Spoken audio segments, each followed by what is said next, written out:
Hello, everybody. Now, as you can see, I'm here and I've got my friend Ian with me as well. And we're just waiting for one other person. But I just thought I'd give a little bit of an introduction. I've not done one of these before. And I've been sort of like blessed. I've been sort of blessed with going on these chat shows in the past. And I've wanted to do a sort of like thank you sort of thing before. And I think the best way that I could do that really was to ask my friends if they'd like to come on and see if we can sort of promote it and do a one-off chat while Scott is relaxing. So we know that Pete won't be on till 9 o'clock. That was an exception. So we're just waiting for Nigel, but we thought, well, some people are waiting. Why not start? So welcome to the show, if you want to call it that, and welcome to my friend Ian. So Ian, hello, Bayek. What's it like being on this side rather than you from? It's great. I can relax more because I'm always worrying about all technical stuff and thinking something's going to go wrong. But when you're here, you can just relax, can't you? Yeah. Wow. That's what I'm hoping as well. And like I say, it's just it's life things happen, and that's why I'm pretty sure Nigel, Rock God will turn up at some point, and we know that Pete will be here after 9 o'clock. So tell me then, Ian, what have you been watching this week? Well, if you saw mine last night, I'll repeat what I did last night. Okay. Yeah, let's see. I'll start with this one. This is Forsaken. I got this. This is from about 2015 because of the cast, really. The cast is absolutely brilliant.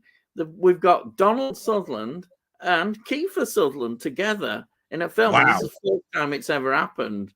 And that's, I think, makes it interesting. Then on top of that, you've got Brian Cox. Brian Cox, what an underrated constant actor he is. He's superb again. He's playing a baddie, of course, but that's quite often. And then, if you like Demi Moore, there's Demi Moore in it. What more do you ask for? And it's very traditional kind of Western.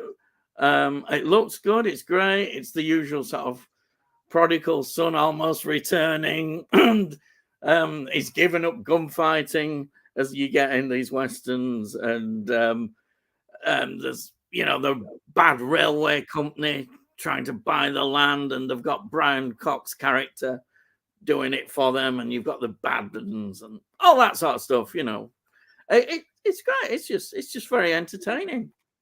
So I must admit, I haven't heard too much about whether that was a big hit in the cinema. I take it was a cinema release.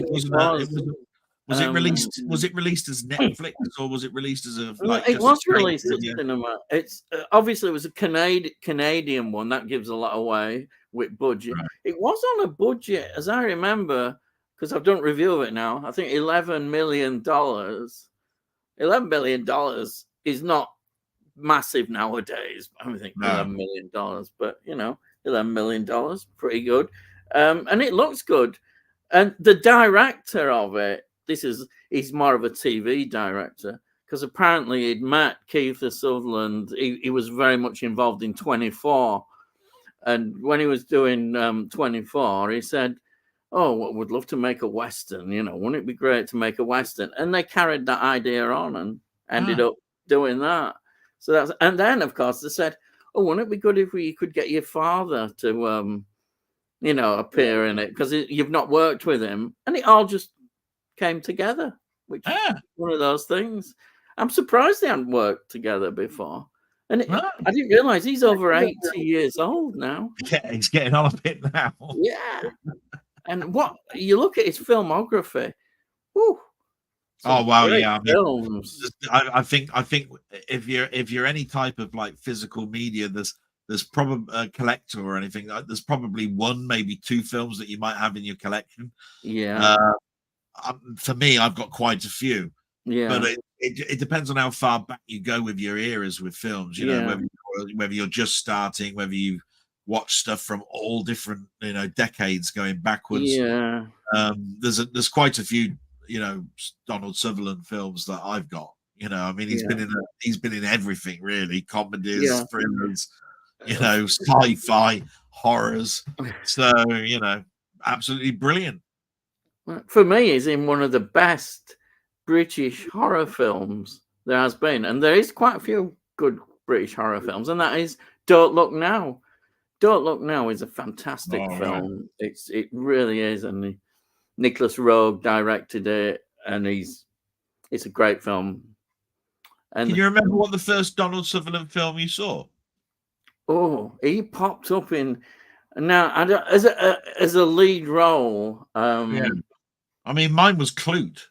Yeah, I was just going to say Clute, or one of the war films, but I think Clute is a good film. Kelly's Heroes, something. Yeah, like that. Is he in Kelly's Heroes? I think he is, isn't he? Is he in Kelly's Heroes? I think he's in the Dirty Dozen. I think he's in the Dirty Dozen as well, because he was in MASH as well. Yeah. But yeah, he was in a lot of very small roles. He pops up here and there, and I've forgotten films have gone right through my head, but there's some quite interesting sort of horror films and things like that he's popped up, or just popped up in strange roles, as I remember, starting off. But Clue is a great film. Yeah. And very dark film, that one. Yeah, even in the way it's shot. Yeah, it's actually a dark film. Yeah, it's one of those that I think as well. It's over years, it's gained more popularity. I think it did well in terms of awards and things at the time, but I think now it's recognized a lot higher. In a way, remember we're on about Barbarella. Yes, it's kind of the opposite in a way with Barbarella. Barbarella had such a high reputation. Now we look at it, you can look at it and say, well, I think we may have gone a bit over top with estimation of Barbarella. Interesting, because we'd say with Jane Fonda, and Jane Fonda in Clue is amazing as well. Yeah, really good in that role. So that was Forsaken then. So what else? Yeah, and then this one, I'll put this one. It's one of the British exploitation kind of films from early 70s, Pete Walker film.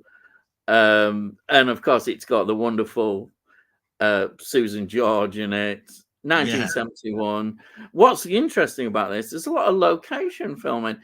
It's good to see London. I love seeing when we see London in the 70s, but it's a lot in Portugal as well, which is it's really good. The music, everything about it is very, you just know it's that period, and it has a certain, there's almost like a sleaziness to it with him involved as a director, because the very, so the credits, the credits dancing away in this bikini in this sort of, it's almost like it's very sleazy, you can see straight away.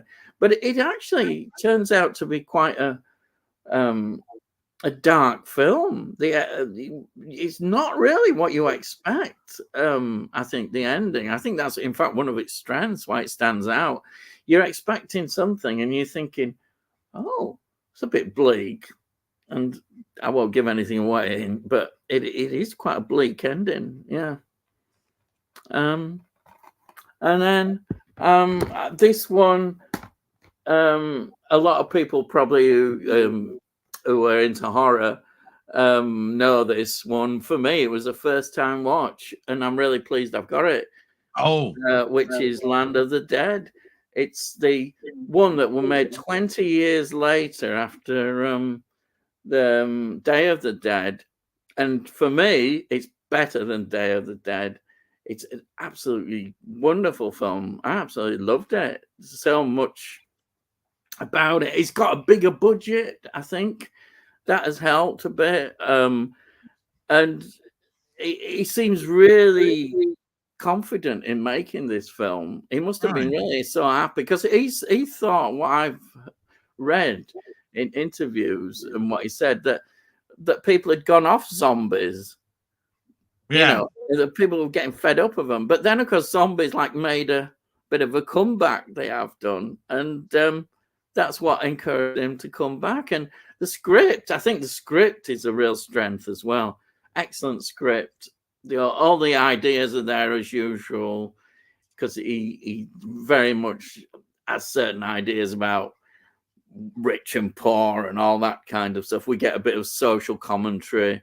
It's all in here, but it's done in a great way. And to see Dennis Hopper is always a real treat.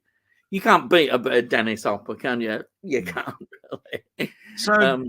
So would you say it was the money that makes this a better film, or would you say it's a multitude of things? You know, like I think camera work, story. What exactly? Yeah. I mean, I know that certain people in certain realms would probably disagree with you there by saying actually it gets progressively worse. The Dead series. You know, the next two. From what is it the Diary of the Dead? A lot of people that's a found footage one, and then there's another one after that. I think there's another two, and he died. He was going to make another one, but he died. I think before that was, he could do it. But no, I think it stands up well. I don't think necessarily it's the money. I think the script, the ideas behind it, and the fact, and this is a really good thing, which perhaps they hadn't explored before, that the zombies have become adapting. They've started to learn things. The zombies are beginning to develop some almost kind of an intelligence. And that is a great aspect. I don't know why people haven't thought of that more before, in that the giving them something, rather than just this typical thing, and they start to learn by things that happen and the experiences, and that's really, I think that's a great idea. Brilliant.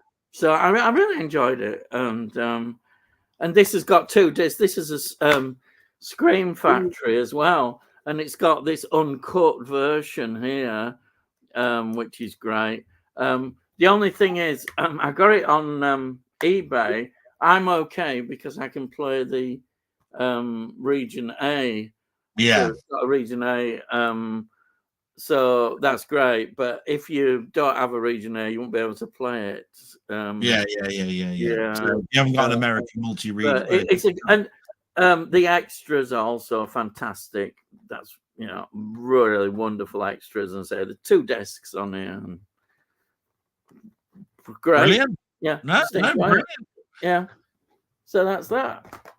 And also, just before, I got this sent by a certain person here for my early birthday present, and it's How the West Was Won, which is a film. The more I thought about it, I think I actually saw this at the cinema. I think my dad took me. But I can't remember anything about it, so that's going to be good. It's going to be good. The fact that I can't really remember, it's going to be like watching it totally again with new eyes, and I'm looking forward to it. And there's, as I say, there's 2 discs in this as well. The 2 versions, of it, which is great. Right, there's the note. But because a lot of people probably don't know about how that film was shot, to be quite honest. It's quite a unique film, and one that a lot of people have asked for in 4K, like I have. I've asked for that film in 4K. They stuck 3 cameras together to give it a very wide panoramic view. But not only therefore have they got to edit the film together, they've also got to stitch the image together so that you don't have a line, because you'll have an overlap, of 2 cameras. So when you bring them together, there's usually a smear line, that's the sort of line you get on a phone like this, one of these fold phones. You've got a crease line down the center. So if you want it in 4K, you're going to see that very prominently. So it would require probably an awful lot of digital to get rid of that. And then with digital, you'd get noise reduction. And you can imagine, I think I think it's one where they'd like to also bring that out, but it's just that, you know, I think a lot of people would go editing mad and probably ruin the whole experience. So, you know, obviously there is a standard widescreen film to it. So, you know, but yeah, I knew you were approaching your 85th birthday, so I thought, well, yeah, that's right. yeah, Yeah, yeah. And you can't beat it, can you? Really? You're going to tell me something about it up north that the first and higher we go up north, as you think, we get older or something, you know. And you said you wanted to watch it with new eyes, but I couldn't afford those. So I thought, no, I'll have to just send him this old relic of a film and see whether he'll get it, and see whether it brings back some memories. Yes, yeah. So I haven't purposely, by the way, I haven't started bringing out the hellos and everything because we're still waiting for Nigel. I will send him a quick message. I don't know quite what's happened. It's not usually 30 minutes late. What was it? So you know, all I can do is apologize for that and see if I can get a quick message to him while Ian is talking. But is that the only films that you want to talk about at the moment? They're the ones that I've watched. I'm trying to think of one. Oh yeah, there's one I just reviewed. I think it's come out review, and I watched it sort of last week, which was the Brave one with Jodie Foster in, and I think that's an excellent film. One that doesn't really get mentioned a lot. It's a revenge film. It's basically, I suppose, because it's a female a death wish, really, but she's really good. I think Jodie Foster is such a good actress, and she does it so well. And it's a good film. It really, I just enjoy it. It's not going to stretch your brain too much, but yeah, it does have enough in it to just enjoy it, you know. And a relationship with the detective, the black detective, is really good. I like that in the film. It works well, and I think it's good. I enjoy. Who doesn't enjoy a good revenge thriller? Anyhow, you know, you can't be getting the bad guys, can you? Getting them back after they've done all these things. You can't beat one, can you? Well, I mean, I'll have to turn my background off so you'll see the mess that you got behind in my room. So I'll have to apologize for that. But I can sort of like show you what's turned up just recently for me. Yeah. Let's just do that for a second. There we go, because it interferes with that. So yeah, nobody might not have seen your blog, everything. So yeah, so of course there's the Long Good Friday, which is an Arrow box set that's come out just recently. It's a 4K enhanced edition. I remember watching this a long time ago because it was done by Handmade Films, and they did a lot of Monty Python stuff, Handmade Films, and a lot of stuff like that. So that is one that I've watched digitally recently, but I haven't watched this 4K restoration. So I'm looking forward to that. And then I was looking through all of my collection, and I noticed that I didn't have the Twilight Zone on Blu-ray, believe it or not, the movie. So I corrected that. I'd love a 4K of it. So I've got the Italian version of the Twilight Zone, the movie. I mean, Twilight Zone is one of my favorite things. You know, I mean, I've got the TV series and everything on Blu-ray. I've got it on DVD. I've had it on VHS. So it must have been just something that happened. I'm maybe I bought it twice and I've just missed it because I've got things all over the place in my house. And then of course I've bought El Cid. I've been talking a lot about Charlton Heston just recently with my friend Denny. We've been talking about the dystopian future. Just recently on TV, they've been showing some documentaries of Charlton Heston, some interviews that he's done, visits to the UK when he's been on the Parkinson show and all of that sort of stuff. And he always looked back fondly at El Cid and said it was probably one of the nicest and best film experiences he's ever been on. And when they've asked him in the past, is there any film that you'd like to go back and redo? He's always turned around and said El Cid was a great production, but there are things that you can always look back on and say, I could have done it differently. And he said, so El Cid would be one that, that he'd like to do. So, El Cid was great. The 40th anniversary of Star Trek, The Search for Spock is out. This is a steel book. I've got this, I don't know how many times, The Search for Spock. I've got it in box sets, I've got it in 4K, I've got it in Blu-ray, I've got it in DVD, I've had it on VHS. Just goes back and back and back. And to be quite honest, the 40th anniversary is a bit of an overkill. But it was nice for them to do sort of like something a bit different with the steelbook. So they've made it embossed and it's got a sort of like transparent slip cover. And depending on where you buy it, you get a free poster. So that worked out well. And then a lot of people are picking this one up, but are coming back with sort of like mixed results, and that's Planet of the Vampires. To me, when I saw the pictures of it, it looked very much like a late 60s, early 70s sci-fi film. Those eye-popping colors, but it looks very much like the set of Space 1999. You know what I mean? It's got that sort of look to it. So I thought, well, I'll give it a go because I had a voucher, and it therefore came in quite cheap. So that's pretty much what my sort of like collection has been this week. That, and when you think about it, that's quite a bit of money. when you total it all together. I never really think about it when I do my blogs.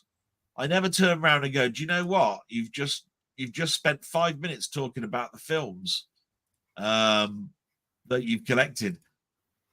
And I bet nobody's batted an eyelid that each one of these is probably about 20 quid each. And then in 5 minutes, you've just blown £100 by just saying, I got this, and this. Because as a collector, you never really think about it. Some of the stuff comes out of your account months in advance because you've done it as a pre-order, and some don't take the money out until it comes out. So yeah, I have to turn around and say, with these times as they are, I might have to be a little bit more strict, I think, with stuff. And like I say, I that's about the end of what I've got to say. We might as well start with some of the stuff that's coming out. I don't know what's happened with Rock God. I've sent him another message while Ian was talking about his films and still no reply. I hope he does turn up. I know that Pete will turn up at 9 o'clock after he's done a little bit of a family chore that he needed to get done, which meant that he couldn't come earlier than 9 o'clock. I've still got high hopes that Nigel turn up. So we'll start off. I'm hoping it doesn't. This doesn't put a sad face on anybody. I'm pretty sure he'll turn up. So let's bring up some of the messages that we've got. So the first one we've got is from Danny Jukes. Hello, Danny. Hello. Hello, says, Danny. hi, how are you all doing? I am great. That's absolutely brilliant. It's always good to know that we're nice when people are saying that they're okay and everything. I always laugh at it because I go, hi, how are you all doing? And he goes, I am great. And I go, oh, I am Delboy. How are you? That's a weird name. I am great. Where did the great come from? Oh, so I look at it a bit like that. Oh, dear. Like that old Benny Hill joke. Do you remember? It says, look up the road ahead. No, look up the road ahead. Not look in the road ahead. No, do you know what I mean? Yeah. So it all depends on how you actually read that out. So then I've got my copy of Scary Stories to Tell in the dark Blu-ray.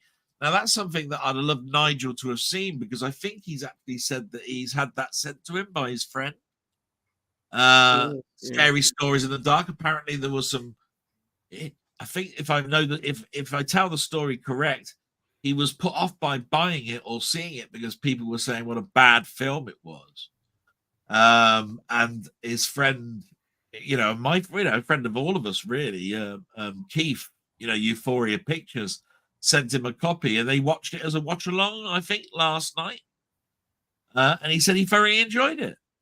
So it's one of those sort of anthology films. So I hope you do get some enjoyment out of that, Danny, and I hope you get the opportunity to speak to Nigel, in the chat a little bit later on about it. I'm sure he'd appreciate talking about something he's recently just watched. So that'd be good. We move on, and we've got Cy Robson in the house. Hello, Cy. Hello. Hope you're okay. Absolutely wonderful.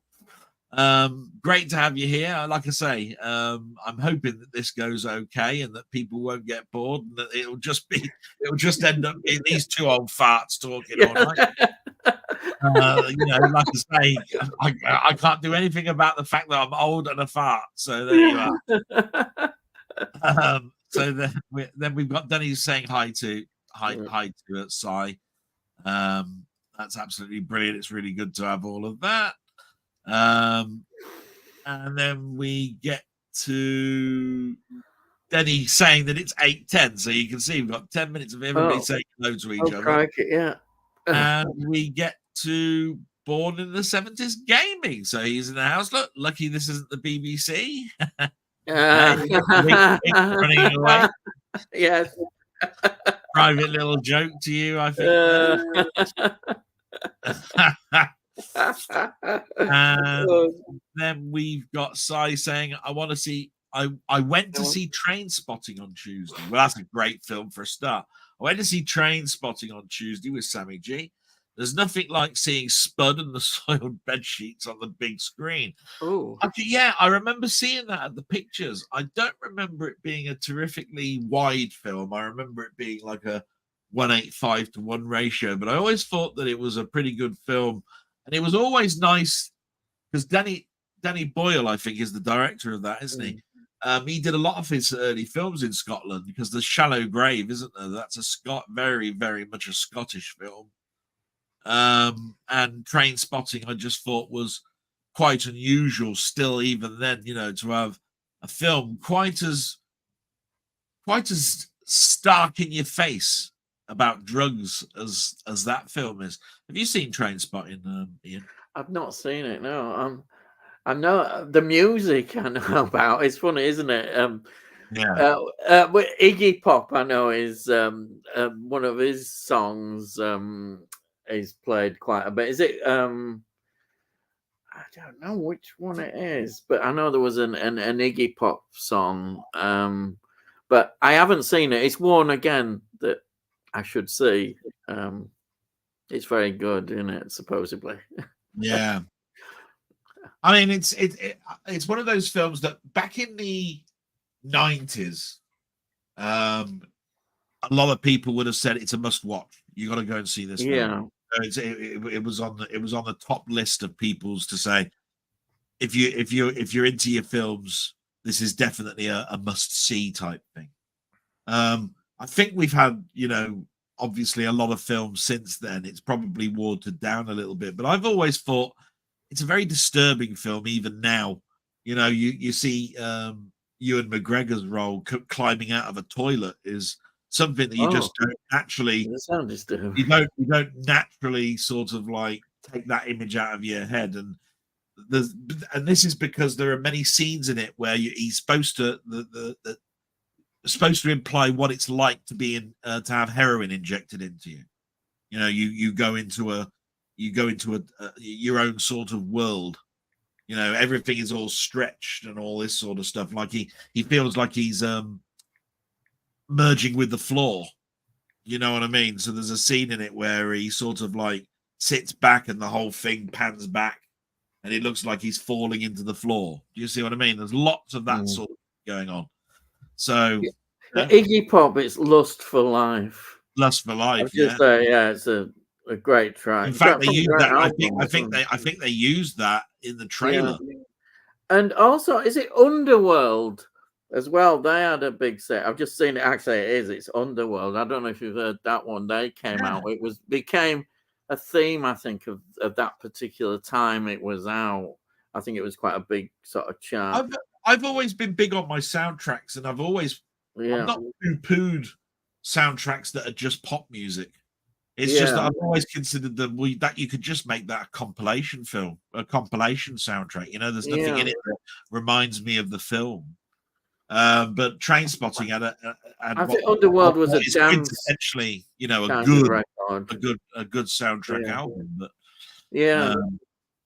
but all I'm saying is if you remove the words Trainspotting at the top and you put now that's what I call music 50, nobody would have batted an eyelid. You know what I mean? Because it's just band after band after band after band. You see what I mean? Yeah. So that's why sometimes I haven't bought soundtracks to things like Top Gun and things like that, because I was more interested in what the score was. But Rather than the songs. I think Trainspotting is a bloody good album. It's one that I've got. You know, don't get me wrong. Even the sequel.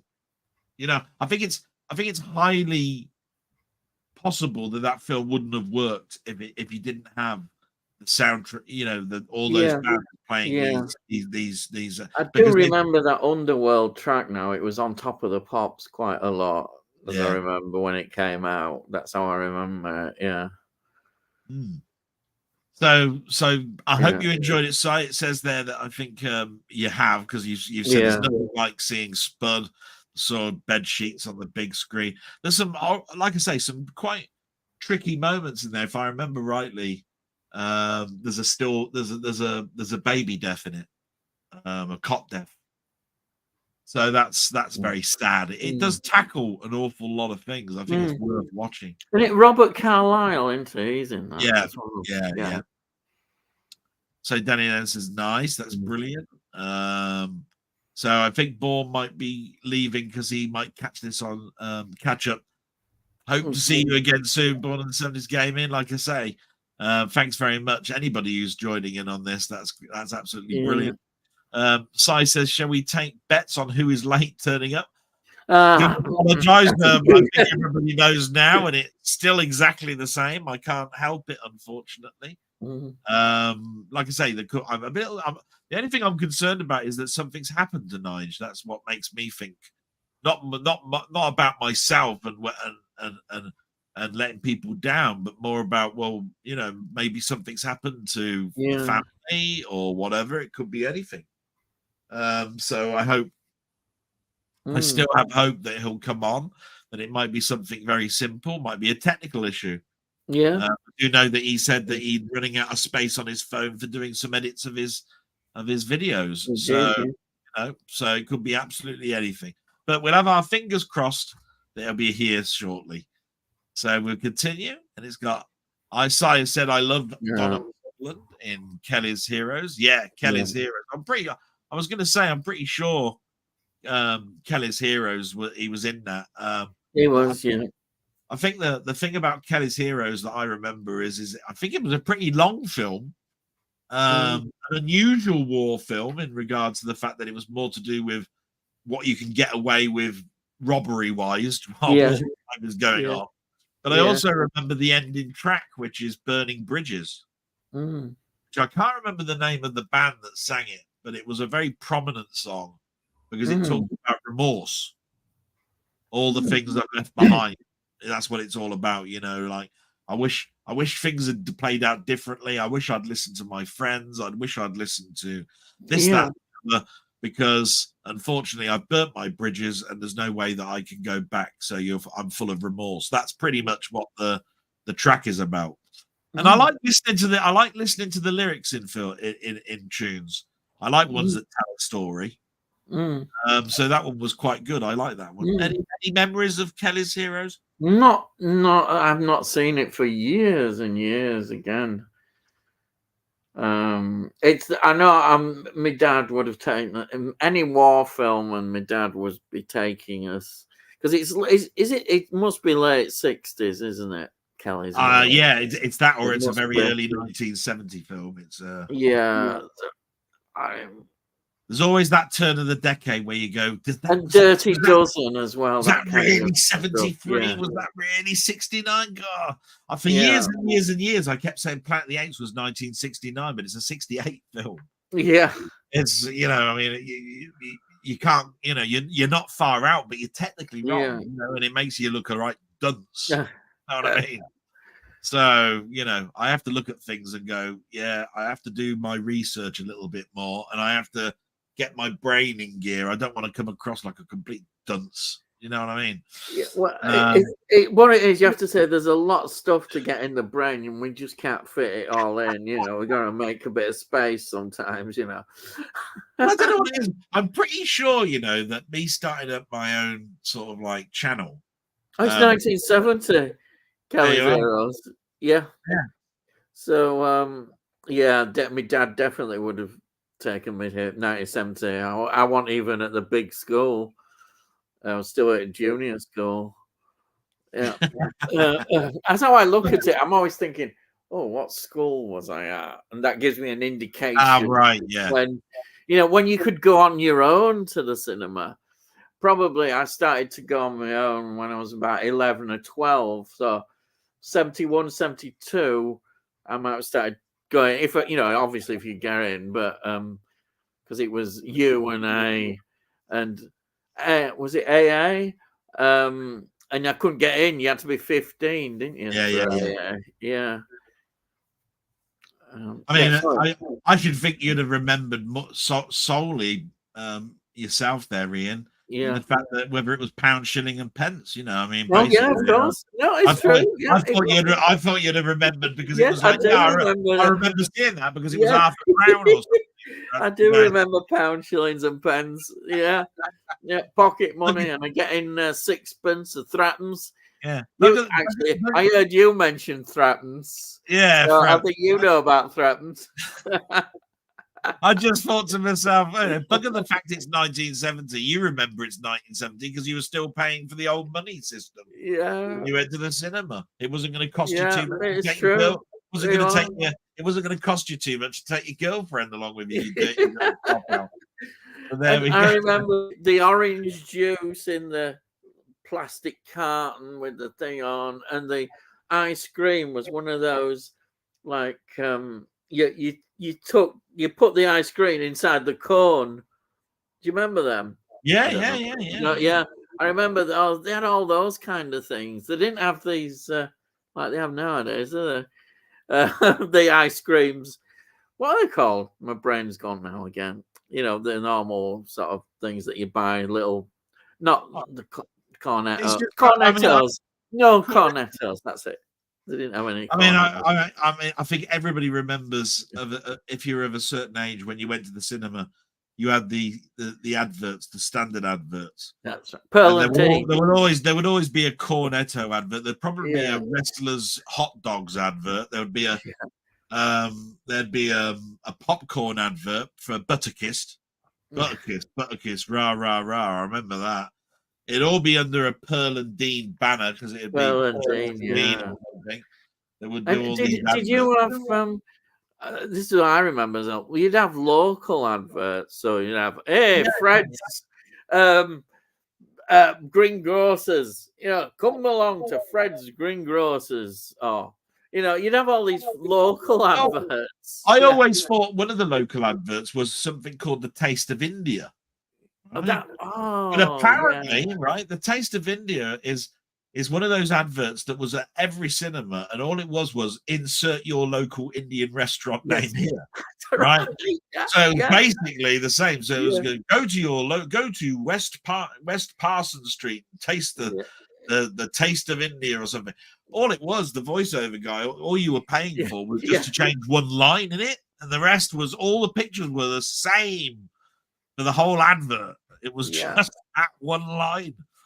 So they must have made it right. Patrick Allen's voice. Patrick Allen. It's funny, he was in quite a few interesting films as well, but he became really a big voiceover, and he was everywhere. I can hear Patrick Allen's voice just popping up on TV because it was Barrett Holmes and all that sort of stuff. Barrett Holmes, yeah. Yeah, you remember Barrett Holmes? Oh, yeah.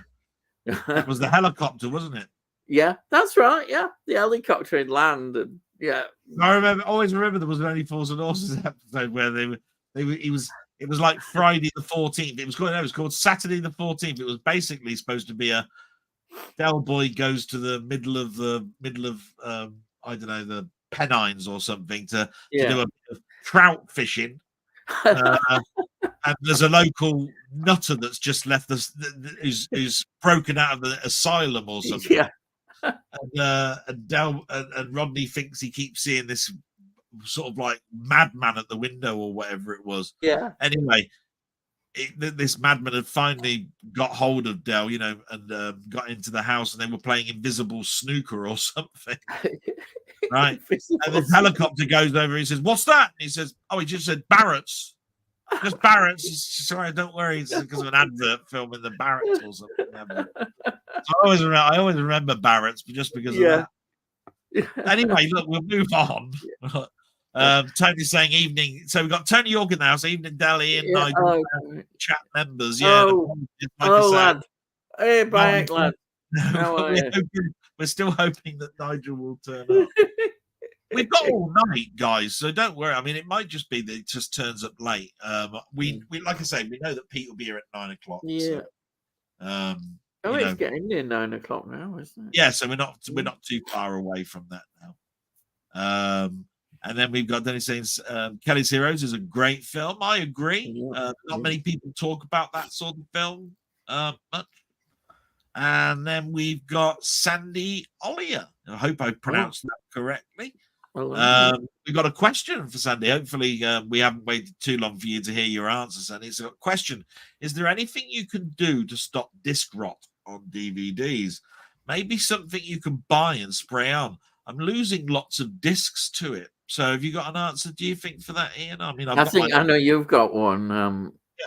Yeah. I'll let you do it. And we've covered it before. I'll let you just do it. Yeah. Disc rot is something that's been bandied about for a long time because I had laser discs. Now, a lot of people said I've suddenly started to develop disc rot, and people were asking, "What does that mean?" And said, "Well, if you hold up the disc, you can see that the silverness is going. There's like holes appearing in the discs, tears in the actual makeup of what makes up the layer." And what I found out about it is that it's a manufacturing process problem. That there are many layers that make up a disc. There's a plastic layer and there's a silver foil layer, and they all bond together, and you all of a sudden then you've got yourself your disc. And from what I was told, it's being eaten away from the inside. It's not something that you can actually slow down or stop. It's just something that naturally happens because of the way that plastic reacts with air. So depending on what area you're in as well, it will happen sooner or later. I don't think that explanation has changed all the way through DVDs and through to Blu-rays and now to 4K. And back in the day, people were trying to work out what discs were affected, and when they joined it all up, they found out that it was one or two particular plants, and that they were mostly Warner Brothers. So the one thing I don't know from you, Sandy, is if you were to put all of your discs together that you say have got disc rot, are they mostly Warner?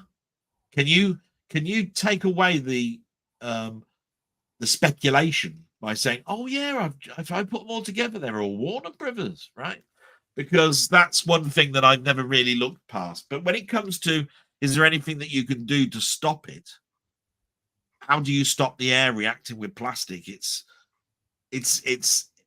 one of those things where, depending on the manufacturing process and what layer it is that's basically got the mistake in the bonding process, it will happen sooner or later, because it could be the very first top layer, it could be 3 layers in. Do you see what I mean? But it's called rot for a reason, and that is it's not like a pinhole that appears. If you put the disc up to the light and you see pinholes, that's not disc rot. Disc rot is where it's eaten away. It looks very much like the end of torn fabric. And you can see that it's basically really eroding, what they call erosion. So it should be called disc erosion. So I don't have an answer for you. Any amounts of cleaning won't make a blind bit of difference, because the layer that's affecting it is probably the data layer that you want the lens to pick up on. So unfortunately, it's buy the disc again. And all I can say is I feel for you, just like any collector, because when it's one of those ones that then adds to that. Oh, you should support streaming then, because you wouldn't have that with streaming, would you? And I'm not a big streaming fan. I think it has its place, but I'm a physical collection guy, and I'll always remain that way. I'm always going to be heavily on I like to buy my films, and I like to choose when I want to watch them. I don't want to be dictated to, and I don't want to buy something and then find years later that you've lost the license to it, and that means I've lost my rights to have a copy of it as well. No, if I've got the disc, I can play it whenever I want, and that's that will always be the biggest plus for me, to have physical media. So, did you say you got nothing else to add to that then, Ian, on that one? No, I think you've covered it all. Have you suffered from disc rot? No, I haven't. I've looked in the Warner Brothers ones, because I know that's ones that everybody's talked about. And I haven't found any problem. No. Have you had any? No. Oh, I've had disc rot. No, the Warner Brothers one. Yes, I had. Like I said, I've had yeah. Out of all of the laser discs that I bought and ones that I've still got left, it was 2 Warner Brothers that basically I had a problem with. They were chucked away, so I can't even remember what the titles were. When it comes to DVD, I never really had the problem, and I definitely didn't have a problem with Blu-ray, and I've never had a problem with 4K. I might have been just lucky, but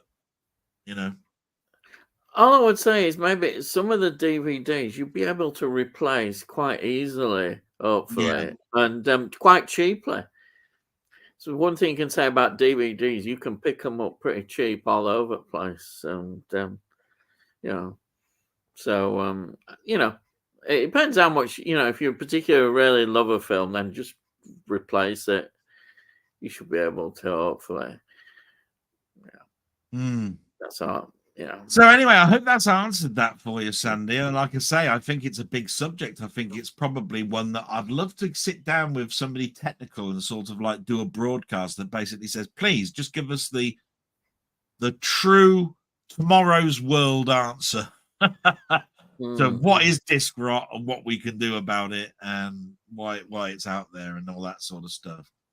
So, thanks very much for your question, Sandy. And like I say, we don't have the opinion of Nigel or Pete here, but Pete might have an interesting answer to that. We might keep that in our back minds and probably come back to that one as well, Sandy. So we'll see, because the one thing that that it's nice that we have someone like Pete coming on is he's the picture of youth. He's got the he's got obviously an alternate side of things. Do you know what I mean? Compared to somebody like me who's an old fogey. Old buggers. You know what I mean? He might have a more technical, better answer than I've got. Although, I do think to myself that I'm actually quite good with technical things because of my job, basically. But there we go.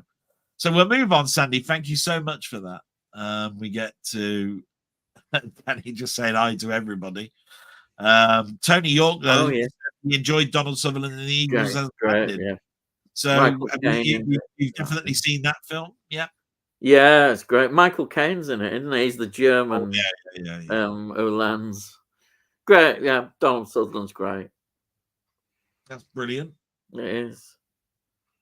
So, I mean, all I can say is I do like a good war film. Yeah. What do you think of modern war films these days when they're showing? Back in the 70s and 80s and 90s, we've all seen war films from different angles, different eras, and different cameras that they've used and stories behind what was going on during the war. Do you think that there is something to say that war films were made better back in the day than they're made now? Would you say? Would you say that was an argument, or?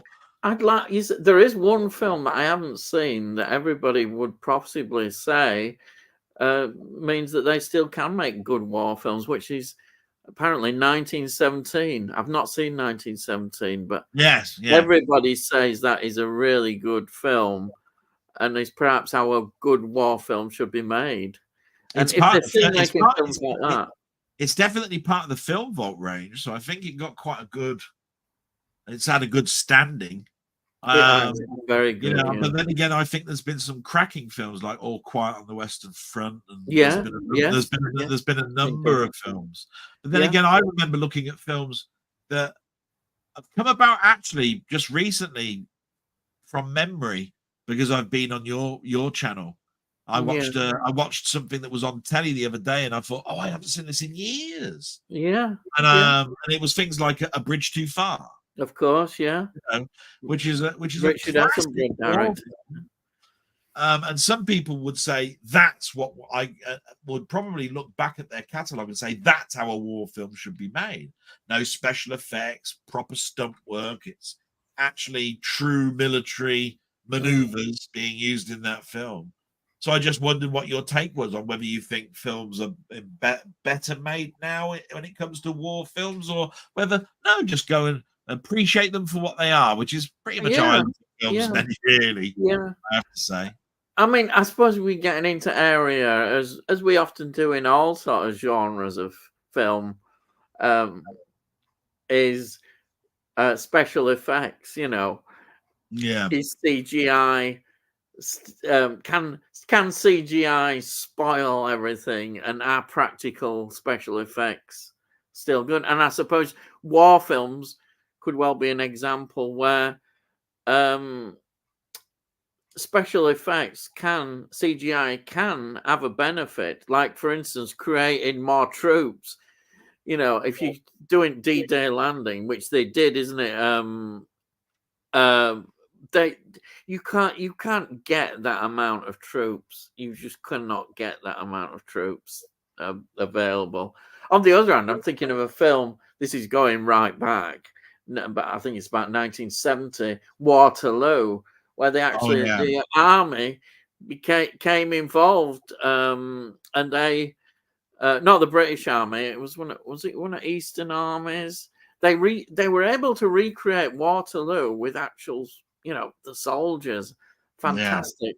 But now you would suspect they would do CGI. But again, I've not seen 1917, and I don't know what they do with that. Is there any sort of epic scenes in that? Yeah, where they use. What I know about it is I think it won awards for its sound design. I think apparently, if you went to the cinema and saw that, I think it's also an IMAX film. So I think it was done on very huge, not huge lenses, but huge film stock. 70 millimeters is a funny medium, because basically you put two 70 millimeter cells together, and you're talking about a foot long of film. And when you're talking about a film that's 2 hours long, and how much foot of film you need to make a 2-hour film, you don't have to need a huge projector to shine through on that. But I believe if you've got the sound equipment, it's an exceptional film with all the planes going overhead and the shots. It really does give your surround sound system a great big workout, from what I've been told. I've got it. I've watched it. I've only watched it once. I thought it was a good film. I do find that sometimes war films are ones that I have to come back to after a period of time. I can't watch them over and over again. I need to be in a certain mindset. And it's not because, I know the outcome. Yeah. I think we all know the outcome. Yeah, exactly. It's just, I think some people want to rather be cheered up than something. There's very little humor generally in a war film. And a lot of other things, a lot of other factors, like how many times can you see killing going on before you turn around and say, I want to watch something like a drama or a good thriller or a good single slasher film or something. You know what I mean? So anyway, interesting art. It depends with war films. Are they repeating the same things? Are directors able to bring something new to a war film. Oh, yeah. I think that's the important thing, really, because you know it obviously it's something that has been filmed such a lot. You know, the First, Second World War, even Vietnam. Of course, we had a phase of Vietnam films. So it's kind of direct to bring something new to these war films, telling the same stories really, but bringing something new to that story. Yeah. Yeah. I mean, I can't not agree with that. Yeah. You know, we've seen films from the point of view of the training camp and then going out to war. We've seen the casualties of war, where what can an army officer get away with when it comes to war crimes. I mean, how many different versions are there? You know, of certain films. I think you know the one I'm talking about. I think there's 4 versions of. Oh yes, yeah. Apocalypse Now. Now, Yeah, you know what I mean. Which is So at the end of the day, you know, I think war films have their place. It's one of those things where I just can't watch a war film and then watch it again in about a month's time. I'm done with it. I'll come back to it in about a couple of months or maybe half a year. It's just I don't have that in me to go, I'll watch that again next week. I really enjoyed it. Yeah, you know I get you. I think I get that. Yeah, definitely. But I don't think they were filmed to be that way anyway. Yeah. I don't think also though that they're a one and done. Yeah. You know, I use that term loosely, but one and done to me is you watch it once, you don't need to ever watch it again. There's only a couple of films that I can put in that, and that's things like Schindler's List. Yeah. It is a very difficult film to watch. Yeah, because however exceptional it is, and I must admit I've watched it 3 or 4 times. I've got it on just about every format that it's ever been out on. Yeah. The story of Schindler and how that happened during the war is just one of those heartbreaking ones, and it's not a multiple watch film. You know what I mean? You want to know the story, you want to know the emotion of it, you want to go through that emotion once. And really, it's hard to push yourself to go, I'm really in the mood to watch Schindler's List. I don't think anybody's ever said that in their life. I'm really in the mood to watch Schindler's List. I think I'll put that on. And I think some people will say it's a one-time watch, even. That's what I mean. It's a one and done. Disturbing, you know. One and done. Yeah, definitely. But it's one that I've got, you know, that I'm happy to say that I own. I'll continue to support. What a fantastic film it is. It deserves every accolade. Yeah. I mean, it's not like the Aristocats, is it? I mean, for God's sake, you know, it's a bit like that, really. So moving on, we've got Tony just saying hello to Danny. And then we've got Tony also saying, talking of sleazy, just had an email announcing Indicator's August releases, which include the complete confession series from the 70s in a special edition box. I know. Would you believe that we'd ever get that? Robin Asquith's confession films. Would you believe it? Indicator. It's the life of Timmy Lee, isn't it? Really? Yeah. Do you remember all them? I remember all the books. They were just, you'd go into a bookshop at that time. And of course, as a schoolboy, we loved the covers. The covers always had a rather large lady on the front and a picture looking down like that. It was like Carry On kind of covers, but they look really quite hot and good.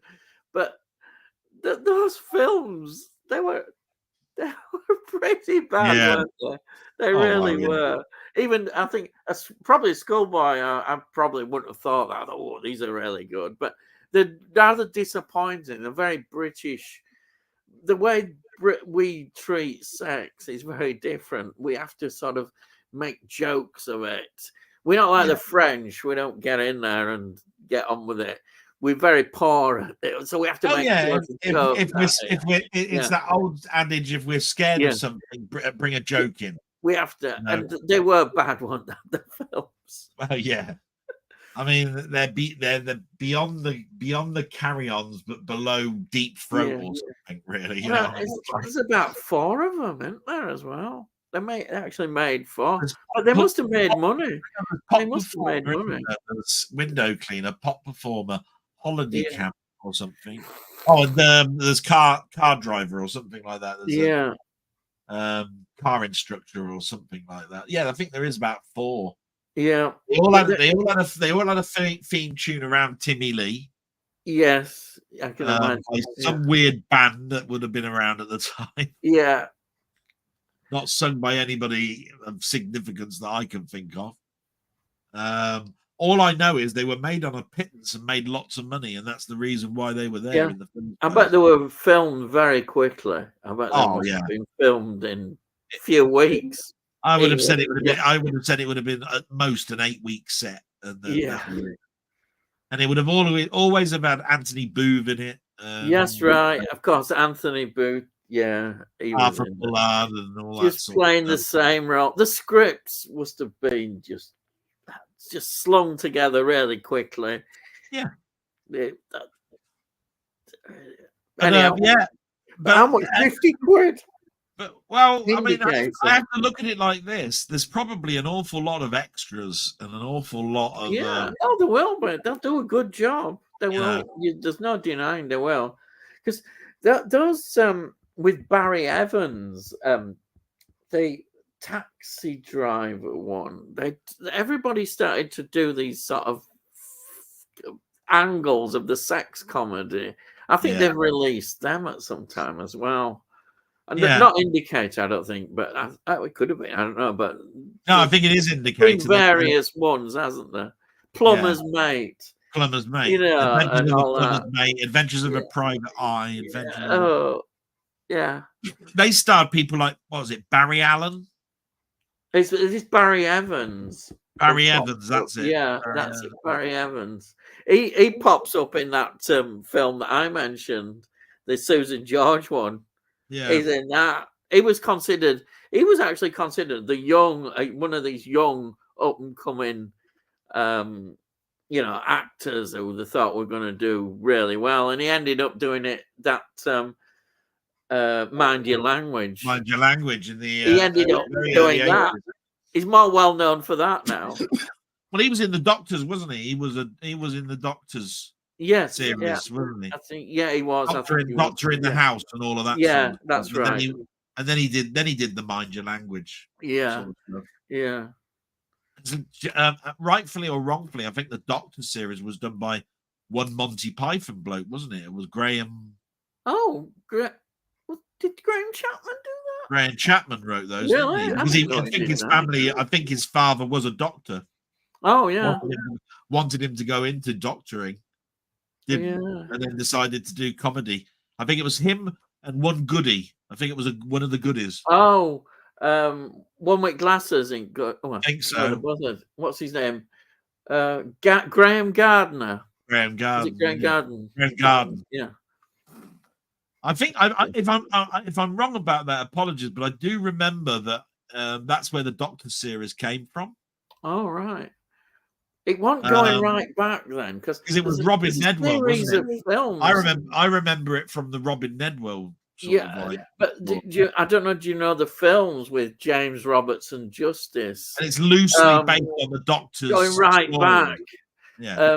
Dirk Bogart appeared in some before he decided to go serious, and he used to do all these. There's a novel set, but I believe that the TV series was more written by those two, because they wanted to bring something to the small screen that wasn't like a Doctor's was set on a boat and things like that, which is what I think the Doctor's film started in late 50s. I'm sure that late 50s, at the same time as Carry Ons were starting. And that's right. Yeah. So we'll move on anyway. So that's an interesting thing. That's kept us talking for a bit. Yeah. So here we go. So I said I watched the first Omen on Monday. Right? That's the new Omen film, which is just been released this year on Monday. Have any of you seen it? I like how it looked like 1971. Really? Or how it links to the original. Have you any opinion on that one, Ian? I definitely want to see it. I've not seen it yet. Hopefully, I'll be able to see that soon. I think I know I might be able to get a download now. I think it may have gone out into streaming. I haven't seen an announcement of any physical media. I think of the first Omen. Yeah, I definitely want. I want to see it. I've not been put off because the Omen is a great series of films, but I'd love to see that. Yeah, especially as not everybody is. There has been quite some good, promising reviews. That sounds very interesting. So it's one of those films that I haven't quite got round to seeing yet. Yeah. I tend to not try and listen to what reviewers are saying. Yeah. But I couldn't get away from the fact that some people were saying what a great film it was, that it didn't try to hinder on the original and sully what we've got already in regards to the Omen films, and others saying it's a pointless exercise. There's no point watching this. There's no need for it. Some of them mixed it up for me because people were also talking to me about scenes that sounded identical to the original Omen film. I swear to God, somebody turned around and said, "There's a priest in the graveyard, and basically a pole falls off the top of the ceiling and goes straight through him." And I go, "Well, that's the first film." Yeah. And so is this a prequel then, or is this a sort of semi remake with bits bolted on? Because that is an identical scene to the first one.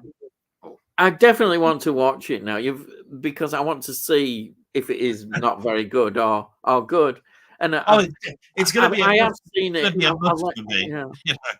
I was looking today in a certain site, and I saw it come up, and I thought, "Oh, I think I better download that pretty soon."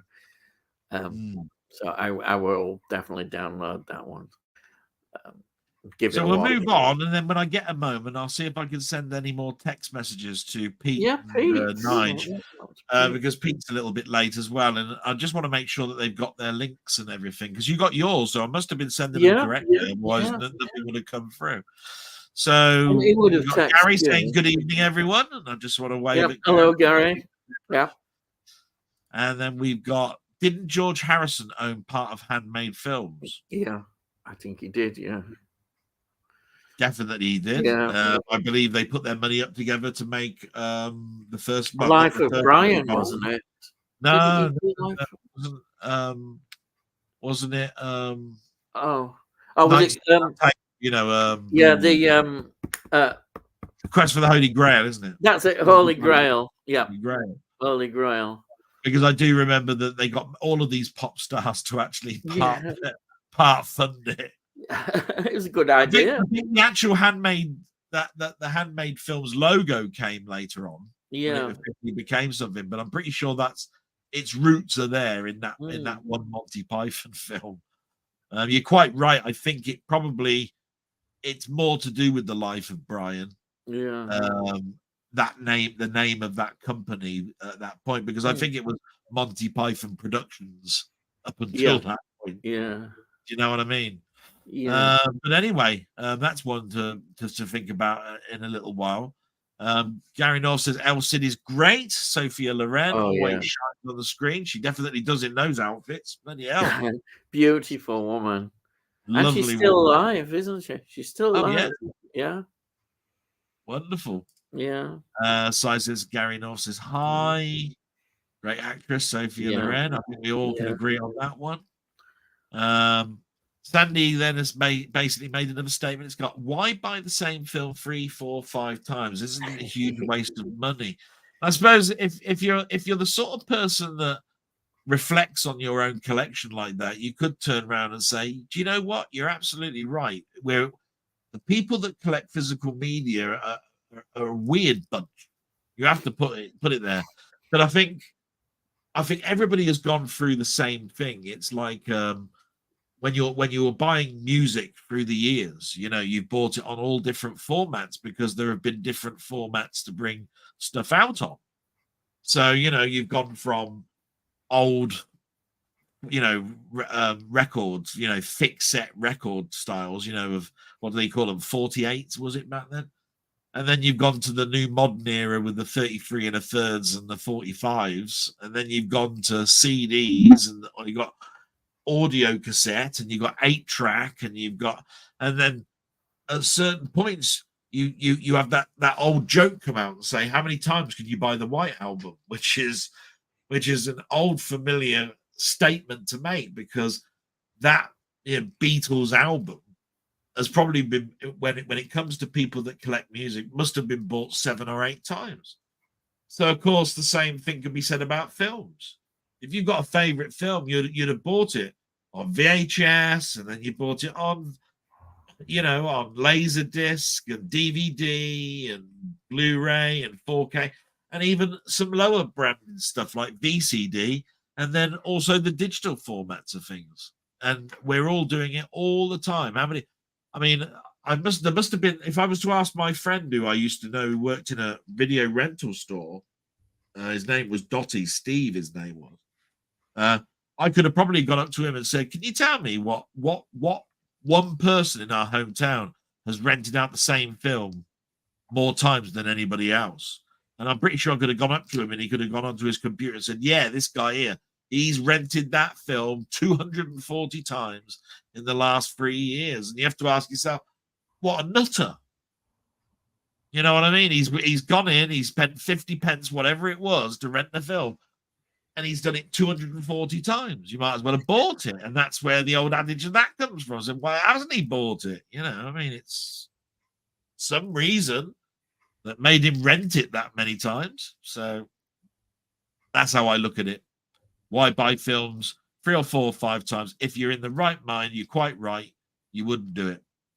But I think collectors have it in them that, no, there's certain stuff that we want to buy multiple times to have it in the best version that you can have with the most modern technology.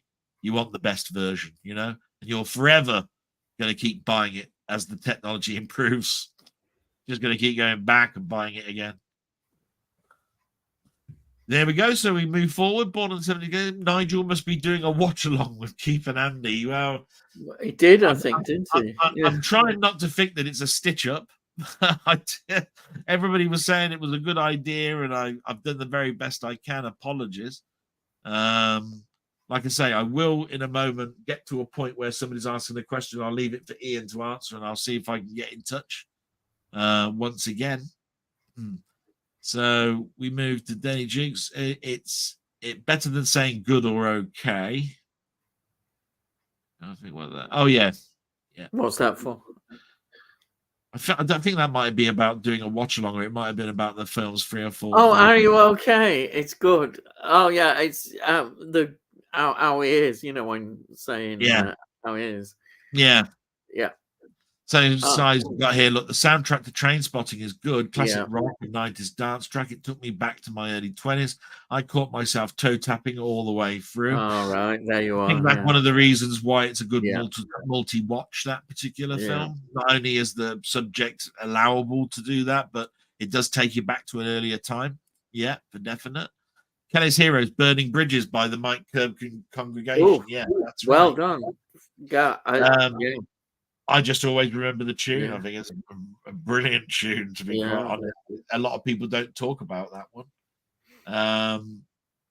Gary North, £6 for a £1 bag of sweets in the cinema these days. Yeah. That doesn't surprise me. Yeah.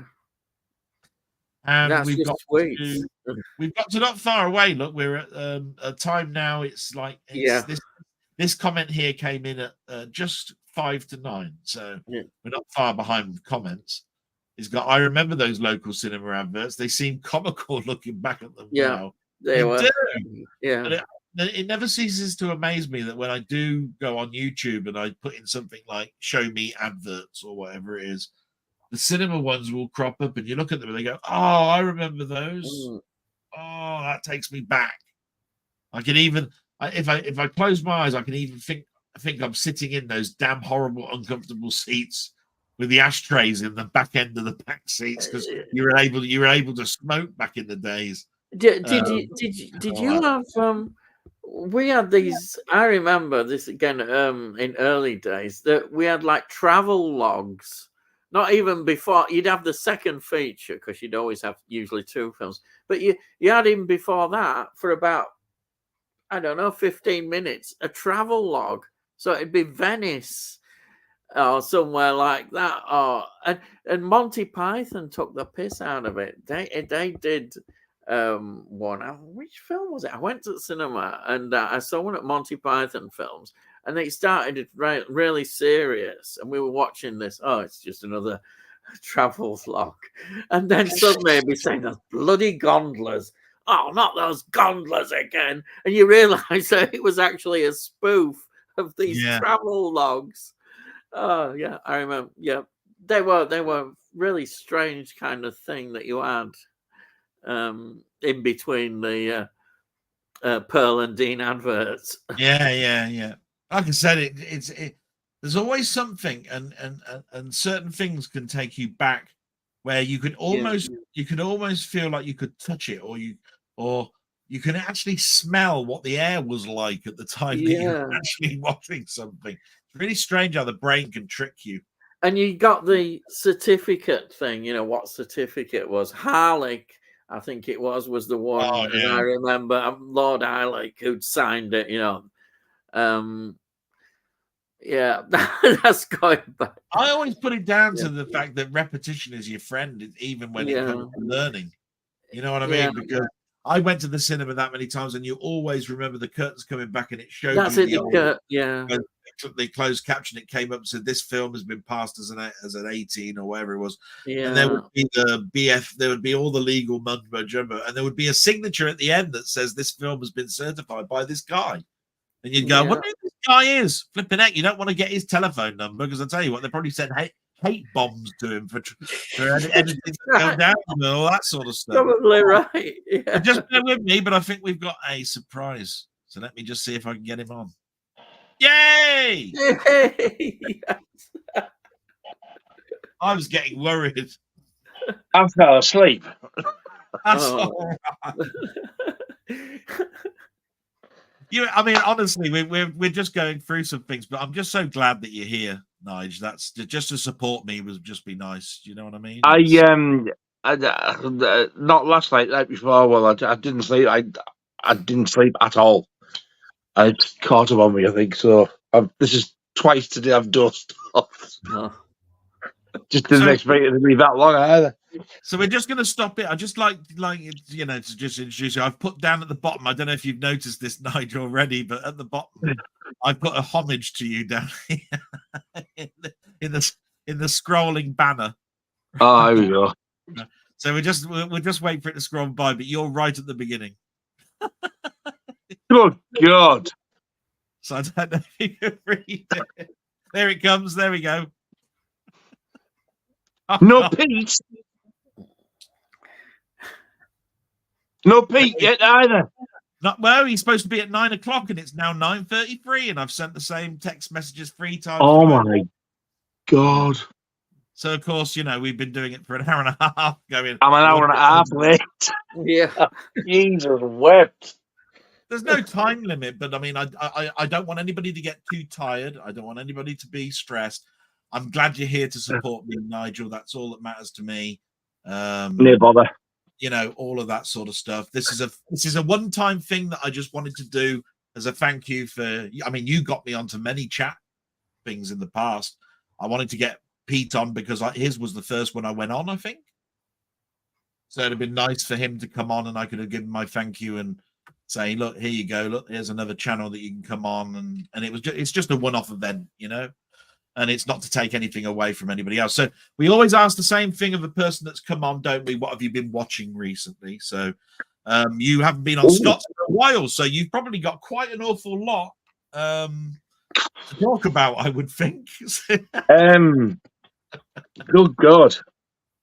Yeah, where do I start?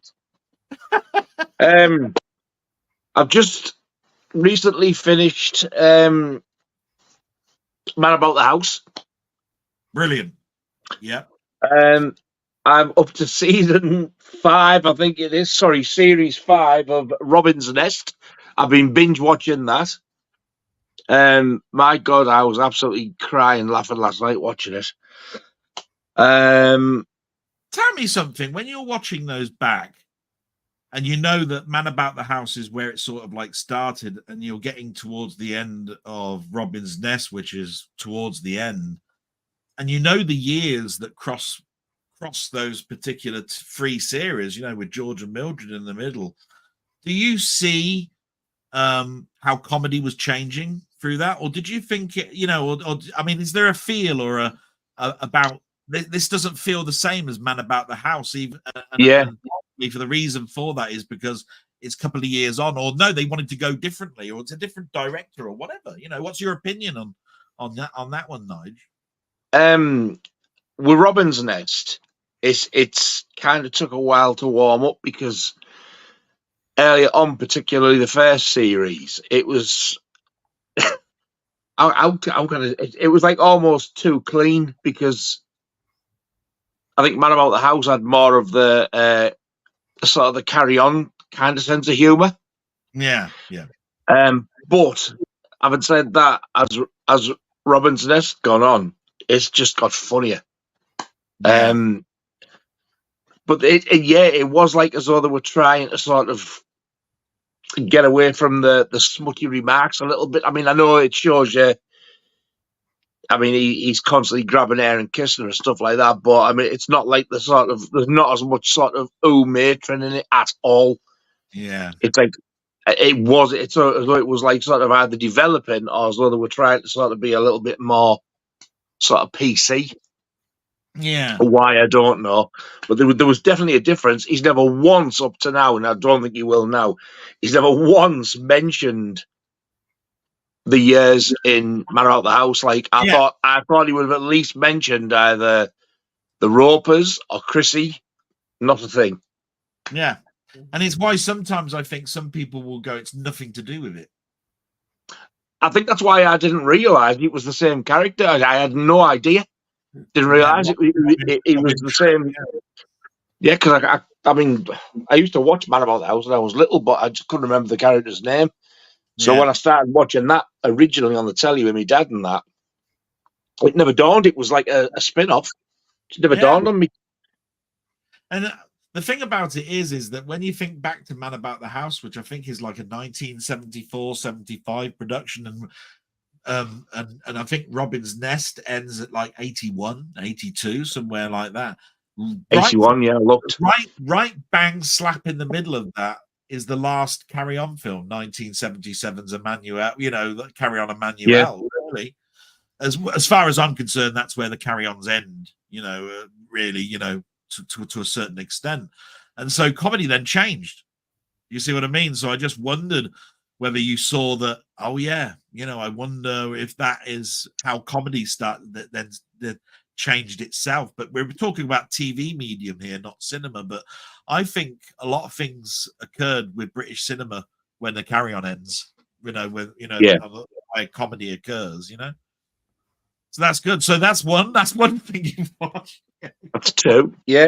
I watched Sherlock Holmes for the first time, that one. Ooh, as a series, what do you think of that? I actually really enjoyed it. I thought it was a little bit hard to follow him in parts, but I did enjoy it. I'm looking forward to the second one. I love the way it was filmed as well, to make it look old, and I always think like it's very Jack the Ripper-esque. Watched that the other night as well for the first time. Yes. Now somebody did ask this. I don't know. I'm going to bring it back up if I can. It was only the second thing. There we are. It's from Danny. I've put it up on the screen. Got my copy of Scary Stories to Tell in the Dark Blu-ray. Oh, yeah. So is there anything you'd like to tell Danny about that?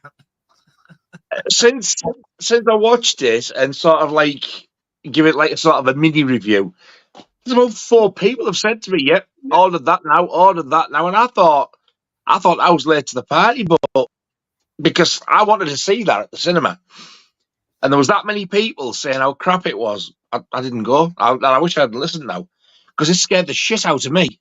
I jumped out my skin, and it's got some genuinely sort of like creepy bits in it. Yeah. And it was like, oof. And there's a bit involving a spider, which I'm not going to say, but oh man, it was awful. Well, you don't like spiders anyway.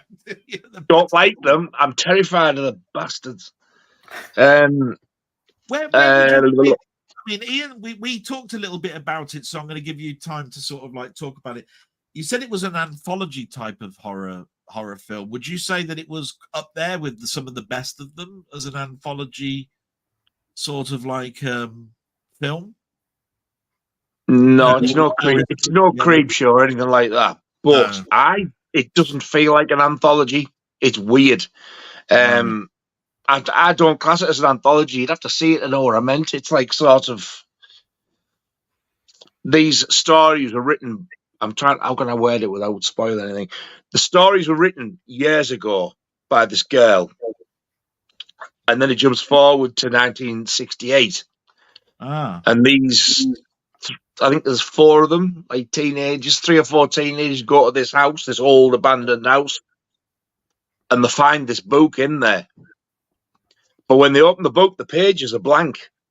And then as they're looking, the writing actually starts to appear before them. All right.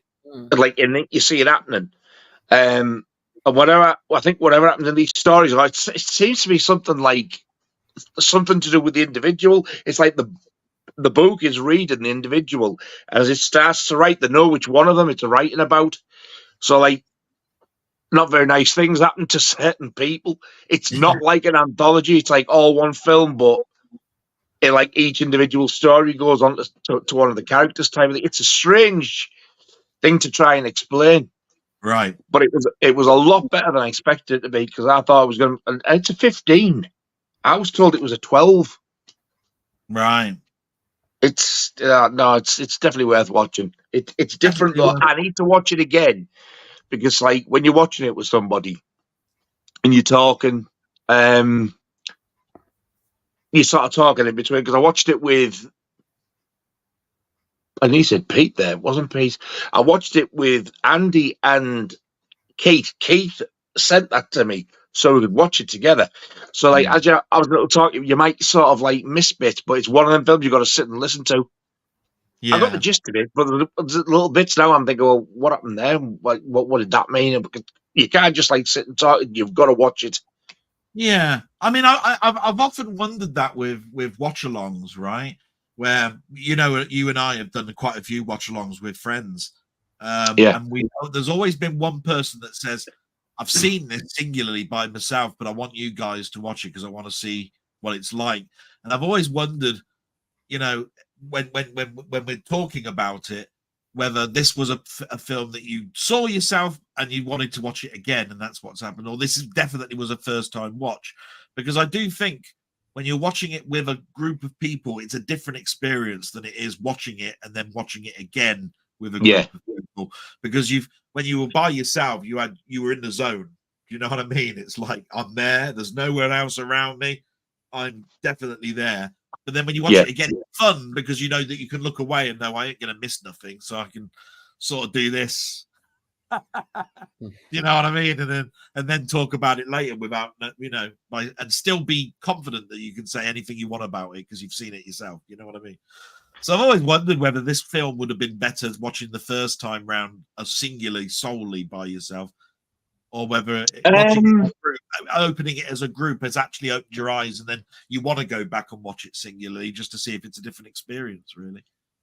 I think when you watch it with somebody like that, it's like sort of, I suppose, a better experience, really, because it's the nearest you're going to get, really, to either being at the cinema with somebody or being in the same room as them watching the film. So, but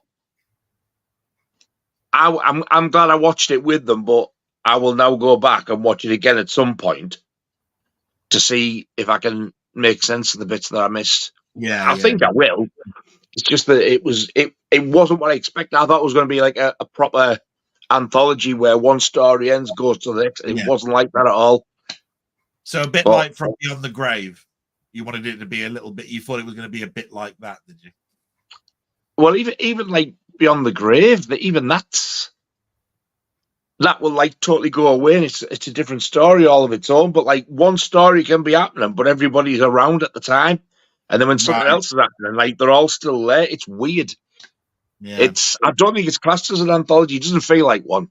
No, but it is a very, very good film. That's great. When people were saying it was crap, I was like, "What the hell were you watching?" I jumped a few times, but some of the practical effects, like the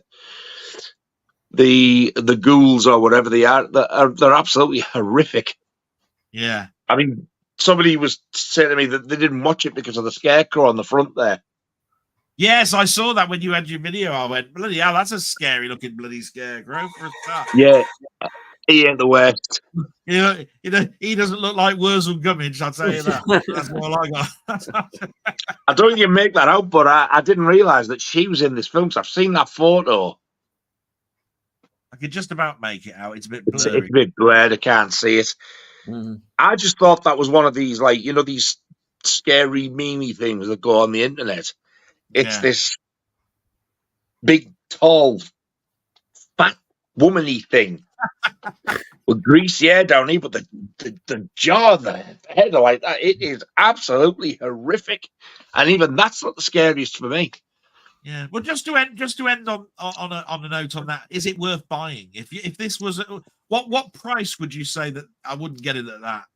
But it's definitely, if it was £8, yeah, it's no brainer. Go and get that. You know what I mean? Is there any sort of like price threshold you think that there is against this film? If I saw that, like, for when it first came out, for say like a normal standard Blu-ray, it would be like $12.99 or something like that, I wouldn't have complained of paying that for it. No, that's good. That's good. That's brilliant. Any others that you want to bring up, and then we'll go on with the questions, or if there are any. We're going down. The only other one I can think of, I have watched I have watched Hellfest again. Hellfest, right? What a film that is, and it's that's a Nigel recommendation. Then, yeah, get that. It's the colours in this are phenomenal. The 4K. Yeah. Everybody goes on about Suspiria and stuff. Nah, this blows out of the water for me. It is absolutely stunning. The picture on it as well, and the colours on it. Brilliant. It does say about Walking Dead at the top. From an executive producer of The Walking Dead. You know how it is where they always do this, and you're going, that means absolutely nothing, to be quite honest. And exactly. And the thing is with this, what I found strange, it's only on about 5-10 minutes, and then bang, they're at the venue and it starts.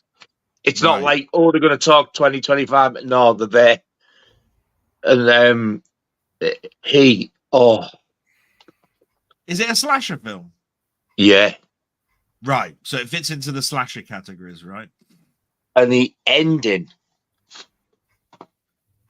Something happens at the end and your jaw drops like that and you go, oh my God. And it ends. Oh, no. Well, don't say any more about it, because I think that might be something that I might have to go on my computer at the end of this stream. I think you'll enjoy it. It's absolutely amazing. Because I'm always going like that on my keyboard at the end of these things. Going, right, I'm ordering that. I just can't stop myself sometimes. But funny enough, that behind you there, we're doing. Assuming I can find me films, we're doing a double bill tomorrow night of Fright Night and Fright Night 2. Oh wow! I think. Do you know what? I think Fright Night 2 is probably the one that I always got the most enjoyment out of, but it's the one that I've watched the least out of the two. It's amazing. I don't know if it's because of the availability of the disc or how it's been in regards to streaming it in these days, or whatever it is, I just seem like I've seen Fright Night a million times and Fright Night 2 less. But but if you were to ask me, I think I enjoyed Fright Night 2 more than I did Fright Night 1. I don't know why. The reason I think you can't get it is the best way to get it for me anyway at the minute is if you get the Spanish Blu-ray. Right. Because it looks amazing. And people all go to bootleg to bootleg. It's not a bootleg at all because it's been remastered properly. Yeah. They might have gone a strange way about it because the laws are different. Like it's like in Italy, that's they used to steal bits of film or bits of music from other films. I think it's kind of like that, but it's not a burnt disc. It's a proper pressed disc. It's a picture disc. The picture quality is fantastic on it. But I think the reason it hasn't come out again in America is, do you remember them two brothers who killed the mother and father? Was it the Hernandez brothers? Yeah. Where they shot the parents. Yes. Well, apparently their father worked for the company that either made or released Fright Night 2. It's all something to do with that, why it's not released. It's got nothing to do with the film, but apparently that's the reason that there's a lot of hoo-ha about it. Unlike this, which looks absolutely fantastic and is very reasonably priced. Do you know what? That never gets old. It must be what 2 weeks. And I have to say, it's very absolutely amazing transfer. Beautiful. It's very reasonably priced. I have to turn around. It's very reasonably priced. You're guaranteed, I think, pretty much a slipcover with that one. If I'm not out of sorts with that, I'm pretty sure. Yeah. I think you're guaranteed that with this one. So. It doesn't get old though. I've just had a message from PT is running late. He will be here in about 10-15 minutes. So just excellent. Apologies. And on that note, good evening, Ian. How you doing, mate? I haven't seen you for ages. Yeah. I'm all right. I'm right grand. You're right grand. Good. Yeah. I've been babbling away, talking loads of rubbish. Oh, he's been a godsend. I'm so sorry. I cannot believe I fell asleep. Honestly, the nice thing about it all is that depending on how tired we are, we'll go to the point where where we just go, that's enough now. Can we just end? You know what I mean? Because I've got no work the next day. I even said to Laura, I said, when this is finished, I won't be talking. I want to come off and go. Like I won't have to come to bed. Yeah. I didn't even get that far. I fell asleep, sat waiting. Yeah, and I have to recognise, by the way, don't carry on because somebody else says, "Oh, I'm okay for another whatever it is." We will do this at a sensible hour. We just need to be. Yeah.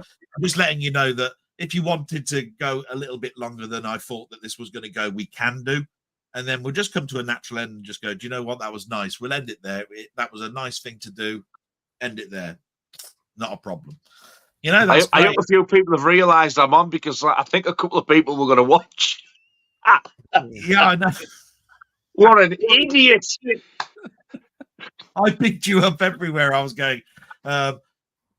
This I think I put in the description. I put Nigel. He's a legend on YouTube. Fantastic. Loves horrors. By the way, guys, you might want to hold back on anything to do with Marvel and Sci-Fi. In the description. I tell you what, if one person says, "What do you make of the new Disney trailer or Marvel trailer?" I will fucking hunt you down. Yeah, I know where you live. If I don't, I'll find out. So I purposely wanted this to be fun, and that's why I put. Look, I'm putting down the bottom in a sort of like in a very layman's way.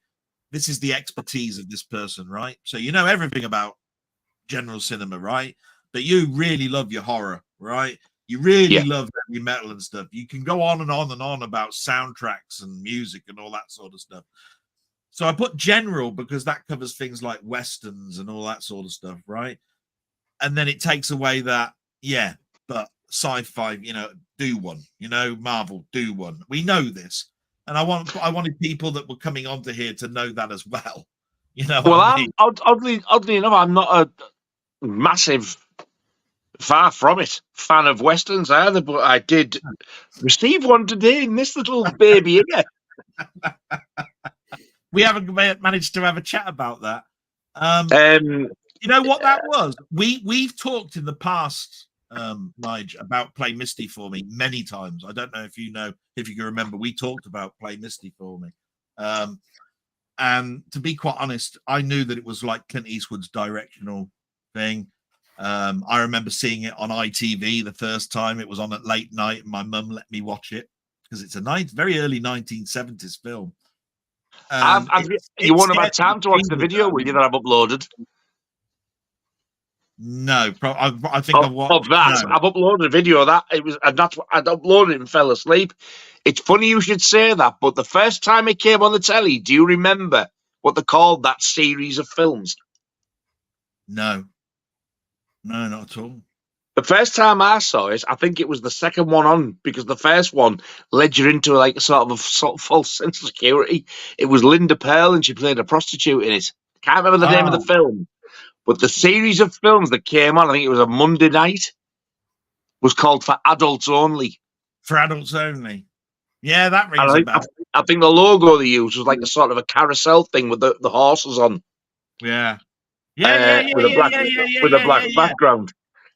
And that was when I seen that. Oh my God, I couldn't sleep. And I was talking today to somebody, and they were like, "What films like scared you as a kid? Like really terrified you?" I said, "Well, because they were on about when we met people like Robert Englund. Apparently, Robert Englund thinks if he knows your age, he can guess the films that you watched or scared you as a kid. And he won't get mine." So you know when you're watching something, and that was the one I couldn't think of. And they're two disjointed films, two totally disjointed films, but one reminds you of the other. So I remember watching as a young age Play Misty for Me, and I thought, what a great film! This is absolutely brilliant. She's a psycho nutter. Yes. And there's things that you remember about it, like where he lives. You keep seeing the top view of his house, from this sort of like side coast road, type thing. Yeah. Because he's a DJ. If nobody knows, he's a DJ, right? And all I remember about it later on was she kept saying, "Play Misty for me." It was like a calling card. She phoned into this radio station, did it. Later on, when I was watching VHS films, and I was a little bit later on, I saw a film, and it took me back to Play Misty for me, and you'll know it straight away. Is I think it was like Carol Kane, I think it was, and it was Have You Checked the Children? The famous 12-minute opener to any horror film that you ever have is When a Stranger Called.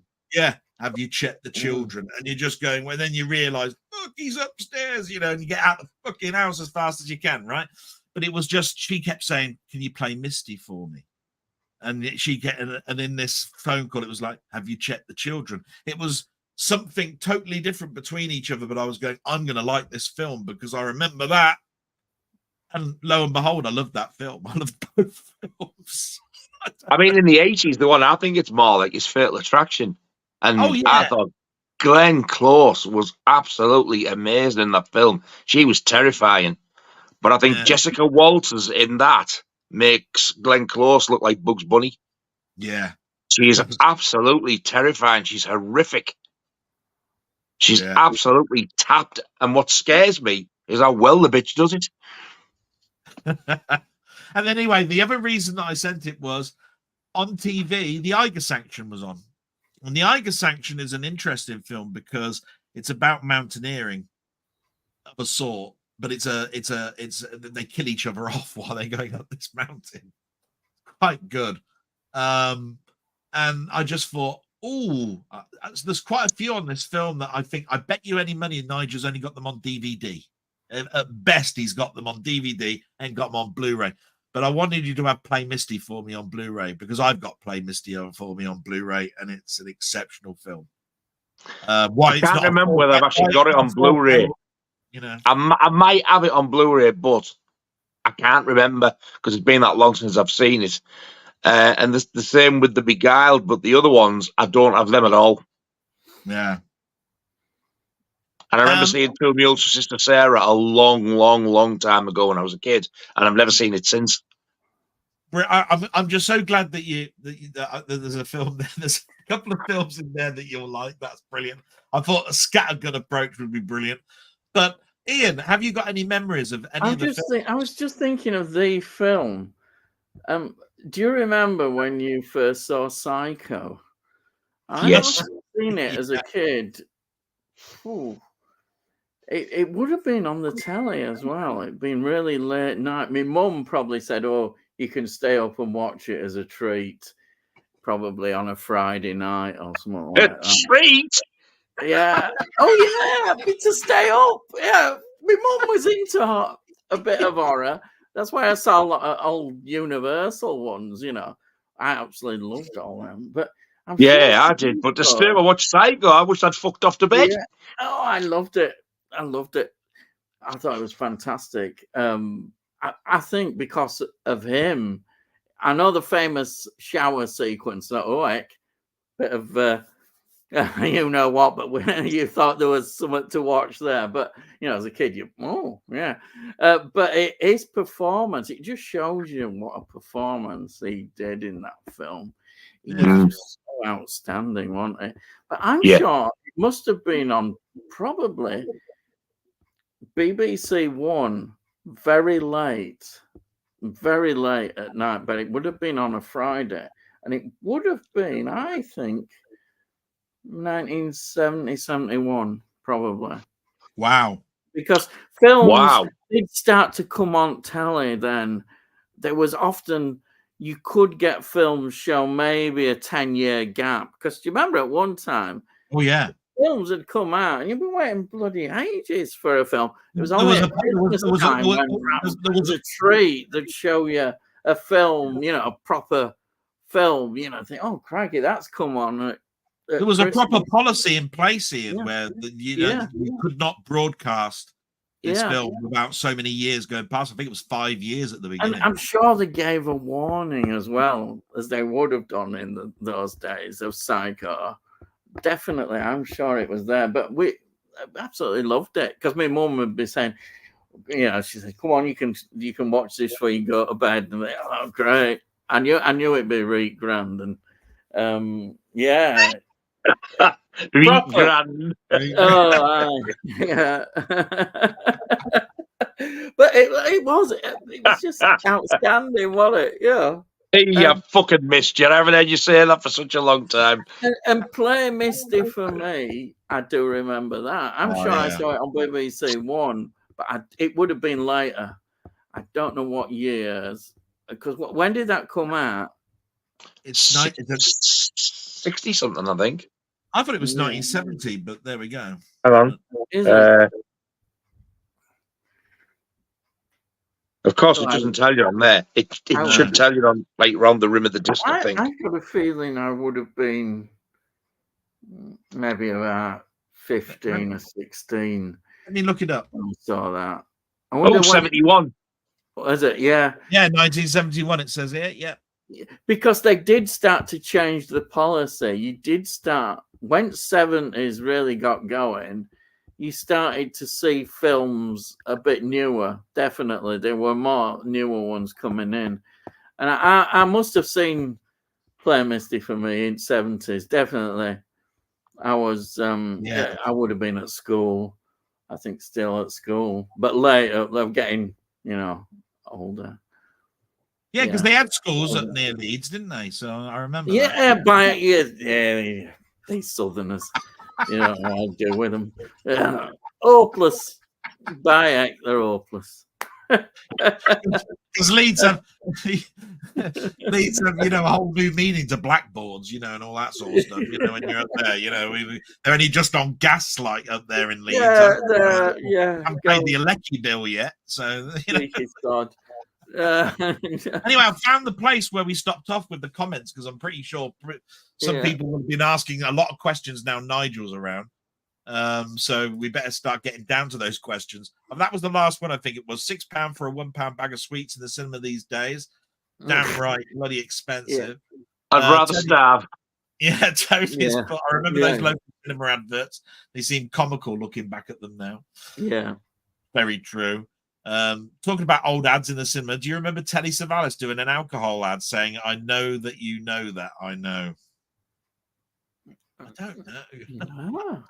Don't remember that one. I don't think. No. The most famous thing ad that he did was the broadcast film about the Bullring Shopping Centre, wasn't it? Come to Birmingham or something. He did this. Telly Savalas did. Telly Savalas did. Come to Birmingham. Come to Birmingham Bullring Shopping Centre. It's the city of the future. Birmingham. Yeah, it really was like that. And I remember seeing that, pissing myself. when was Kojak? When was Kojak out? Oh, that's 1970s, 82. When it started. Because it became so big, didn't it, that he got a single in chart, didn't he? Oh, yeah. Remember? Yeah. That what record? A bell end. Yeah, it was awful. But he didn't even bloody sing. He didn't. He paints 1,000 words. Why can't I paint you? I was going to say it. Everybody fell for it and bought it. I didn't. Oh dear. I remember it on Top of Pops. It was dreadful. I thought I could do better music than this with me ass, you baldy twat. Yeah. I half expected as well, like, to go, if a picture paints 1,000 words, have a quick suck of his fucking lolly.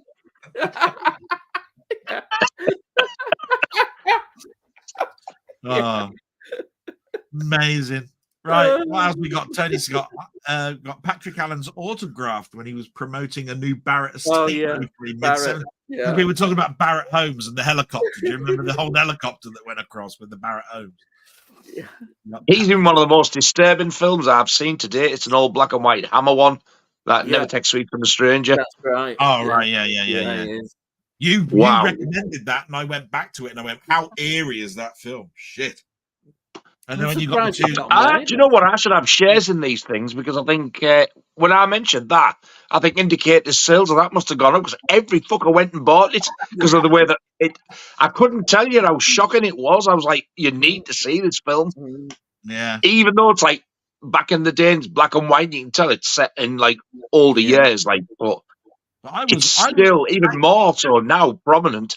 It's one of those films where I felt the dilemma of the two girls in the boat when it was going away, and the string was still attached to the jetty, and I'm going, shit. And I'll say no more about it, because I don't want people to not go and see it because I've said too much about the film. But that is just one scene of many where I actually felt the dilemma of these two girls in that film. Like within the first 5 minutes or so, you're watching it just before the titles, and something happens, and you're thinking, you're not going to go there. No. And it's like it's one thing after another. You're like, what the hell? It is one of those films, I must admit. Creepy and goosebump inducing. Richard Brown is saying, Telly Savalas talking about Birmingham, my kind of city, at the top of the block of flats. Look at that view. That's what I was talking about. It was about come to Birmingham. Bloody hell. As somebody sees behind him and pushes him over the edge. Ah! Him and his lolly. City of the future, is it? Is it buggery? Jesus Christ. More than 70. Sandy Oller is a troll account. Oh, yeah, sorry. We did have a person called Sandy that we were answering questions on. Same person left a comment about Scott, accusing him of using a voice changer. What say you, Sandy? I don't. That's nice. That's a nice thing to say about Scott, isn't it? I'll try and cut those out as we keep going further down. Sorry about that, guys. So right, it's gonna be hi Del, Ian, Tony. You're just popping in. We'll be back again soon. Got a lot of going on. Hope you're all right.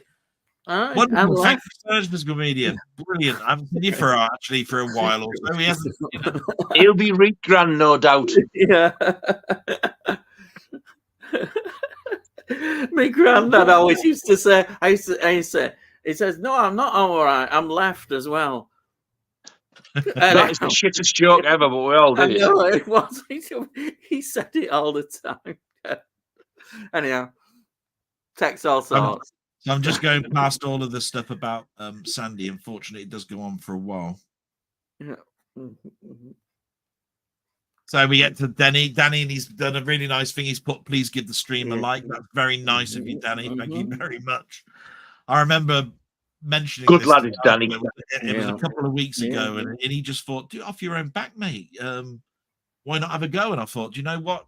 Nigel's always steered me in the right direction. He's always been a nice sort of like, he's sort of like that little angel on your shoulder. Do you know what I mean? Say, just do it if you want to do it. If you don't want to do it, don't do it. You know, it's very simple for somebody to say that, but it actually takes an awful lot, from my point of view, to get the guts to do something like this. You know, you have to push and push and push until and then I feel all right the other side. You know what I mean? When you're actually doing it, you feel all right the other The side. thing is, though, you got to think it's like it's no different you doing it to anybody else. There's nothing different. It's the same thing, same format. I get it. Why I would be nervous because I wouldn't know what the fuck I'm doing, but you've done them before. Yeah, that's true. Well, it was Like, you. I still get the same nerves. That's all. You said just treat it like you're talking in pub if you can. And I think Exactly. That's a good thing. That's a good way of doing it. We've got somebody in the background here. Shall I bring him on? Oh, yes. Or should we leave him in the background? Go, sod you. What sort of time do you call this? No, he's far too handsome for that. Get him on. Here we go. Hey, everybody. Hey, bye. Hey, Dal. Hey, Nige. Hey, Ian. How you diddling, mate? Hey. Not too bad, not too bad. Not long got back. Was stuck in traffic for 3 hours due to roadworks. Ladies and gentlemen, his name is Petey, and he has gigantic balls. Oh, how are you all doing? You sound full of cold. Yeah, I've had it all last weekend. Just about got rid of it. Are you on the recovery though? Yeah. On the recovery, yeah. I spent all Saturday mostly in bed. Felt terrible. Oh dear. Now, I've seen a couple of your videos that have been out recently, Pete. But just tell us what you've been watching. What did you just try and drink there? A bottle of some out of fucking sauce? Gaviscon? Gaviscon? You've got issues.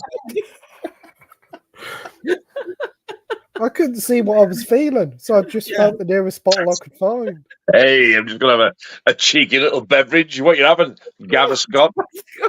Gaviscon? You just reached out and Gaviscon was just on the side table. And good God, bleach wasn't there, innit? I love the way he goes and tries to hide it.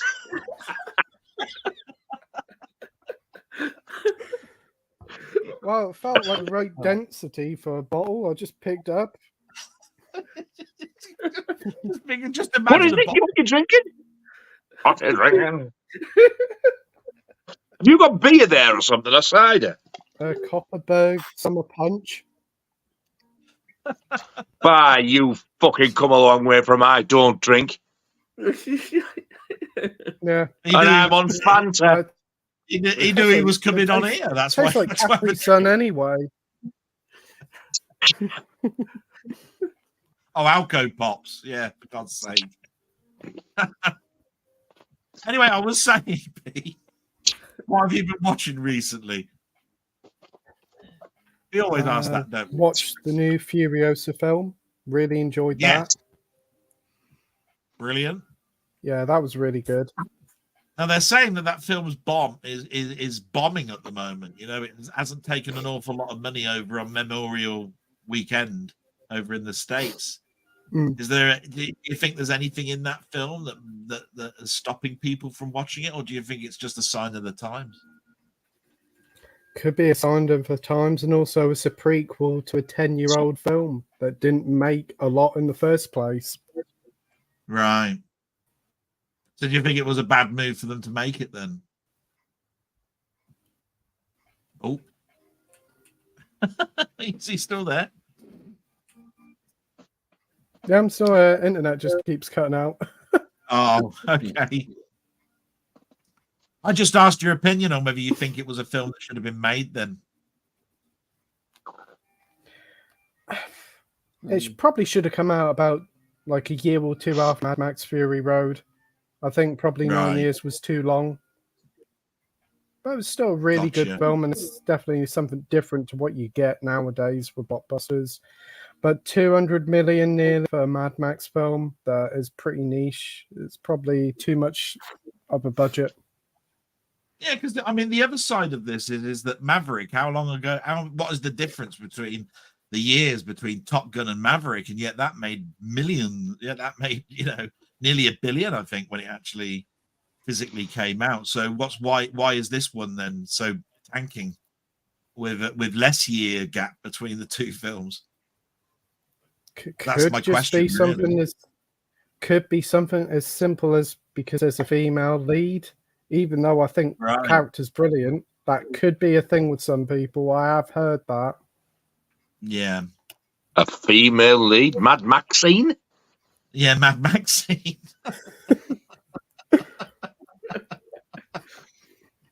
What the hell? Anyway. They're bringing back Friday the 13th with Jennifer Voorhees. We're just going down the questions, Pete. So, is there anything you'd like? Self-promote your channel, please. I mean, I as much as I've been saying to everybody, please sub these guys. There will be a link afterwards. At the moment, I've just got a brief description of your channel and stuff at the bottom, but I will after the stream add the links to this, so you can click on your link. So, tell us what you do, what you like to, what you do on your channel. Oh, thanks. My channel's Playtendoguy. Do loads of different stuff. Talk about films, talk about games. Do some live streams now and again. Want to get them a little bit more frequent. Get some more guests on. And I do a few videos, unboxings. Want to do my top 100 films of all time. Do them in like 10 film chunks. But it's trying to get a list of 100 that I'm happy with. Wow. I was going to say, that's a task in itself. That's not an easy task. I've got a top 100 of every genre, I think. Really? Wow. I keep thinking of films to add to the list, and I'm taking them away, and then I'm like, oh, no, I actually prefer that one. And then so much rearranging, but I am mostly happy with the list I've got. That's good. I mean, the nice thing about something like that is that you actually physically get to the end of doing it. There's so many times I've started a project like that by saying, I'm going to split it up into these and do a 10 in that, and I've got all these down and I'm cutting it off, and I'll add another genre and that'll put it there and all this sort of stuff. But I have to say, I mean, back in the day, Nigel recognized this as my Hong Kong Book of Kung Fu. Look, this was how we used to keep of our films. And I mean, how many films are in here? And you're going to knock it says the 16,000 new entries in this book, and you're knocking the whole film genre down to 100. I mean, how the hell do you do that? And I've probably only seen 1% of the films that are mentioned in that book. Yeah, exactly. So it's like I say, hand clap from me, for even attempting something like that, because I don't think I'd get to the end. I really don't would. So thank you very much for coming on, Pete. We're just going down the questions now. Thanks so much for inviting me. I would have been here sooner, but I was stuck in mud, quite literally. No, I would have been here sooner, but I fell asleep. Well, I wasn't on much longer before you. Oh, really? I woke up and I thought, I'll be on time. It's still light. And I went, that's that. It was the Del and Ian show for quite a bit. I didn't even get a chance to look at see if there's any messages like, where the hell are you? Because there was a few people going to watch. They'll probably give up now. But you were all here now. That's all that matters, isn't it, really? So anyway, we're just going down the list. I'm trying to weed out. There's been a bit of a kerfuffle, unfortunately. So I think I've got to the bottom of that now. So we move forward. Tony York, Longest Day was an epic depiction of D-Day. Yeah, we were talking about war films earlier on. How some films are a hard watch to watch again, like Schindler's List. Yep. It's like a one-time watch, one and done, really. Sometimes it's really hard to get yourself, but geared up to watch that film again, no matter how good it is. And it is a fantastic film, and I'm glad I've got it in my collection. I have to push myself to watch Schindler's List again.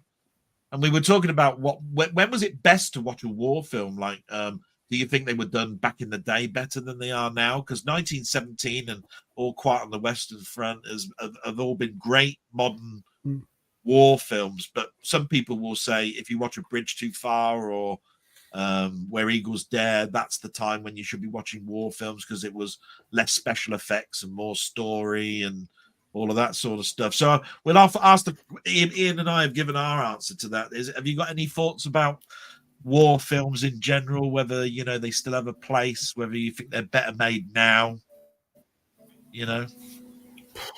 Ooh. I don't know. I'm not really much into war films, mainly due to they are quite a depressing subject. I know Saving Private Ryan, I remember rewatching that a couple of years and I had to stop halfway through because it was like, wow, this is quite emotional and it's really, really sad. Yeah.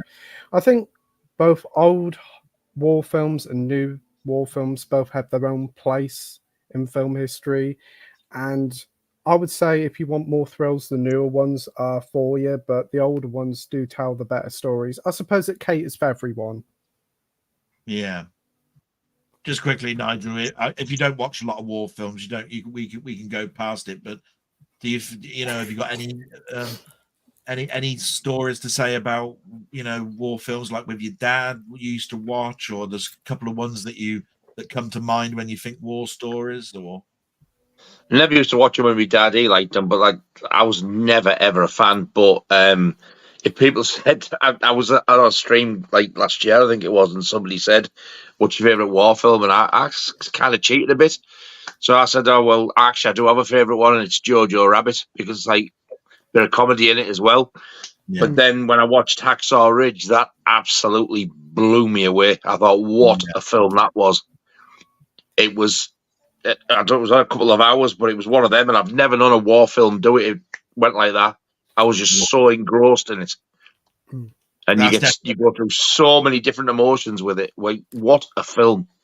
I must admit, Hacksaw Ridge is one that I really, really think is a must-watch when it comes to war films. Ian, have you seen Hacksaw Ridge? I haven't. No, is that Mel Gibson? He directed it. That. I should get around to seeing that. Yeah. Yeah, he directed it. Isn't it Andy Garfield? Isn't it? Yeah, Andrew Garfield. Yeah, that's the cover. Yeah, yeah. Actually, one of the best war films I've seen was a Hammer one, which is called Yesterday's Enemy, and it's in a prison camp. It was made, I think, about 1958, 59, and it's amazing. It just, you're expecting loads of action and that. A lot of people probably say it's boring, but it's never boring. It's the dialogue and the script, the way it's written, and it's just knocked me over when I saw it. I thought, wow, this is how to do a war film, low budget, and yet be really on the ball. Just 1958. Wow, you must have been it's Hammer. You see, Hammer wrote a lot of. There were some great scripts, and they hardly had any budget. And people forget, they always think of the gothic horror films, but they did a hell of a lot of great films, did Hammer. Definitely. Yeah. And I was only joking then when I said you were 29. Yeah. But you are celebrating your birthday on Sunday, and I do wish you very well, my friend. Yeah, I know. 64. Oh, happy birthday for Sunday. Yeah, thank you. 64 years. Hope you have a good one, mate. More getting senile every day. I think I've been going senile since I was about 30. Yeah. Same here. I'm a grumpier old git, I think. That's what I am. You laugh and smile too much to be grumpy. So then we've got Richard, who's basically just saying that Ian would mention the film Waterloo because we were talking about battles. Yeah. And Tony says, I think it may have been the Russian army used as extras in Waterloo. Yeah, they used loads in that film. Yeah. It was the highest amount, wasn't it, for extras? The good old Gary North has said Hacksaw Ridge is the best modern war film. So there we are. I need to see it. I need to see it. Singing from the same book. Get round to it. Where Eagles Dare. I must admit, it was one that was always on bank holidays. I always used to watch it then. But Where Eagles Dares, it's a classic. Bloke who wrote the confession books went on to write the screenplays for The Spy Who Loved Me and Moonraker. Oh, really? This is because we had something come up earlier on saying that Intrada have brought out the confession films at a £50 Indicator, I think, Indicator, sorry, Yeah, I see the announcement for that. And apparently, Cinema House Paradiso has got a very limited run. Apparently, it's selling like hotcakes. There's something like only 3,000 being made, and they're everybody apparently has cottoned onto this, and they're buying them like mad. Cinema House Paradiso. So, you know, so if you like your bottom, go and watch that. Oh, I mean Guest House Paradiso. Yeah, Guest House. Yeah. Who's released that? Indicator. Indicator. Yeah. Ah. Announced today, and apparently it's selling like hotcakes, and there's only a 3,000 run or something like that. I saw that at the cinema. Yeah, as well. So we got Tony York. I was thinking of getting the confessions for the guest stars, of course. Filthy beast. Yeah. We know exactly why you were going to get that. Frank Holder, a mate sneaked me into the back door of the local cinemas to see the confessions of a window king. I bet you bust one off, you filthy beast. Timmy Lee, for God's sake, yeah. A bit tame these days, but I mean, yeah. They hold a certain place for people. Tony Hawk, the Doctor films had Leslie Phillips after Dirtboguy. We were talking about the fact that Doctor in the House and all that was the Doctor series. What were we talking about the Doctor series, Ian? I can't remember. It was a segue from Handmade Films, wasn't it? Yeah, I think it was talking about Barry Evans. Barry Evans, that was talking about those plumber films, and because he was in Mind Your Language, but he was in the Doctor. He was in like Doctor at Large or something like that. In the I know his brother, Good Evans. Oh, for God's sake.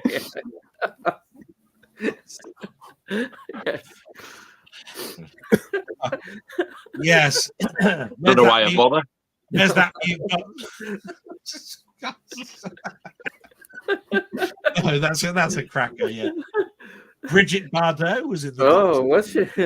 Yes. But oh, Bridget.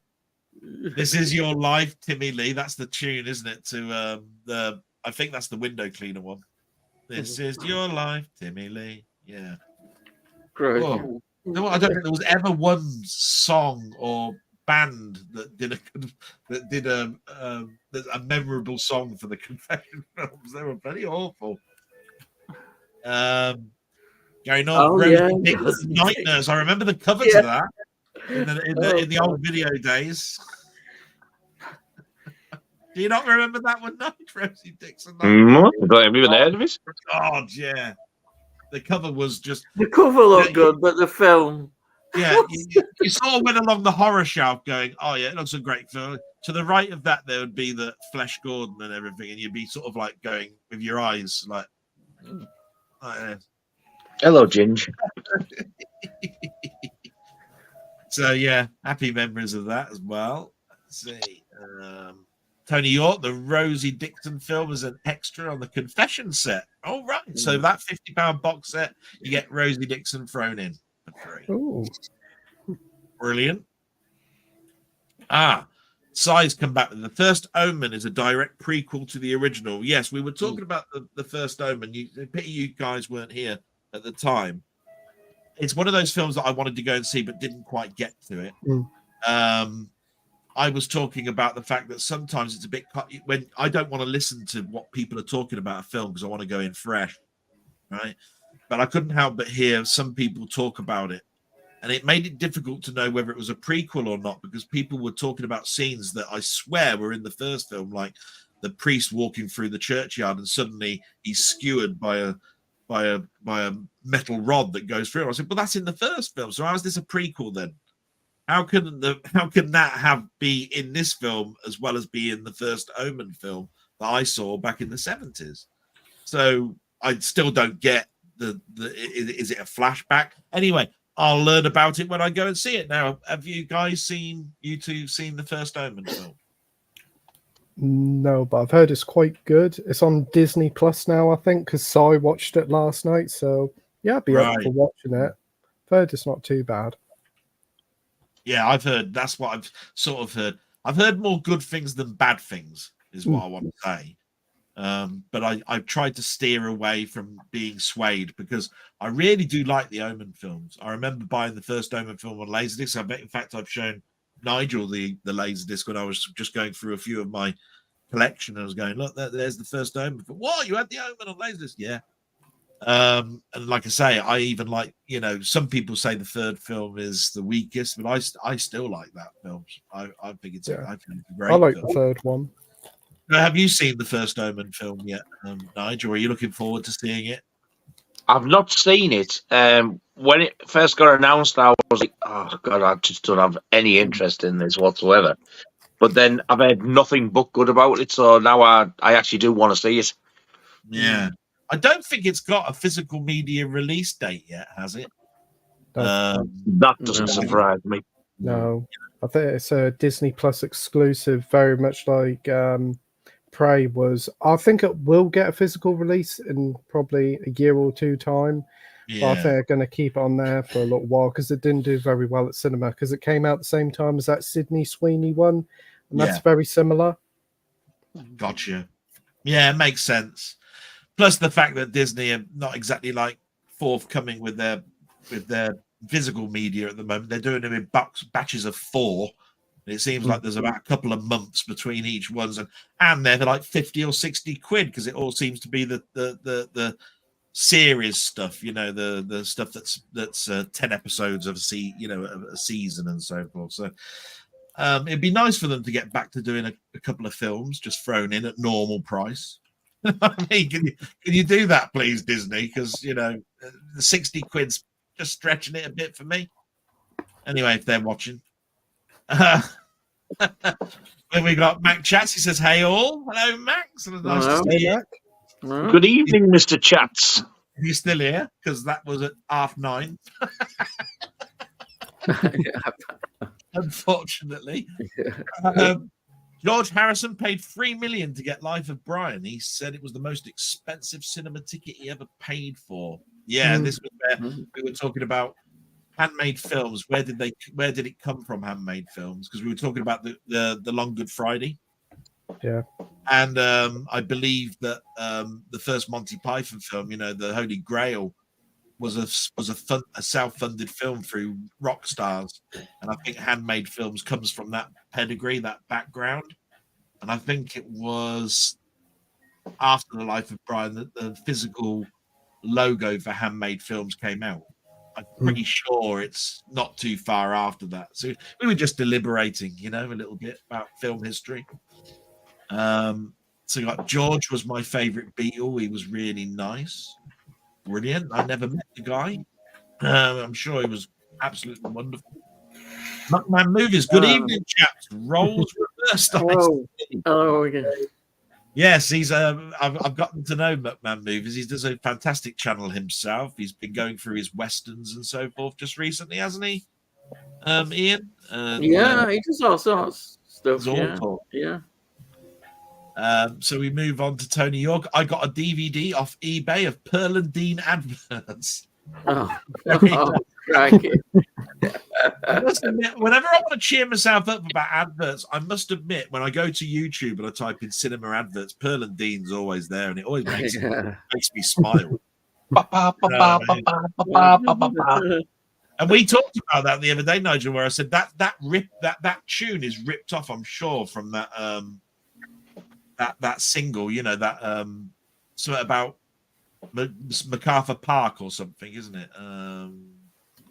Bloody hell! Him who died. It was in the Harry Potter films. He sang it. Richard Harris. Yeah. Because it's a very complex tune. If you've ever actually tried and dissect how that tune goes together, it's all over the shop, but when it comes to chords and when it comes to breakup of chorus to main tune and all that. But anyway, about 3/4 of the way through, there's this instrumental, and I swear blind it's the Pearl and Dean music. About 3/4 of the way through, and then it goes back to the melody again. Yes, that's something that I wanted to bring in there. I don't know why. I've got an original 7-inch of that, the Richard Harris one, and it's like near mint. It's got his face, hasn't it, on the cover? It's a sideways face of his, isn't it? It's just a single. It's just an RCA company sleeve. It's when the RCA label was black before it went orange. Oh, right. I think it goes on about 6 minutes as well. It's a long song. Yeah. I used to hate it, but I think it's absolute genius when I hear it now. I love it. Yeah. I must admit, when I look back at that and listen back to that track, so many other tunes come into mind. There's one that's about Grocer Jack. Do you remember that? It was a oh my god, yeah, teenage opera. Yeah.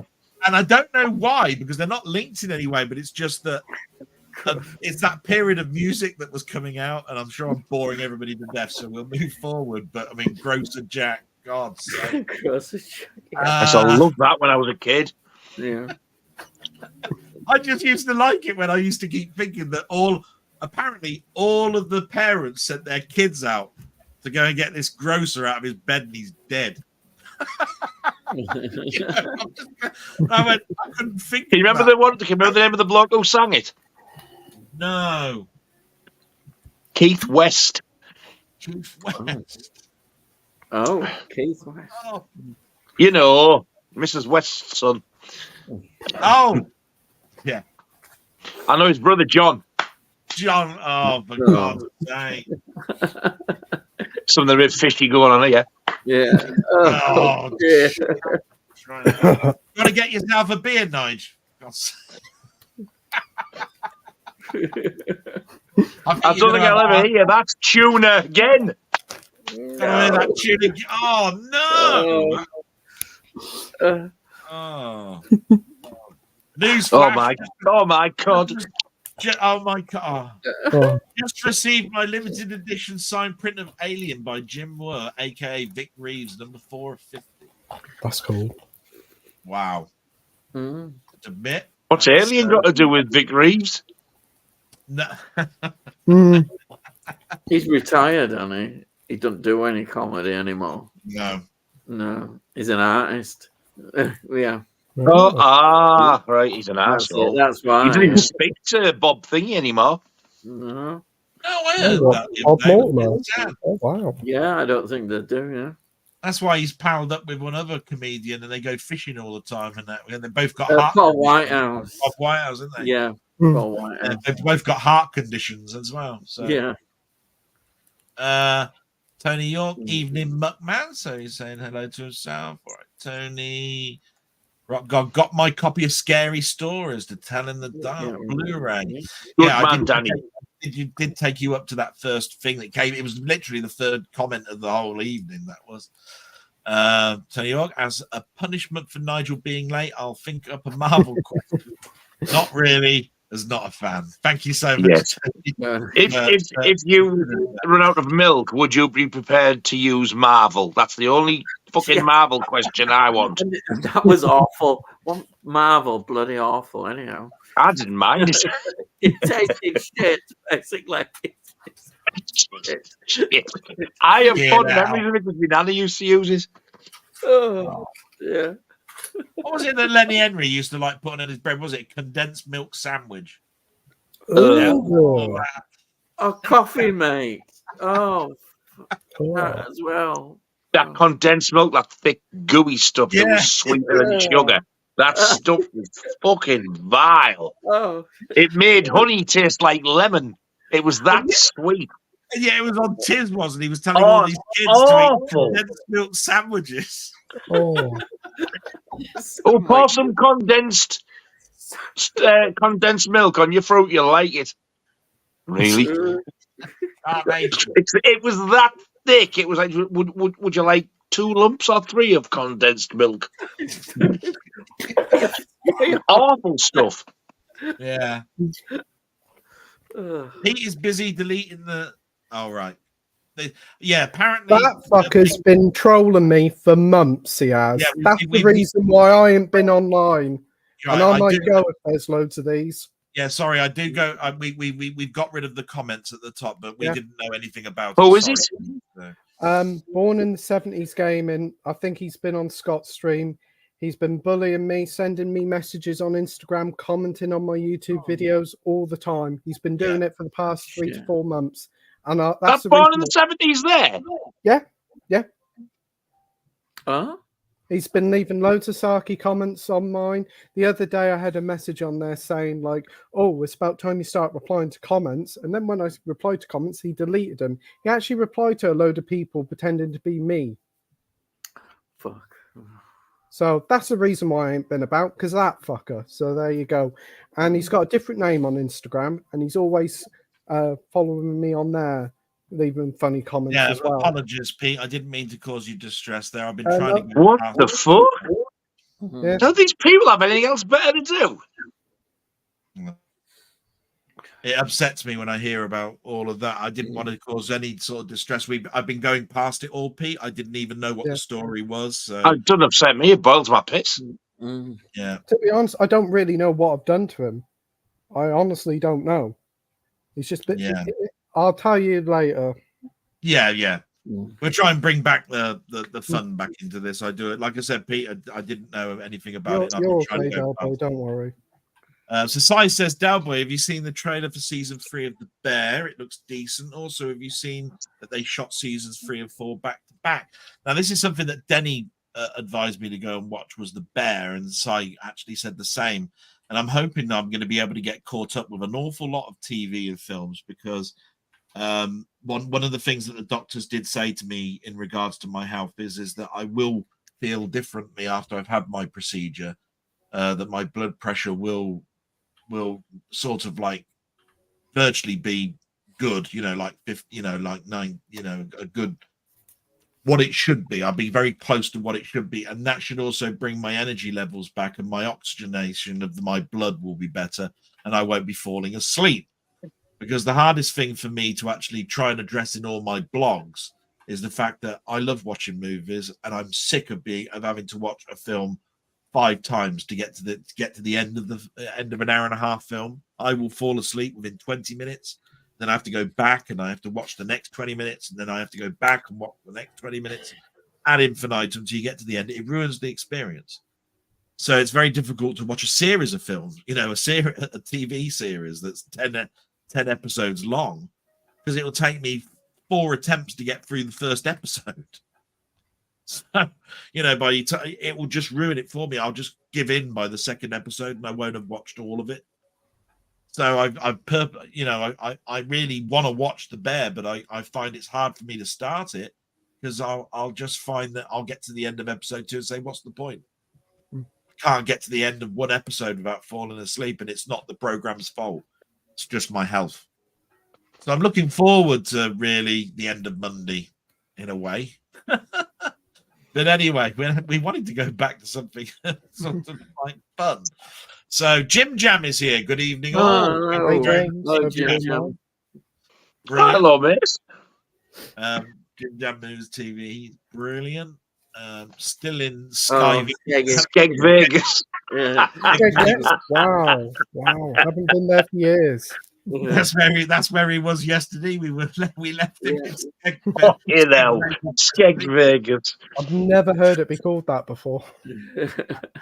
No, I haven't quite. Make you want to go? No, I'm lying. It doesn't. Last DVD I bought was Ludwig the cartoon. Don't judge me. Ludwig the cartoon from the 70s, I think that is. Ludwig. Yeah. Bloody hell. I'm going back. Watch with mother stuff. Evening, Jim Jam. What's your next anticipated film to be released at the cinema, guys? We'll start with Ian, I think. Okay. Oh, God. To be honest, you bugger, aren't you? I don't go to cinema. I don't get that. So, but what's new released coming up?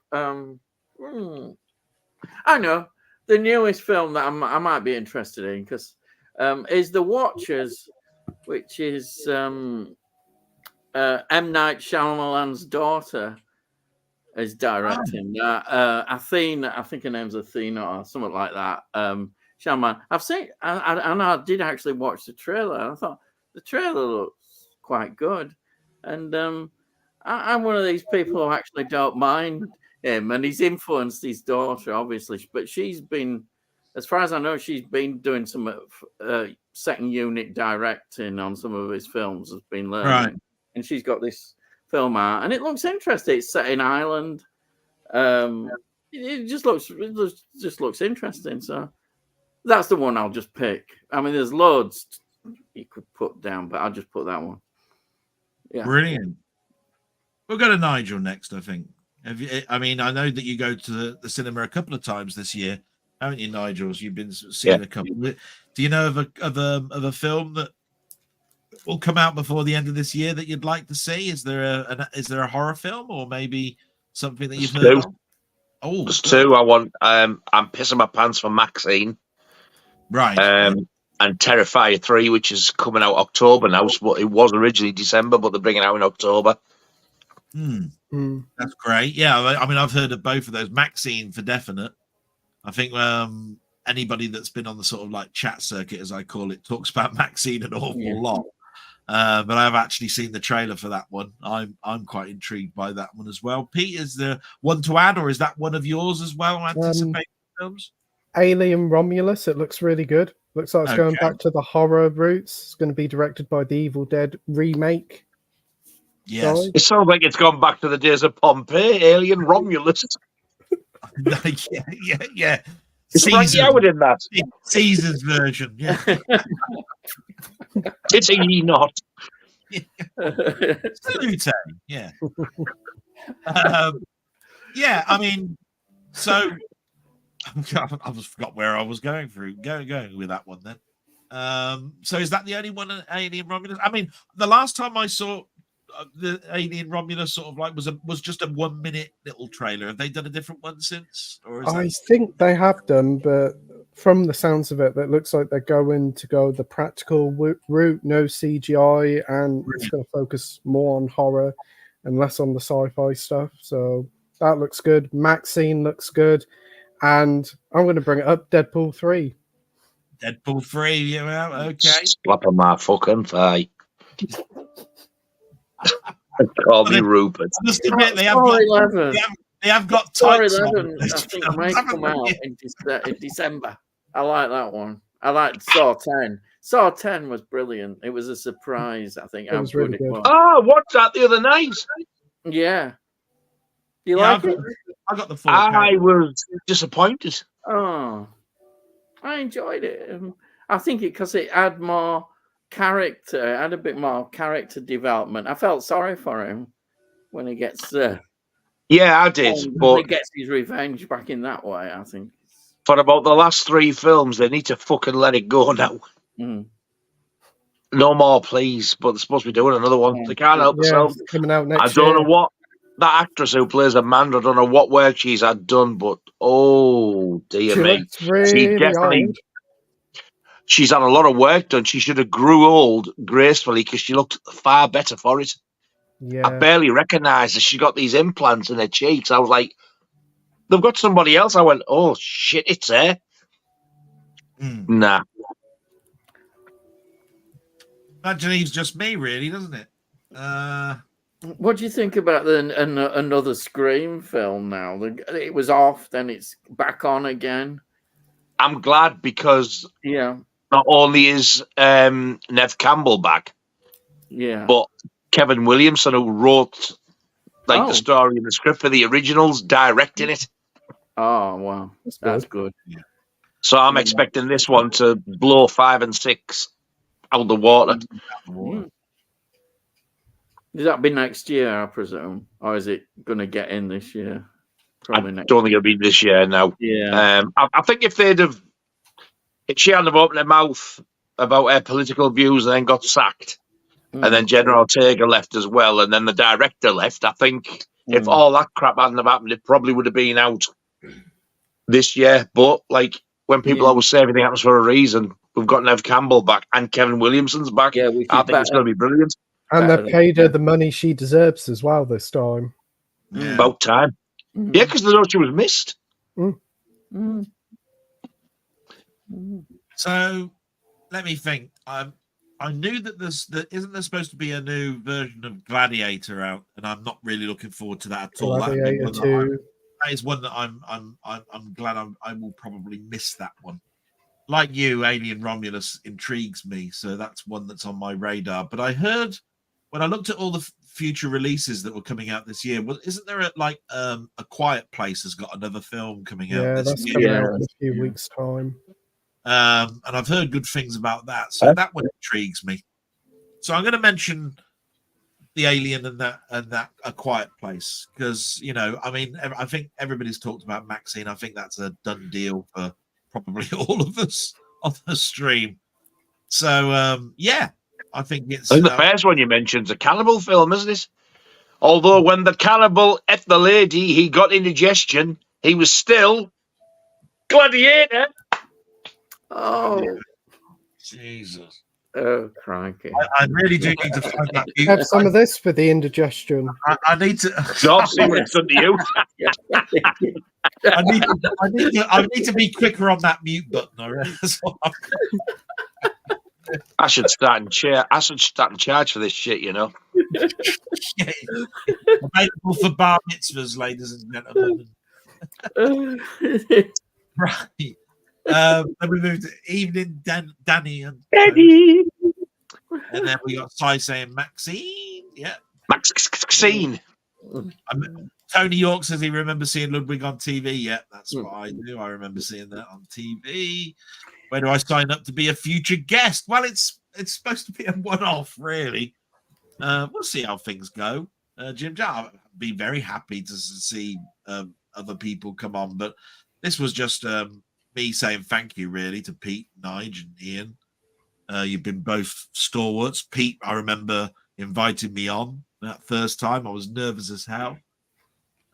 It's just Nigel's got me, onto many other streams, just and become a very close friend. You all have. So this was just really to say, look, Scott's not around just for a couple of weeks. It'd be really nice to know that the gang's still thinking of Scott, and putting something out there, really. Not to take over. It's really just seriously. Hey, we're all still alive and we're all still thinking of Scott. May well he rest well and then come back. That would be brilliant. I've heard from today. He's doing good. He sounds good. Oh, that's good. Oh, that's great to hear. Then we got. Well, you wouldn't know Holly Brereton. That's on from my side. Good evening. Hello, Holly. Holly was going to write a game that for my friend Mainmeister, and my mum and I were going to be in it. Wow. My mum and me going to be in this computer game. I think it was called Way of the Exploding Fish or something like that. There's a game out in the 80s called Way of the Exploding Fist, which was a martial arts game. Somebody said, why didn't call it Way of the Exploding Fish? And apparently my mum was going to be in it and I was going to be in it. But anyway, nice to know that Holly's still around. She's head electronic person for fixing the arcade machines at the RMC cave, the retro cave. Wow. It's 40, 50 miles away from here, to be quite honest. I'll try and leave a link in later on. By the way, I've already mentioned your links will be all added in there. So we got Gary North, most anticipated film, Longlegs. That sounds very spider-like, doesn't it? Oh, yeah, Daddy. You got to put Daddy in the front of that. Yeah. Or is it ZZ Top Long Legs? I don't know. I'm gonna Google this. I have no idea on that one. Oh no! It doesn't seem to be too bad. It's like a murder mystery film. Oh. There we go. So Si's heard of it as well. Look, so we've got there. Who saw E.T. at the cinema? Oh, well, I did. I'm excluded unless I wasn't even born then. Oh. That's right. I saw it before. I was one of them people that saw it before it went at the cinema because everybody seemed to. Oh, I've got a copy of it on. Everybody video. had a pirate. Everybody had a video pirate copy of it. Yeah. Everybody had a pirate. If your dad worked in a factory, that was it. Yeah. You wouldn't have to go to the cinema. That was your dad would be bringing that home.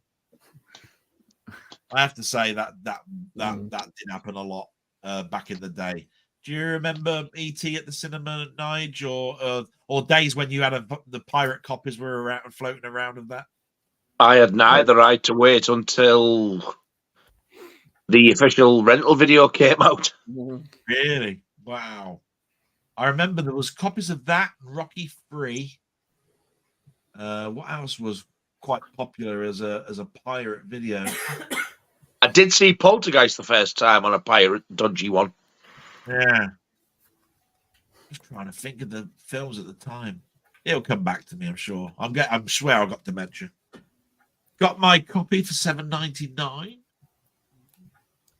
Not quite sure. Oh, is that for Long Leg? Yeah. The thing stories to tell in the dark. Yes. Because I did ask you what the price was, and you said you didn't want even that sort of price. That sounds a very reasonable price. I think I'm interested in that at that price. Almost as reasonable as this. I wonder what that is. It never gets old, though. What's the picture quality of that like, Nigel? I'm intrigued. No, it's amazing, crystal clear, very reasonably priced. Looks amazing. I agree. It looks good. Want to go out and get Jim Jam movies and TV. I stood in line 4 hours for ET. Bloody hell! Do I go to the cinema the first time round? No, I wouldn't bother. No. No. I must admit, I really do like the film. I've got the American 4K of it, but I wouldn't stand 4 hours to watch a fucker. You know, there wasn't really a Hoover called Mr. Henry at the time, but my mum swears blind that E.T. is a Mr. Henry with a King Edward spud on the top. That's what, and she couldn't understand that Steven Spielberg paid $1 million to make that thing up. She said, I could have done it with a Hoover and a big balloon at the top. Oh yeah, the Hoover, she'd have been good on Blue Peter. You know? It's amazing what I can make with an egg carton and a sour prune. Yeah. Here's my Christmas decoration hanger. 2 hangers. I built an identical replica of the Eiffel Tower with an egg carton and a sour prune. Look at that. Stacy Island. Bloody hell, here we go. Sake. Jim Chap movies. Feels like I only spoke to you guys yesterday. Yes, very true.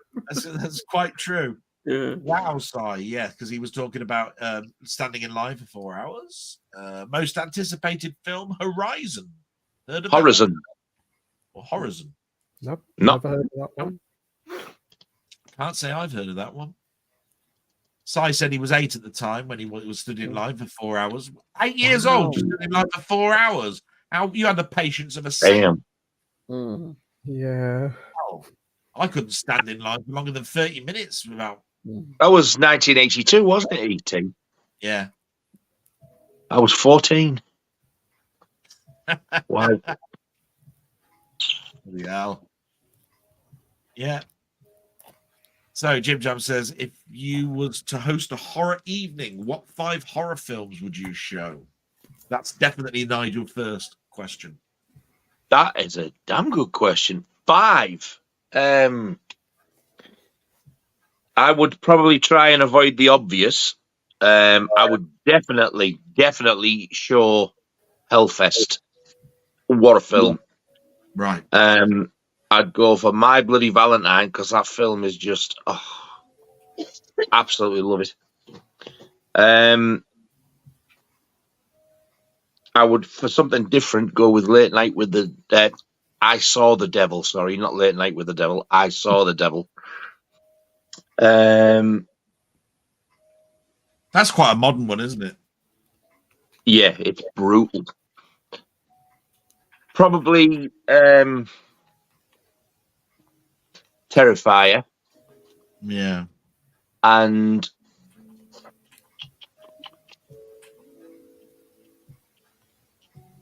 I'm going to go with the original Halloween. Good choices. Is that 5? Yeah, it is 5, isn't it? Yeah. Yeah. Brilliant. I think we'll go to Pete next. Pete, Can you think of 5 horror films that you'd like to show? If you can't think of them, don't worry, we can move on. I've got a list on my phone, so that's quite easy. He's prepared, bloody hell. Yeah. What did you do? Text Jim Jam say, can you ask this question, please? So I can look good on Delboy3k1. Oh, he let me know all the messages he was going to send, so I squatted up a week before. I'd say Nightmare on Elm Street. Yeah. Wicker Man. Wreck. Shaun of the Dead. And you're not a fan of Shaun of the Dead, Nigel? God, no. I don't know whether I've only seen it once, and people go, "Oh, it's so funny." It wasn't. I didn't laugh once. I don't know whether I'd consider that a horror or an intermission film between the horror films, just to give a little bit of light relief. Shaun of the Dead, but go on. And then at the end, I'm going to say The Vanishing. That is the scariest thing I've ever seen. Right. That is so good. Brilliant. I can't really knock those choices. It's just Shaun of the Dead. I probably would have said, is that really a horror film? But it is. I mean, well, it is. It's a comedy horror, isn't it? You know what I mean? It's like saying, is Young Frankenstein a horror film? Because it's a parody of Frankenstein. I don't really class them as horror films, but yeah, I mean, we'll keep it in there. I think that's a good choice, really. I mean, at least it gives some light relief between some crackers. That's what I was thinking. I mean, a couple of good cracker horror films in there that I've seen and loved. What about you, Ian? Have you got a 5 that you can think of? Probably more, but I'll have to have a job here. I'll tell you what. I'll always pick a Hammer one, so I'll pick The Devil Rides Out because it's such a good film. The Devil Rides Out. Cracking film, that. Yeah. I think Suspiria. I know it's one that I keep coming back to a lot, and just something about it I just love. Then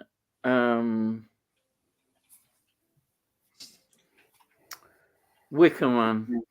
I have to pick Wicker Man. Seems popular, and there's a good reason for that. Yeah. Yeah, and then I know The Fog. Wow, I love The Fog. That's a cracker. The Fog is one of the greatest. That's my favorite Carpenter film. I really enjoyed that. It's such a great film. Yeah. Crikey. Carpenter bloody hates it. That's a stupid thing. It's one of his least favourites. It's amazing film. How many is that, Ian? Is that 3 or 4? There's one more, and he'd done 4. He said 4. Yeah. Fear in the Night. That's a Hammer film that's right eerie as hell. There's so many Hammer films. But I've stuck myself to one. I'll have to stick one.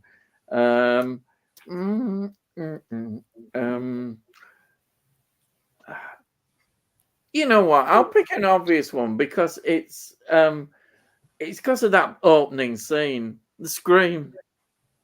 The opening scene of Scream, has that ever been battered? It's so iconic. Yeah. It's what an amazing film that is. Yeah. So that's my 5. Well, mine's going to be the weakest of the lot because, I mean, everybody knows I'm learning more about horror as I listen to you guys, and Nigel steered me quite well. But most people would know that if somebody asked me a question like that, I'd probably think about the decades of horror and try and add a little bit of everything in it. So I'd probably start off with Frankenstein because I'd want to show what the Universal horror films were like back then. And then I'd probably move on to the Hammer films and probably think of a good Hammer film that would be there. Choosing something, like, I don't know, Dracula or something like that, because I love Christopher Lee, and Pete, Peter Cushing. And then I'd have to move into sort of like the cutting point where I always say that horror got real, and that would be The Exorcist. So we moved now to the 70s, you see, and you get The Exorcist there. And then for the last 2 films, see, when you're then getting to the last 2 films, you're moving into that era of 80s and beyond. And, I think I'd probably go as to not too far, a joke in it. but then it's I've missed so many that were the quintessential that are just fantastic. There's Evil Deads and all of those sort of things. So I'm going to end with a modern one that I think Nigel's pointed out to me. There was one called Pearl. Is that right? Yeah. And I'd probably end with film. And I would probably end with that. And that would be my 5 to sort of like go through in a sort of like timeline type evening. Ask me again in an hour, I would probably change my mind all over again, because I should have really mentioned Fright Night behind you and Creepshow. I never mentioned them. And I was Creepshow, me. I was trying to keep it different by not giving the obvious.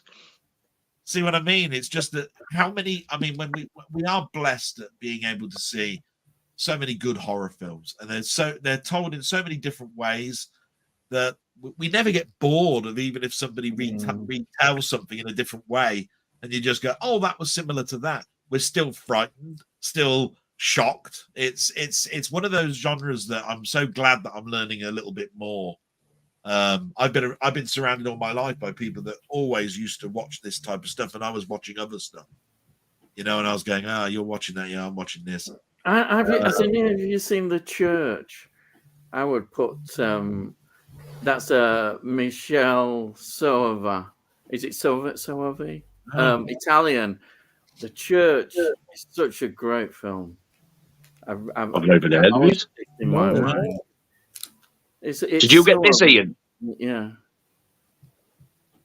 Mondo's just he just reviewed that. Oh, right. Yeah, I think I've seen it as. It's not the Hammer, it's the Jess Franco one, Count Dracula. Right, yeah. I've not seen it yet, but I'm intrigued to. But I've had mixed reviews about it. That's what's put the me worst off. thing you can do is go and watch that expecting it to be like a Hammer, because it's nothing like it. Yeah. I'm reckoning it's going to be something like the Andy Warhol Dracula and Flesh for Frankenstein type of stuff, the Euro trashy type of stuff. Yeah. Yeah. And so we move forward. Jim Jamsdale says, "Now, who here remembers Mac and Me?" Mac and Me. I remember Mac and Cheese. Yeah, I remember Mac and Cheese. I remember the cover, but I didn't watch it. The E.T. rip-off made by McDonald's, where they have a 10-minute conga line outside McDonald's eating Big Macs. You know what? You made me want to go and watch that now. Is there a clip or something? Oh, don't do it, man. No. The cover was bad enough. And Jams also said thoughts on the Critter movies. Now, I must admit, I have watched a couple of Critter films. I do have the box set with all four. I'm saying all four. They've made another 2 or 3 since that came out, which I'm not interested in, really. I was at one point, but I can't be bothered. One of them's apparently really hard to get hold of, and it's shit. And if you want it, it costs a fortune. I'm not going to bother. I don't remember 3 and 4.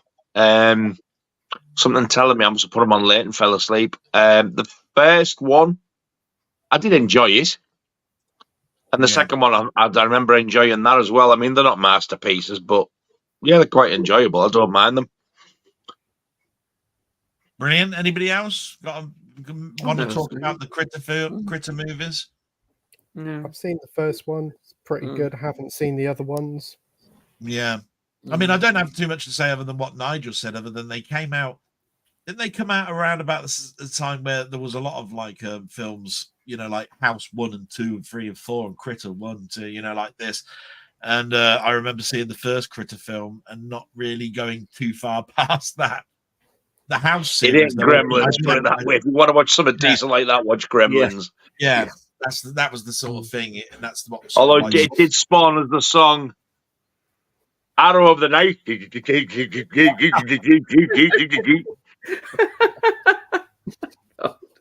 For sake. I gotta see, right?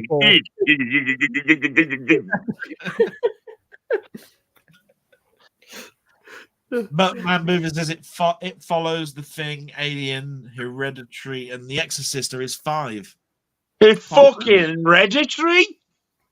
Oh no, Hereditary. Ow. Damn! And it follows. I tried to watch that. I turned it off. I've tried to watch It Follows and couldn't, but the thing, it's that bad. Second Sight gun release a big box set of it. I haven't heard. I haven't seen the price. Very nice box set. It's fucking ridiculously overpriced for a film. Now this is what I call reasonably priced. Beautiful.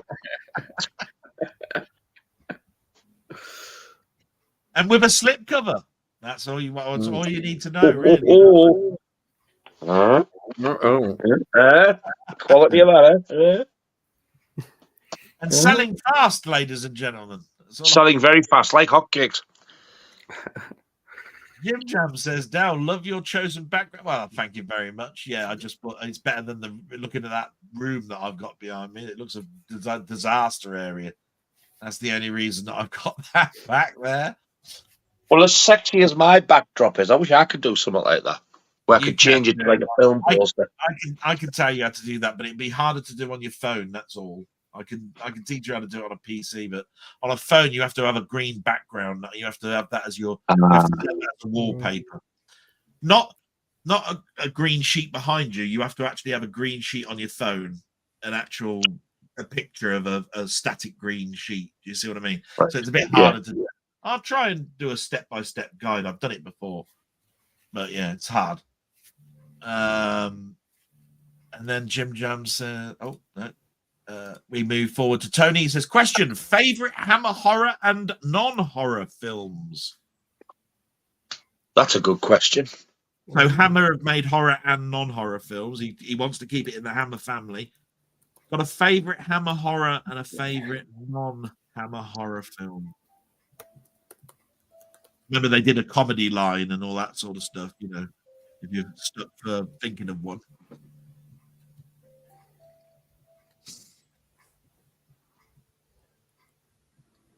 I'll just let anybody who wants to open their mouth first go first. I'm trying to think if I've seen any of the non-horror. Because I even think Never Take Sweet to a Stranger, I would class that as horror. Well, yeah, but you've got, I mean, if you're talking about Hammer comedy, you've got On the Buses. I was thinking them. Yeah. You know, so you got the whole buses line. You've got, I think you'll find that Hammer also did the Man About the House movie, the George and Mildred movie. That's a Hammer. Rising Damp, they did. Wow. They're all under Hammer. Trying to think. The Man About the House film is on my to get list. Oh, is it really? I found it. I thought, was there a film in this? I found once. I thought, yeah. So I didn't realize it was Hammer though. Yeah, so that the Man About the House Hammer film was more about them trying to knock down their house, and they try to buy the whole of the street, and they have to go to ITV Studios to try and stop the sale of the house. And George and Mildred, if I remember rightly, was an assassination attempt. Yeah, they thought that George was some sort of assassinating person. Of all people to accuse that of being that, George Roper. Yeah. They got this big dusty woman to try and get all sorts of stuff off of him. Non-horror. Yeah. Oh, wow. Didn't they do the Love Thy Neighbor film as well? Yeah, they did. Good God. They did most of the 70s comedy films stuff, but their biggest success was the Buses films because there were 3 of them. So I would probably say they were my favorite non-horror then, the On the Buses ones. Yeah. Horror, the original Dracula. Yeah.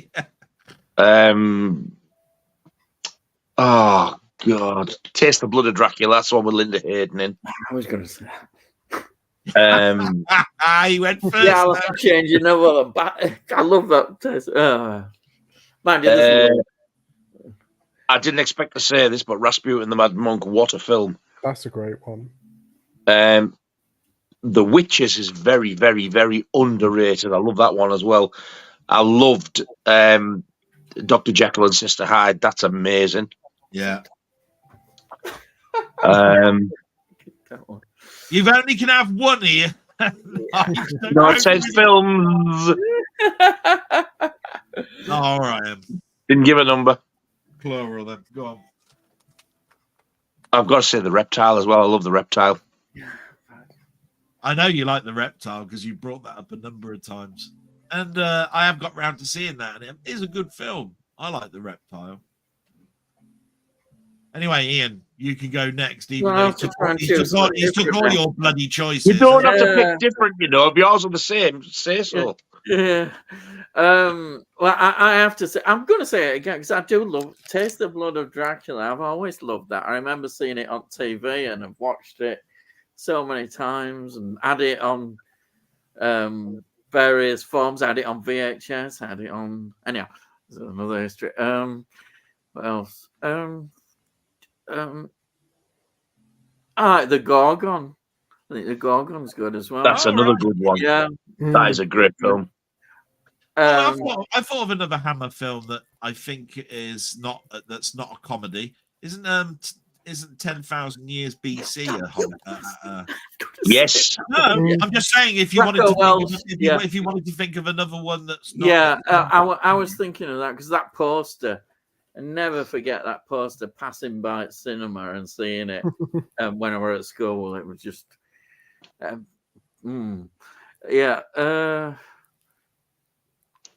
will put that as my non-horror film. Yeah, I was just thinking, giving you another choice. That was all. And when I went to see it, it didn't disappoint. It's a great film. I absolutely love it. Yeah. Brilliant. And what about yourself, Pete? Fun fact as well. 2 episodes of this up to now have had Linda Hayden in. Oh, right. Wow. That's cool. I'd forgotten about that. Yeah. Playing different characters in each one. Oh, that counts as Dracula as well. Ingrid Pitt. Yeah. I'll put that. Pete, what about your choices? Their brother Arm. Oh, for God's sake. Nice. And their dirty cousin, Cess. To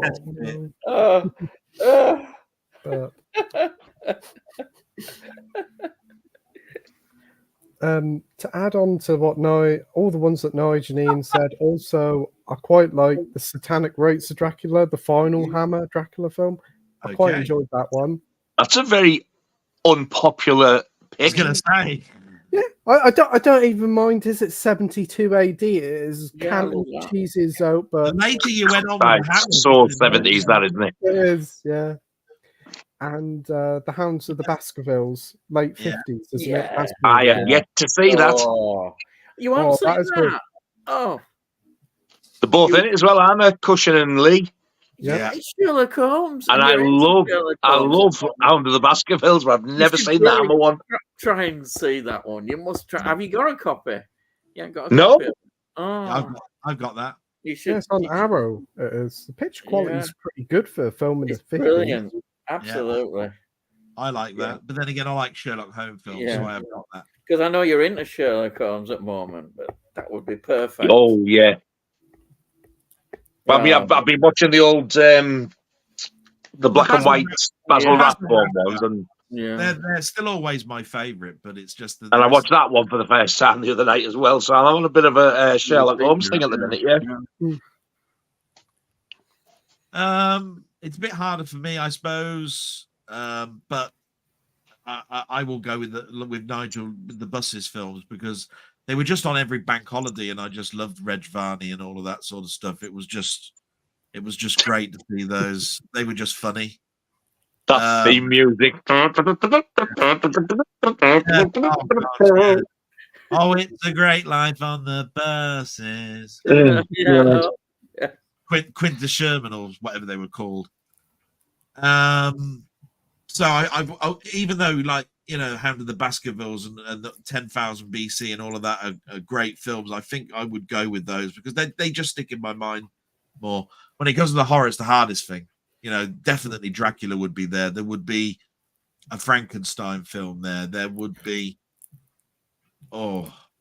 just so many good ones. I mean, I like Rasputin, Mad Monk. That's such a good film, that. Yeah. I mean, I remember when I got my 18-disc Hammer box set, watching that and going, "Whoa! I didn't know that was going to be happening in this, And it was just an eye opener to the variety that Hammer tried to do through that period of time. So I mean, I wouldn't include things like, what's that horrible one, Nigel?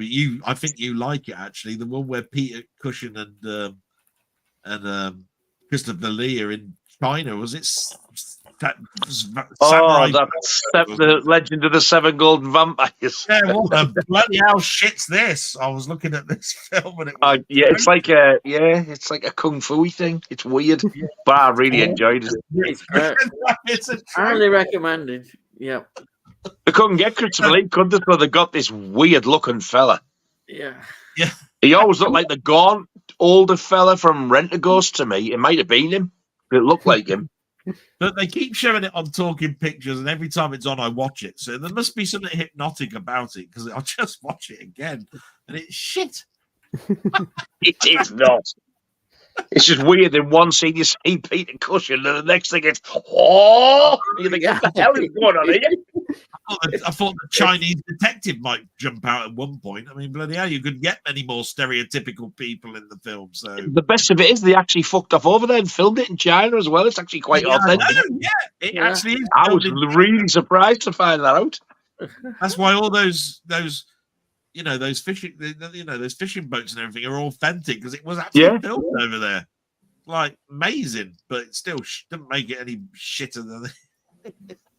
Anyway. I remember when I watched it, I waited for the end titles. I was thinking, I'm going to see if this was made at one of these studios. And it went on location in some China. I was like, you're shitting me. Yeah. That really did surprise me, because like Hammer didn't really do anything like that. I'm going to say something controversial about Hammer, though, that people will disagree with me. I don't think they made a good Mummy movie. I think they did all the others all right. They did a good Frankenstein. Oliver Reed, I think they did a good Monsters and stuff. I don't think they made a particularly good Mummy film. I can't think. That's the werewolf. Sorry, I've got it wrong. That's the werewolf, Oliver Reed, isn't it? Even the Oliver Reed werewolf. Yeah, they only did one, though. It's the werewolf one. Curse of Werewolf, yeah. Yeah, you're probably right, maybe, with Mummy. I enjoyed the one with Valerie thingy with the tits. What they call her? Valerie tits. You know what I mean? Yeah. Really I'll have you know, my mum's called Valerie. You wait, I'm going to take. Did you know Nigel called you Valerie Tits? Valerie Tits. I enjoyed that one more than the Peter Cushing and Christopher Lee one, to be honest. I thought that was too slow. There's a few of the Mummy ones are really good, but the Mummy's always been my least favourite of the big monsters. Yeah. It's just that I think even in the 30s and 40s they made better Mummy films than they did with the Hammer films, and it's just strange how they did so well with the others, and that I just don't think they did things. They even did films called She, didn't they? She. Yes. All sort of stuff. Yeah. I've got that in the DVD set, but I've not watched it yet. Yeah. Oh yeah, she's lovely. When we're talking about Egyptian stuff, I mean, they did stuff like that. Isn't it air out of Dr. Jekyll and Sister Hyde? I think it is. Not in She.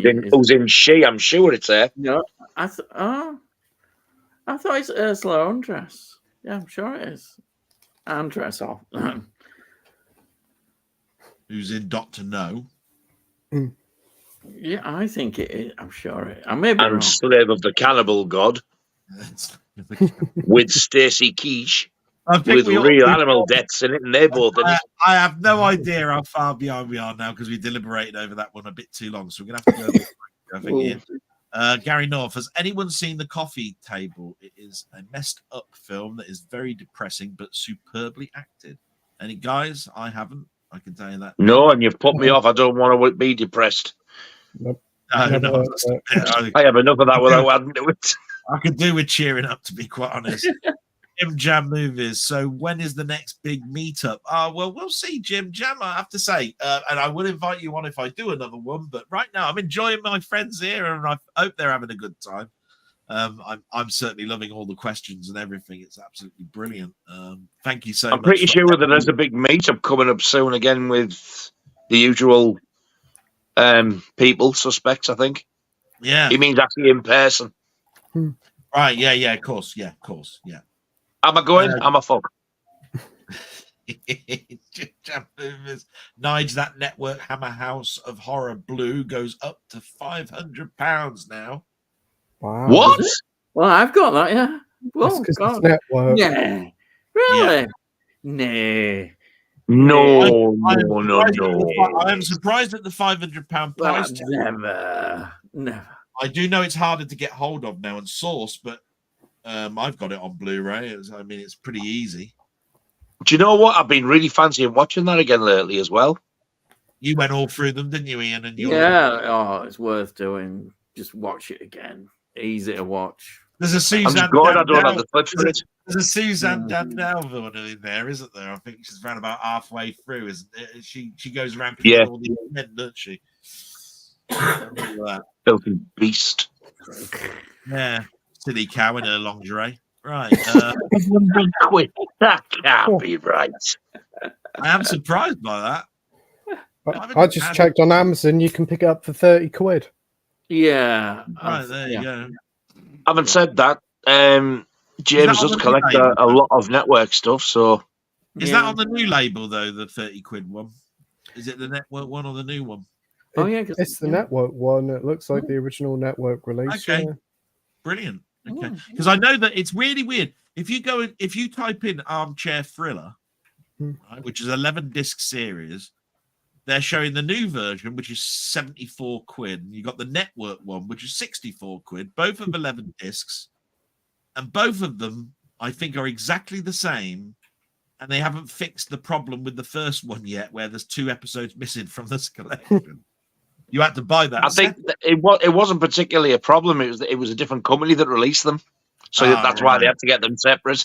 I think there's 3. I've got 2 of them. There's one more I still need to get, and I keep forgetting all about it. Why can you get the old network one at £64 and the new one £74? In their right mind's going to say, "I'll click on the new one."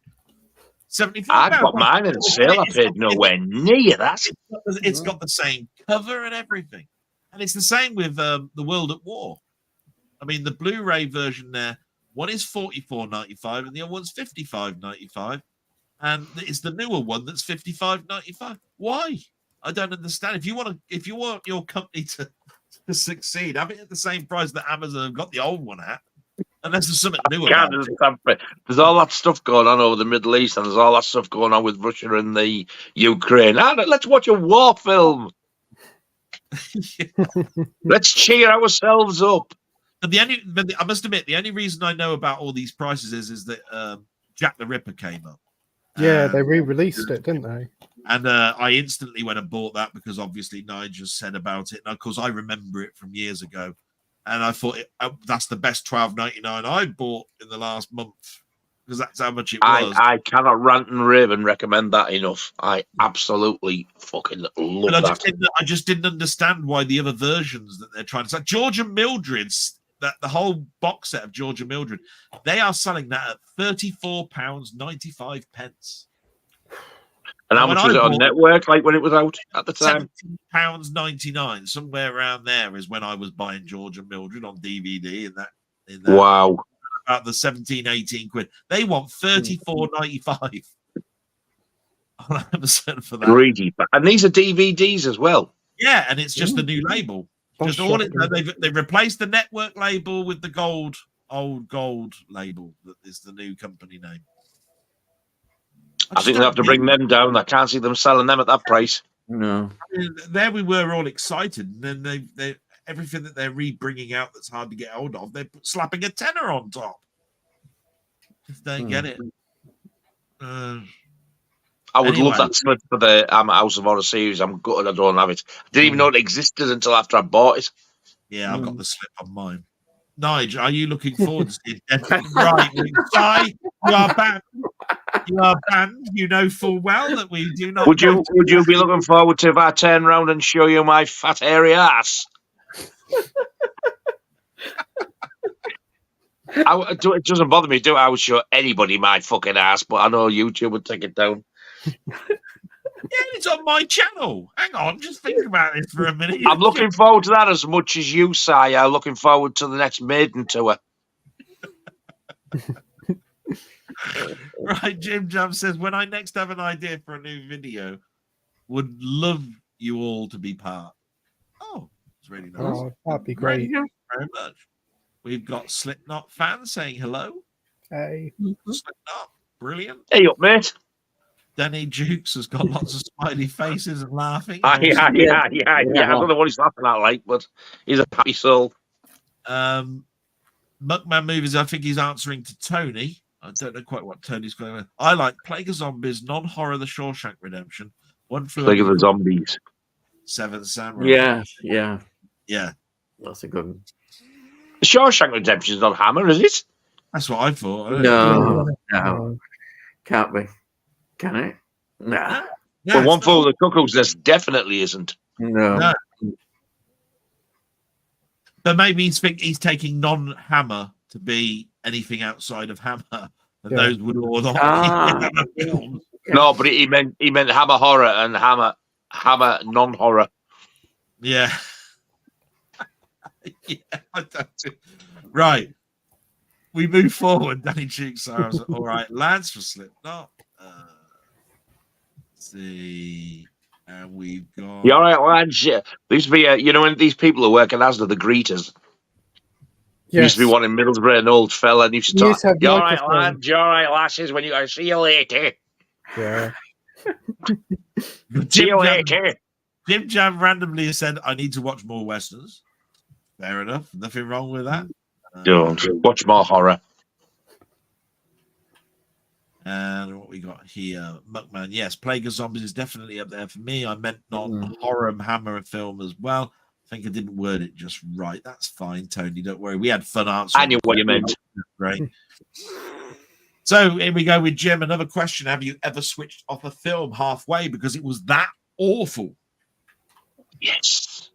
Yes, I have. That's a much better question than have you ever walked out of a cinema, because I'm a tight bastard and I'll watch it all the way to the end because I've paid for it. So it's better to say, have you switched off a film? Yeah, there possibly has been. But anyway, I'm going to let my guests answer the question. The last time I did it was a Kurt Russell film called Soldier. That surprises me, but I understand it. It's just pure sci-fi. I managed 55 minutes, and I was like, I cannot fucking bear this any longer. And off it went. And another one I turned off before I saw the end of it was the Sarah Michelle Gellar version of the Grudge. The Grudge, yeah.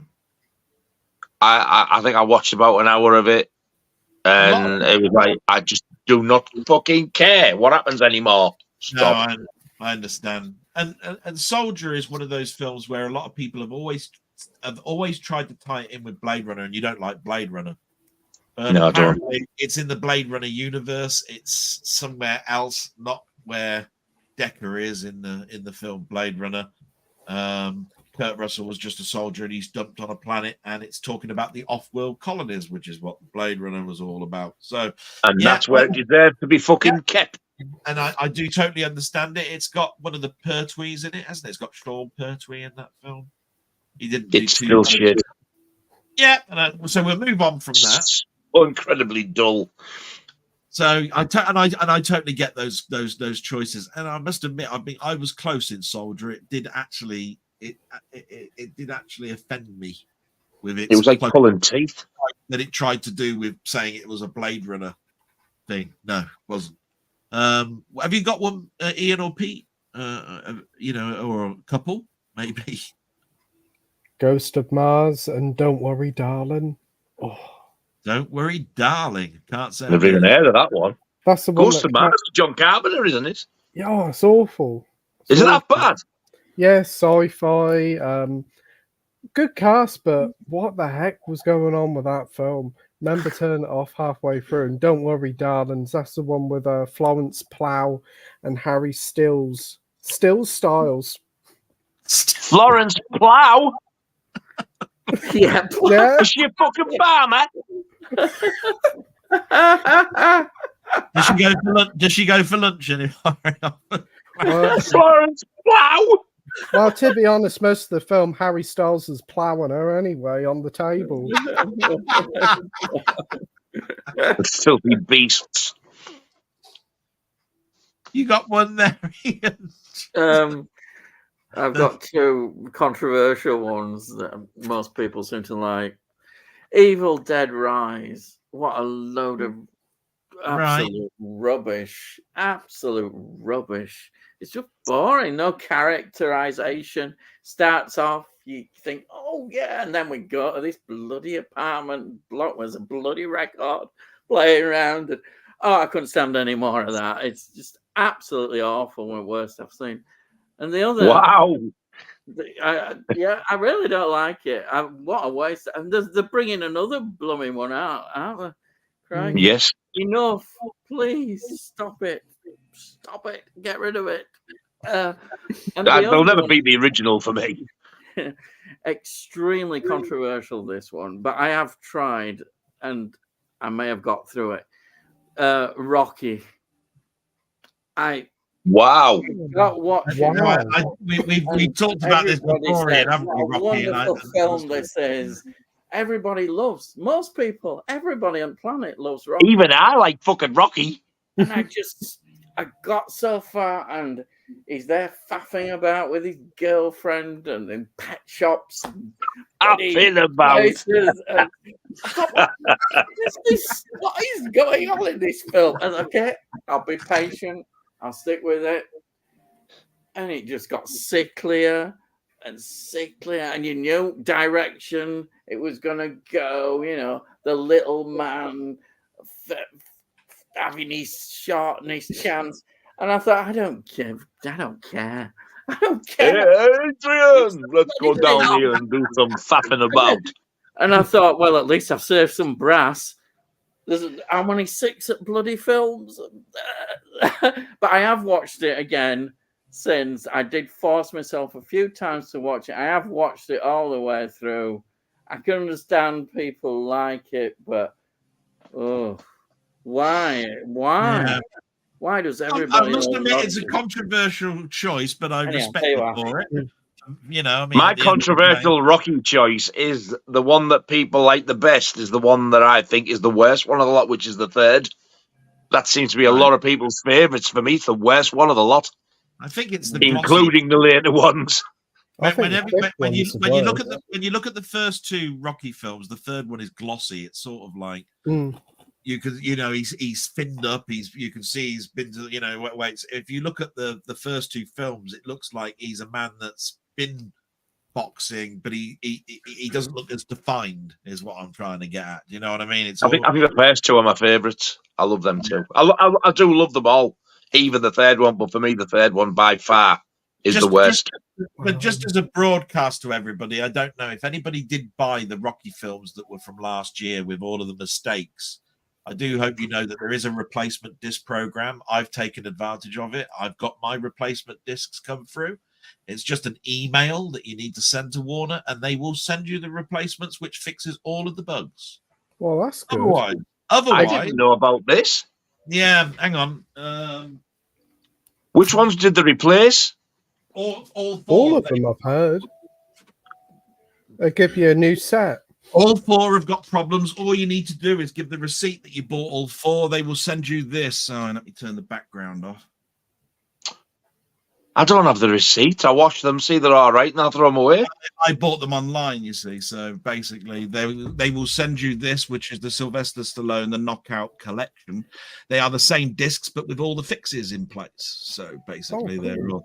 So you just swap out the discs from your Steelbooks if you bought the Steelbook versions, and there you are. You've got all the mistakes, and you keep the old discs. So that means that you can still keep those. If you don't do that, you can still buy the new Knockout Collection special that comes out next month, where they've got Rocky Balboa and the 5th film all in a collection box set, because it's got these 4 plus those 2 added into it to give you your complete collection. But I've got the email address if you want me to send it. It's not well known. All you have to do is just send it off and you say, look, I bought these last year. I didn't even know there was problems on them. Looking at it now, I've still got problems on my discs. I've just found out. Can you please send me the replacement? They will send you that box set and say, sorry about that. Here you go. And that's what they did to me. And I had that within 7 days of sending the email. Oh. What was the issue with 3? I think it was something to do with pitch, the sound pitch. It was too fast, so it was high pitched. I remember. I think that was 4. I think that was 4. Oh, right. The reason I'm asking is part 3 for me. It looked bloody awful. It was grainy. They hadn't cleaned the dirt up very much. You still see the black speckles and stuff. So I can't see them cleaning that up again. Things like Rocky 2, there was problems with ratio where they changed from 185 to back to standard screen, and basically you can see that the borders were changing and all sorts of stuff towards the end of the film. It's only for seconds, but you see it, and that means that there's an error on that actual transfer. So basically you get a free disc. There you are, and it's all been fixed now. And you get that box set to swap your discs out. Oh well. I mentioned it in my I wouldn't mind the email. I could email them and tell them. I mentioned it in my blog 2 weeks ago, but it's just that I thought, well, I'll bring it out again here because a lot of people probably don't know about it, and they're still doing it. It's a very hush-hush replacement disc program. Wouldn't even know about it. I've still got the letter that says, thanks very much. And I actually posted that picture of the letter on, I think, on Sammy G's website saying, my discs have just come through, and it had the letter from Warner. It's from Warner. It comes from Warner themselves. Wow. I think the nearest thing I can do is just send photographs of what I've got. I didn't keep the receipts. Well, you could just turn around and say, look, it was a year ago. I bought these. I've just found out there's a replacement. I'm sorry. I've still got here's the covers of them. You can see what year I bought them from. Can you send me the replacements? I'm pretty sure they'll do it. It's a very hush-hush thing. And I don't know. So a lot of people have not done it even still now. So they probably got stacks of them that they're just going to be sending out to anybody that does it. Oh, yes. I'll have that then. I'll have a go at that. I bought mine from Zavvi, so it was very easy for me just to do a screen grab and say, look, I bought them all in one go, 4 steelbooks. They all came out, and so I've definitely got the problem. And they went, yeah, sorry, here you go. That was that. Anyway, we spent a little bit of time there. The answer to I forgot what the bloody question was. Have you switched off halfway through? Yes. Believe it or not, I turned off Super Mario Brothers with Bob Hoskins when I saw it on DVD. I can believe it. I switched that off. What a bag of shit that was. Oh, what a wonderful film. It took me a long time to actually get to the end of that film. It's not bad. Not bad at all. There's a film I wished I'd switched off and didn't. I sat through it, that Men. Quality film. Quality film. 2001 Space Odyssey. I forgot that one. It just bored everybody to death. Northerner. It goes on forever. Hey, I've not. Southerner speaking. Yeah, well, you would, wouldn't you? You would. I wouldn't even attempt to watch that shite. Oh, you Rocky hater. Right, now. Yeah, I know. You're trying to now time me. I've come out of closet. I think I did the same with Howard. The other one is Howard the Duck. I turned off. I know I turned that off. Howard. Those are the two that come to mind. See, I had a good plan for that. I resolved that. I didn't have to go halfway through. I just looked at the cover and went, fuck that. Didn't even bother. That was coming. Saved you an awful lot of time. If you want to see titties on a duck, watch the beginning of that film. Oh God, no, do I? Fuck, that sounds disgusting. In a bath. Yeah, sitting in a bath. Why would you want to see tits on a duck? You have to be perverted or something. Yeah. That would be like watching a rabbit with a 12-inch fucking cock. Anyway, there's the two. There is my 2 films that I didn't walk out of the cinema, but I turned off when I watched it at home. No. So there are films I have turned off. Right now, Slipknot. That is One Scary Chick. Out of the scary stories to tell the dad. Yeah. Bridemic? Is that Birdemic? Birdemic. Spooking awful. Birdemic. It sounds it. Yeah. Looks like Confessions of Series is getting an Indicator Blue release along with Guest House Paradiso. Yeah, we mentioned that earlier on. Pete, are you here?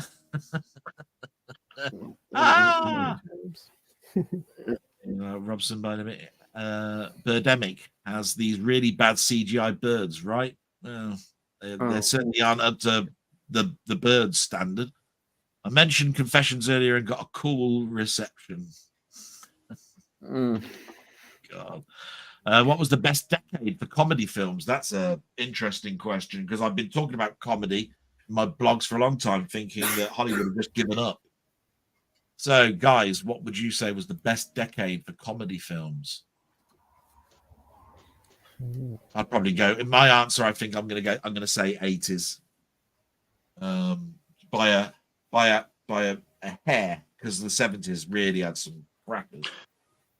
I was going to say I'm like horror. I'm battling between 70s and 80s, but I'm going to go with 80s. Yeah.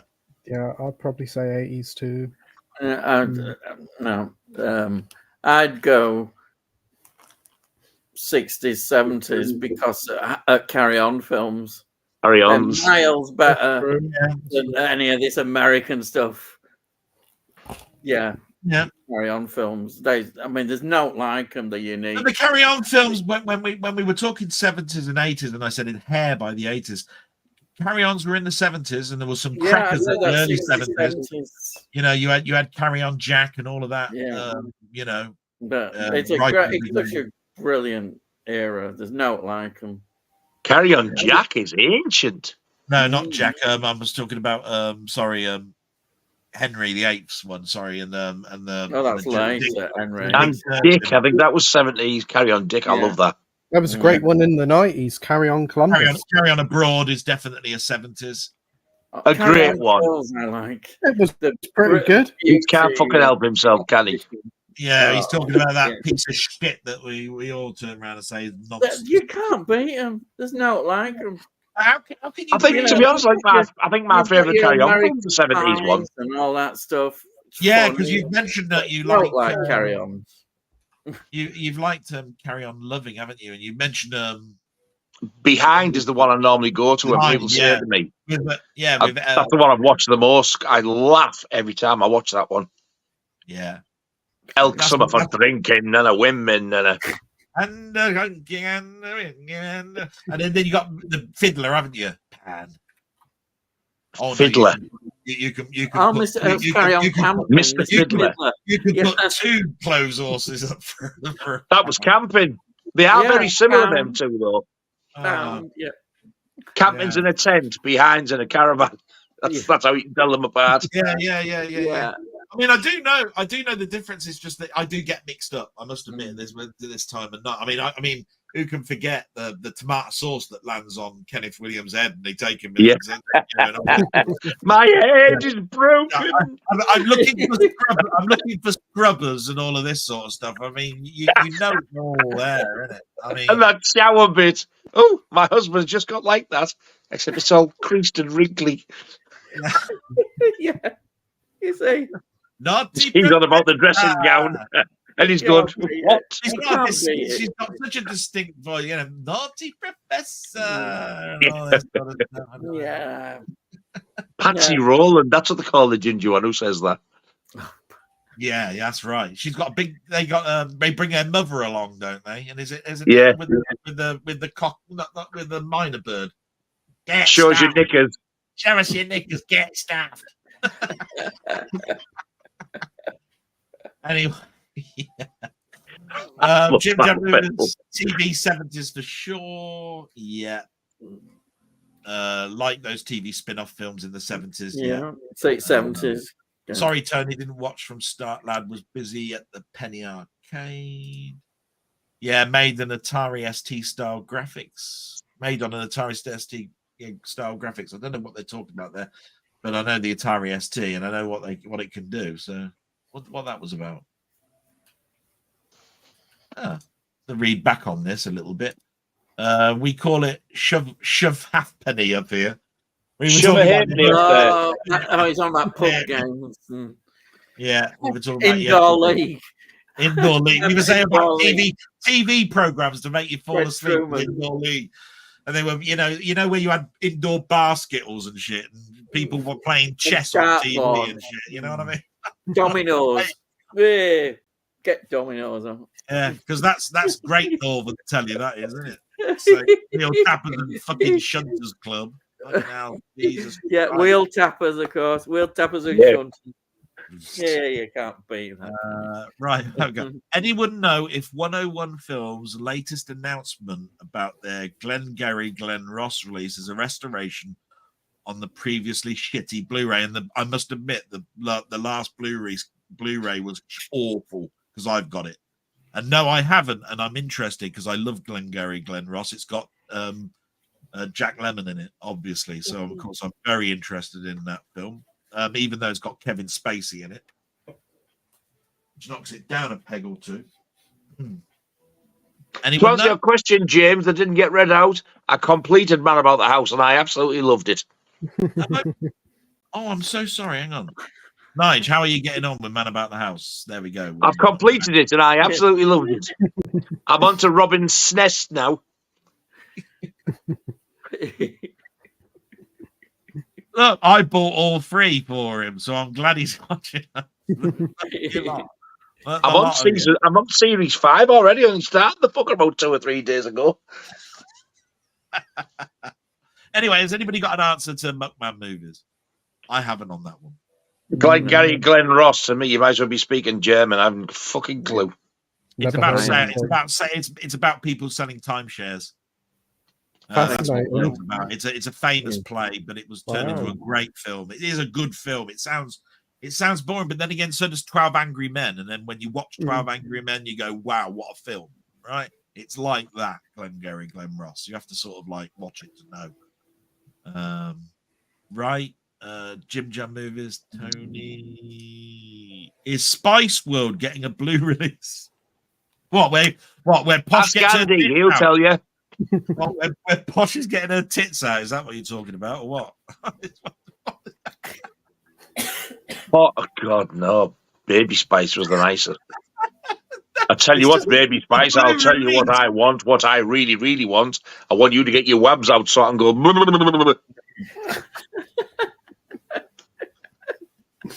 That would be a blue release, wouldn't it? Anyway, that's what I was talking about. I think Beetlejuice will be the big surprise box office. Oh no, Beetlejuice this year. They'll probably do well. I do be the big surprise. Surprise! It's fucking shit like the original. Yeah, it's awful. The original. I hate the original. I went to blooming cinema. It's awful. Just to see that. The first time I heard of it, I just bought Fangoria, and there it was. And I was looking, I was thinking, oh, I love the look of this. And I desperately, desperately wanted to see it. And when it came out, I hired the video, and I was like, that was one of the biggest piles of shit I've ever seen. I probably would have walked out at cinema, but I want, you can't do that, can you? I would have probably walked out. It was that bad. Yeah, my wife, and she was the same. We said, buy it. But we're not wasting money. So I bet she did more than he buy, yeah. We paid, so I never understood why it's so loved. People go mad about it. No, I don't get it. I really don't get it. No. Yeah. I think it just hit at a time, didn't it? Because it had Gina Davis in it and Michael Keaton as well, and Tim Burton off Batman, wasn't it? It's about as funny as a bell end full of drawing pins. That would. We'll go past it and say that we've got a bit of news in the fact that the first Omen does have a Blu-ray release date of the 5th of August. That's not bad. Wow, that's late for today's standards. And Slipknot has a question that's on everybody's lips at the moment, which is, what's your favourite flavour of Gaviscon? Mint. Oral suspension. We've done the fucking Lemsip ones. Beecham's powder, whatever they were. We might as well go through the Gaviscon. Is there different flavours of Gaviscon? I don't know. I don't know. I've only tried the mint one once, and that's about it. Did you enjoy it? Oh, yes, it was absolutely mint. No, it tastes awful. It makes me gag. Is it better than pig juice? I had a double the other night and interested, not bad little spider films. No, definitely not. I saw, is it Sting, the trailer for that in the cinema. I had to close my eyes during it. Oh, no, definitely not. I seen the cover because Andy's got it from somewhere and he held it up. And I've seen that it's on the same as the poster. Like this little girl's laid in bed, like just reading. And this fucking thing on the ceiling, it's like it covers the ceiling. I was like, I've got goosebumps thinking about this. I couldn't watch that. And Infested is one with a big spider on somebody's face. That's the poster for that one. That brings a whole new meaning to the phrase "sit on me face," doesn't it? Play Nando's guy. Hey, Gary. Play Nando's. Still never had a Nando's though. Yeah. No. No, never tried a Nando's. I don't know. Do you like spicy stuff? Don't mind it. It's okay. Oh, you get away with it then? Because the first one I had bent me fucking gob off. Here's one that Ian and I can both answer. Speaking of Kojak, the title is similar to a show named Kolchak, the Night Stalker. Yeah, brilliant. Anyone know of it? Yes, Ian and I do. Definite. It stars Darren McGavin as a journalist covering crimes involving the supernatural, like the X-Files. Yes, it does. Yeah, the Night Stalker and all that. Yeah, brilliant. It stars him in the title sequence whistling, doesn't it? He sits at his typewriter. Very good. Excellent. Because he's a journalist. Whistle like Jack Duckworth. Yeah. But anyway, have you heard of Kolchak the Night Stalker, Nigel? Yes, I have. I actually watched. I'm saying an episode, but they're more like films, aren't they? They're a decent running time. I did watch one on YouTube once, and I thought, you know what, I enjoyed that. But up until then, never heard of them.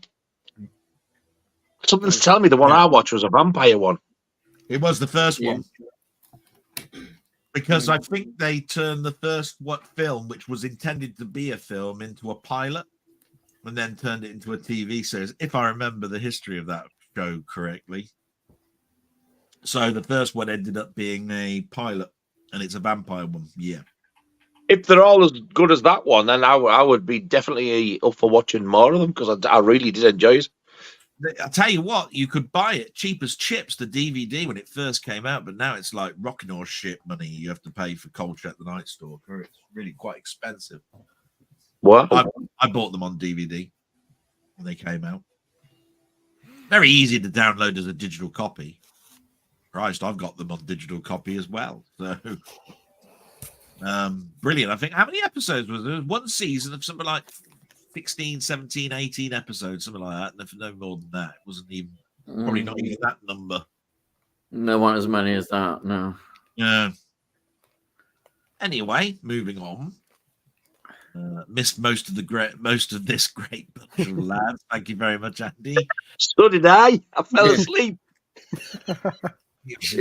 I know. Danny Jukes has confirmed Guest House Paradiso. The regular price is £16.99 on Indicator. Not bad. Does it have a slip or anything snazzy about it? I saw the cover. It looked yellow with the two, guys on the front cover. It comes in a Criterion case with a big, thick booklet. So it's got no slip or anything? No, they never do. Vinegar Syndrome have released it with a slip. Have they? Oh.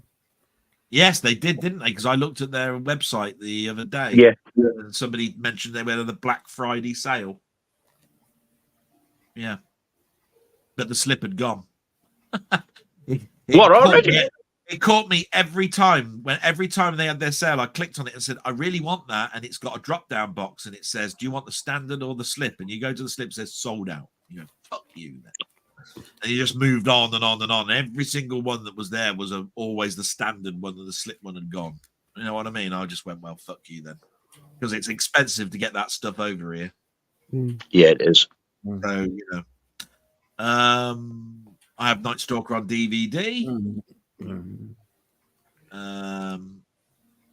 I've only seen the 1972 pilot TV movie of Kolchak the Vampire. Oh, there you go. That must be the one I've seen. Pretty good, yeah. That's what I mean. They turned it into a pilot. Slipknot. The pilot's on a separate release. The series is an Australian release. Reminds me of the X-Files. Yes, it is. It's X-File-ish. It influenced Chris Carter. That's what he said. Yeah. I didn't watch the X-Files. I could not be asked with it. Yeah, I think it must have been an inspiration for the X-Files. Chris Carter must have seen it growing up. Yeah. I'm a bit late on the war conversation. Saving Private Ryan is one of the best war films ever made, and A Bridge Too Far is great too. Yeah, A Bridge Too Far is something I've just bought on Steelbook just very recently after seeing it on TV, and because I'd forgotten all about it. Saving Private Ryan just speaks for itself. I mean, it's just an outstanding piece of cinema, to be quite honest. Certainly, also gives you a surround sound amp bloody workout and all. If you've got a Dolby Atmos surround sound system. Question to all. I've never seen Saving Ryan's Privates, but I've heard it's brutal. Yeah. I will have to watch it one day. Yeah. Question to all. Right. Forget the fact that he's an alien. Right. I'm an alien new to Earth, and I want to see the best 3 films that Earthlings have produced. What films do I watch? Not fucking Alien. Yeah. What do you want to see a family film for? 3 films. What's my brother doing in this film for? Oh, anyway.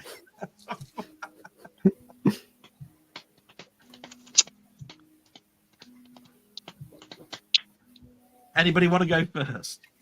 Jaws would be an absolute must.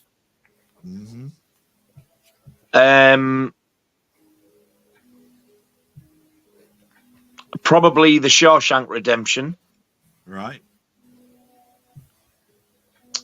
And another good one that for an alien to watch would probably be Stand By Me.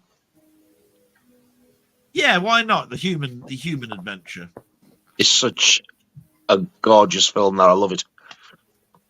Tell them a little bit about human nature with that film. Yeah, that's a good choice for an alien, I would have said. Yeah. Anybody else want to go next? Pete, are you ready? Or Ian? Yeah, I think I found some. I'm going to say Dog Day Afternoon. Day Afternoon. Wow. Oh. Casablanca and the Terminator. There you go. Casablanca. That's interesting. I thought that was a sequel, like Casablanca and the Terminator. I'd buy that. For $1. Ian. Draclear. Count Draclear.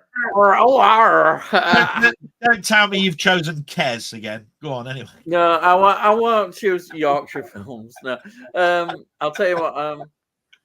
Halloween. I think Halloween should be the original and the best. And I love the Dead Zone so much. God, I love that film so much. The Dead Zone is just, wow. Yeah, absolutely love it. I'm gonna go. The original Psycho. The original Psycho. Yeah. Oh. The original. I have a Hitchcock film in, really, aren't you? I like Ian's 3 better than my 3. Well, apart from Jaws. Let's see.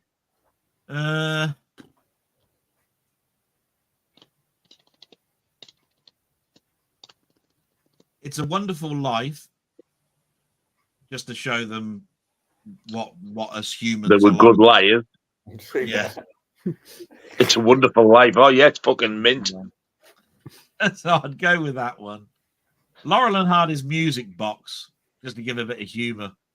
To see that we keep trying to get that bloody piano up them stairs. That's about as the amount of times. That I think would be great. One Flew Over the Cuckoo's Nest. So fuck off if they watch that. Yeah, that's what I thought. Because if you don't like that film, fuck off, Alien. Yeah. Well, Alien lad, watch that. What the fuck are these people up to? See you. If that doesn't confuse them, that'll be great. So there we are. They're scared of what we are like, the fucking Western Hills. Move it, quick, get out. That's very eclectic, isn't it? As a sort of set of films. Yeah. So I think we'll move on from that. Great film, Bridge Too Far. So many stars in one film. Yeah, it is. I'm most impressed with how many people are in that film. Jesus Christ. It really is a good film. Do recommend that to people to watch. Have you seen that Mike Flanagan, Dr. Sleep writer director, is being lined up for the next Exorcist film after David Gordon Green ruined the previous film? Yeah, I've heard about it. Apparently, it's going to be another trilogy. Oh, no. What? I don't think David Gordon Green ruined it. I actually really enjoyed Exorcist Believer. I must admit, I don't really know anything about this. I've not seen it. I should see it. The ending. Oh my God, it couldn't have ended better. I've got one of the most beautiful endings in a horror film.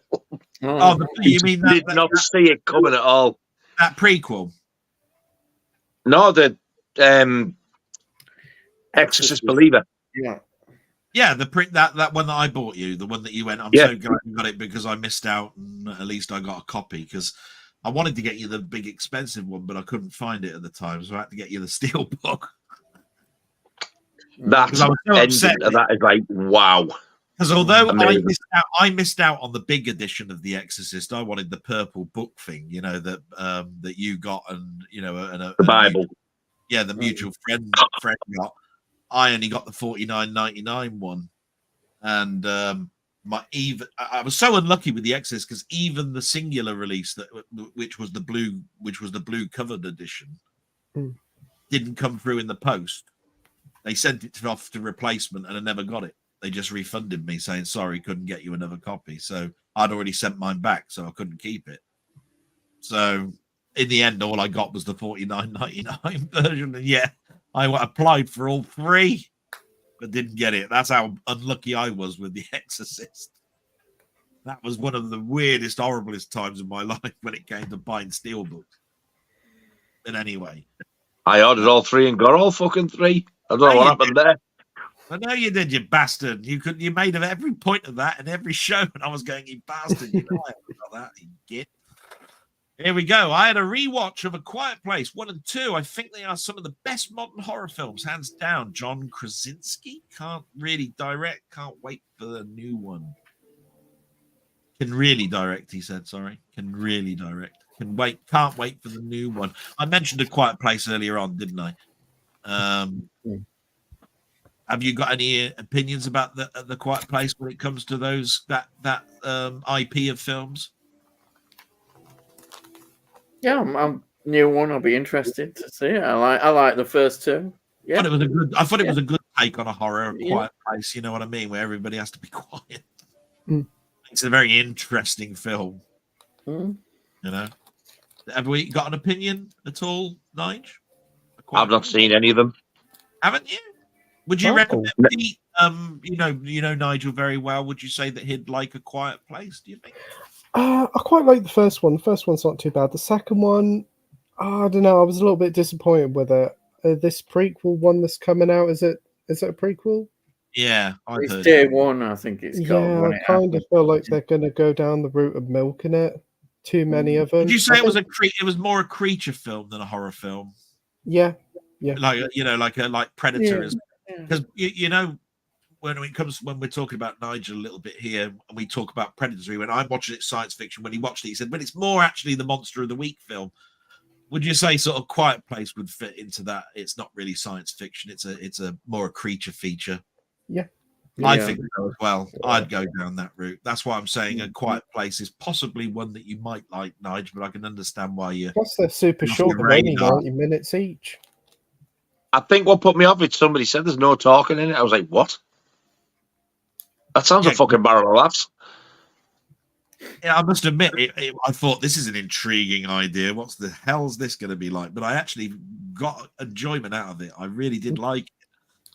Done really well. It's quite tense because they make a sound. They know where you are. That's it. Gone. So I mean, it's really quite a suspenseful film. Rocky 2 was the first film I saw on VHS. Rocky 2 used to be my favourite. Yeah. Now it's the first two together. I can't pick them apart. I love them. I used to look at it like this. No word of a lie. Rocky 1 lost. Rocky 2 he won. Rocky 3 he lost and he won. What's the fourth one going to be like then? You know what I mean? That fourth one when he does his we should all join together and peace and harmony, and the Russian president stands up, and I was like, oh, for fuck's sake. The American schlock speech at the end. Does somebody want to go and take a copy of Rocky 4 to Russia and show that cunt it? This is how it's done. If I could change, you can change. Something like that. He was he said it. That's it. You tell us, Rocky. We're going to get rid of all our nuclear weapons because of Rocky. Ghostbusters 84 Odeon Cinema on release is a memorable experience as a child. What are your immediate cinema memories? Yeah, I remember queuing up for Ghostbusters. Yes, so do I. Memorable experiences. Most of them would be queuing up because it's now the anticipation of going in to see the film. And then I think I'm the only person on the planet who actually loves this one. Oh dear. I've only seen it once in 3D and I absolutely loved it. And I've had it sent to me. I'm like, yes, I've got the 3 now. And people go, it's not part of the 3. It's not 3. Ah, fuck off. It says Ghostbusters on it and it's the 3rd film. Yeah, but the thing about that particular film to me, it's a remake. The thing that I find offensive is Chris Hemsworth's role in it, where he's the secretary and acting all like a secretary. I just awful. Because he's gay. No, it's just that I just think if you're going to just turn these things around, U-turn on totally everything. I think Chris Hemsworth, what the bloody hell? No, it was just awful. Just hated that character. Everything else, I took as it was. You're Bill Murray's role. Okay, I just took it as it was. But to make a bloke who was 4 in the Marvel films act all like this as the Annie Potts character, no, awful.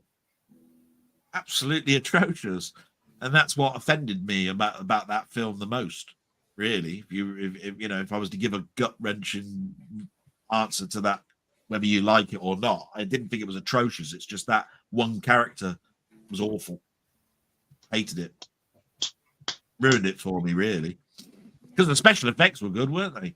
Wow, thought the 3D was excellent. Yeah, I got it on 3D as well. I actually found it funny.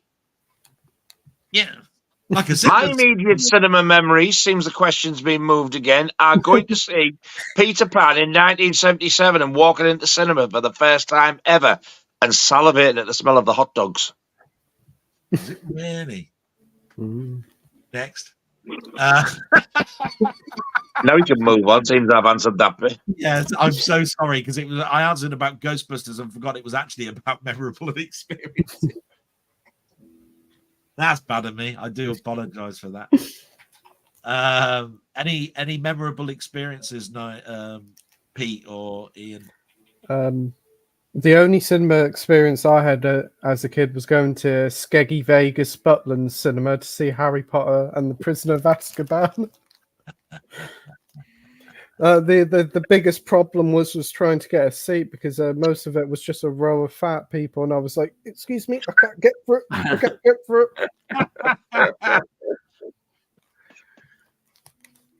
Oh, sorry, get out of the way, you fat cunt. Oh, sorry.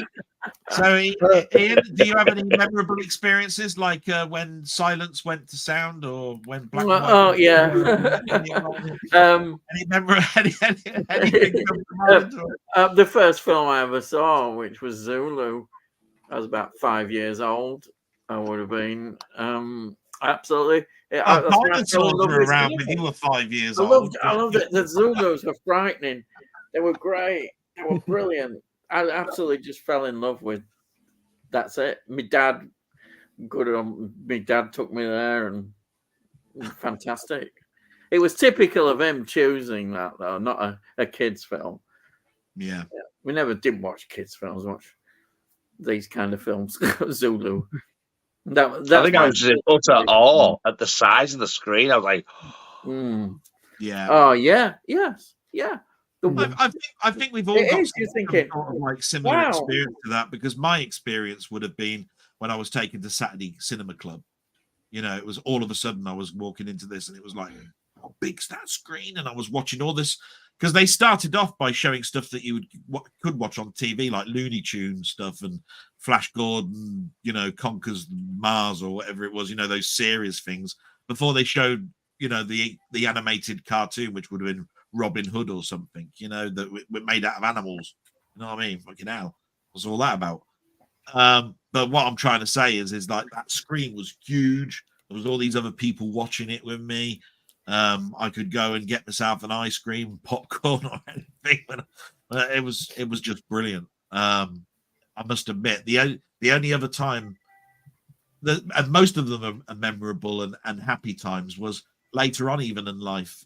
We had a sort of like a club meet, you know, my friends. We would get out of work, we'd go and see the blockbuster film on a Friday before the evening showing, so we'd watch the show before the 7 or so o'clock show, so it'd have been about the 4 o'clock show.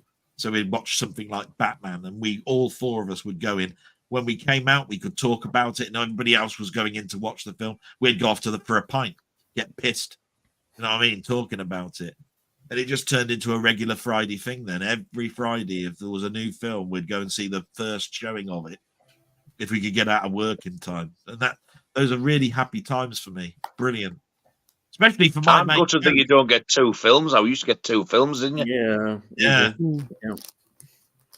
that's right. And then we went to an Odeon cinema where basically there was only two cinemas anyway, upstairs or downstairs. One was stereo, one was mono. That's how bad it was.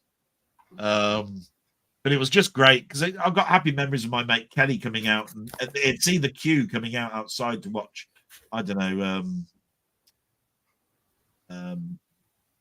what's that film? Turner and Hooch. So we'd have watched Turner and Hooch the first show, and we'd come out and we'd be walking past the queue for all the people wanting to go and see it. Say, "Oh, wasn't it a shame when the dog died?" And he'd say that at the top of his voice. They're all going up, going, "You bastard! You told us what's going on," you know. But we had it was just great times, you know. We'd do that with Rocky. Oh, he won again, fucking bastard. I remember going to see a double bill of Jaws and Jaws 2 together when we made from school. So like we were basically in the cinema nearly all day, and I shat myself. And as we were coming out, there was another a school lad who we used to go to school with.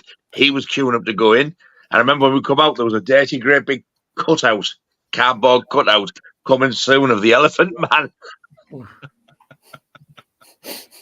Brilliant. And is there any more memorable experiences? I think an important thing for me was we had at school. We had I must have been about 12, 13. We had the cinema club. The arts teacher hired proper films and put as big a screen as he could up. And the first film we watched was Straw Dogs Uncut. Straw Dogs. And that you can imagine. How old were you? Lads, Susan George. Wow. I still love Susan. At that time, he was 74, weren't you? And parents found out about it, and because he started, we saw Dirty Harry. Oh wow! And I think even Magnum Force. We started to see a few of these films. And Leader in primary school. They snitched, and we got it banned. We got banned. We couldn't. We weren't allowed to show him, and he got into trouble. Did arts teacher? Yeah. But what did you learn at school today? Oh, we were going to watch Play Away, and we were going to watch Play School, but we ended up watching Magnum Force. But it was the uncut First day in version. nursery, they took The Exorcist on. Yeah, Baby's Day Out. It's wonderful. Wonderful memories. Anybody else? No? Right. Cauldron of Stardust. Is My Bloody Valentine the movie that basically one Moosehead lager advertisement? I think that's the one. Let's have a Moosehead. Yes, let's. You know what that is? There might be Moosehead beer in it, but they don't mention the word Moosehead. It's always like, get the 6-pack, or we could do with a couple of beers. I don't remember them actually saying the name Moosehead. I must admit, it's been a long time since I watched My Bloody Valentine, but I know what he's talking about, but it's just I don't know. It's fucking amazing. It is absolutely amazing, especially now it's uncut as well. It is brutal. And the 4K is absolutely fucking breathtaking. You keep saying that, and I need to know if I can find it. I don't think I've been able to find it, to be quite honest. I'll have it's easy to get. You can get it on Amazon.com. You can get it on eBay. It's a Scream Factory release. Yeah, I know. I mean, what I'm talking about is I'm just wondering whether I can get a sensible price, or some whatever it is. I think when I looked, it was out of stock. When I went on eBay, they wanted $34.95 or something stupid for it, and I'm just going. I just went on Amazon one day and looked at it, and it was on offer, and I got it on Amazon UK, but it shipped from Amazon US. Yeah, I got it for 23 quid and free postage. It's just I hadn't seen it, I think, below 35 quid, and I weren't prepared to pay 35 quid for it. If I remember right. I wouldn't have been disappointed if I had to, because it looks that good. It is stunning. Yeah. So I need to sort of get around to doing that, because I know. By the way, Cauldron Stardust, thank you very much for joining. He's on. He's been on many talked to me on many of my blogs, wishing me well and everything. Thank you so much, Cauldron, for coming along. He's also said, got to have an Italian horror film in there. The Beyond or Suspiria, the Italians kicked ass in horror back then. Yeah. I like Suspiria. Tenebrae is better. Yeah.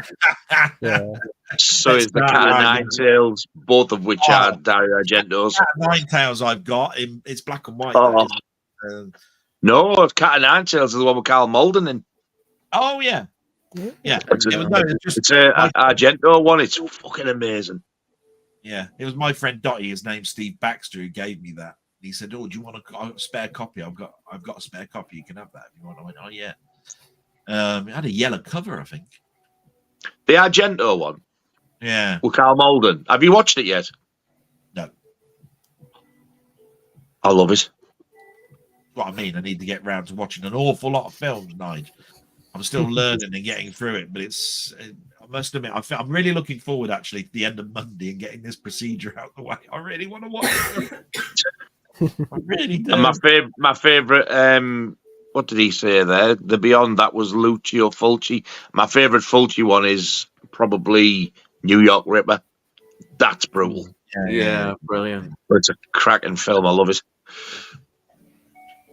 So we move forward, and it's because I must admit these are from 11 o'clock. By the way, these comments now. Someone pick An American Werewolf in London. Okay. That's one of my favorite films of all time. I love it. My horror evening 5 would be 1, The Thing; 2, Tenebrae; 3, An American Werewolf in London; 4, Fright Night; 5, Zombie: Dawn of the Dead. All of those I've seen. Yeah, great picks. I don't know about Tenebrae. I love all 5 of them. I was trying to put something different to what people would expect me to say, but yeah. No, that's not a bad lineup. That's not a bad lineup, though, is it? I mean, my God, when you think about it. I could sit and watch them in one sitting. Yeah. Easily. The Church. Yeah, there it is. Oh, The Church and the Sect. Yeah, the Sect. That's good. I've got that, yeah. That's brilliant. Yeah.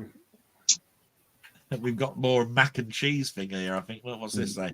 Mac and Me was an abominable E.T. ripoff. Surprisingly, it's not the worst E.T. knockoff. That horror belongs to South Africa's Nuki.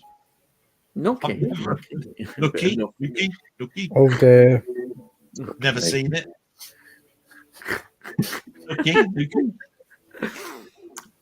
It makes Play School look like an adult fucking film of biblical proportion.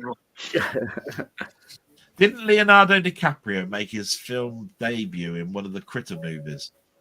Yeah, the third one, I think. I think he did, yeah. Yeah, it says here Leonardo DiCaprio is in Critters 3. We've got some He probably does advertise the fact, no doubt. We've got some educated people in here, I can tell you now. Bloody hell. Andrew Carbon Star Wars. Back in the day, my parents didn't pull any punches. We were watching what they did. Learned so much in the 70s, 80s, and 90s. Exactly. I've got nothing wrong with how things are, how people train, like teach their kids these days.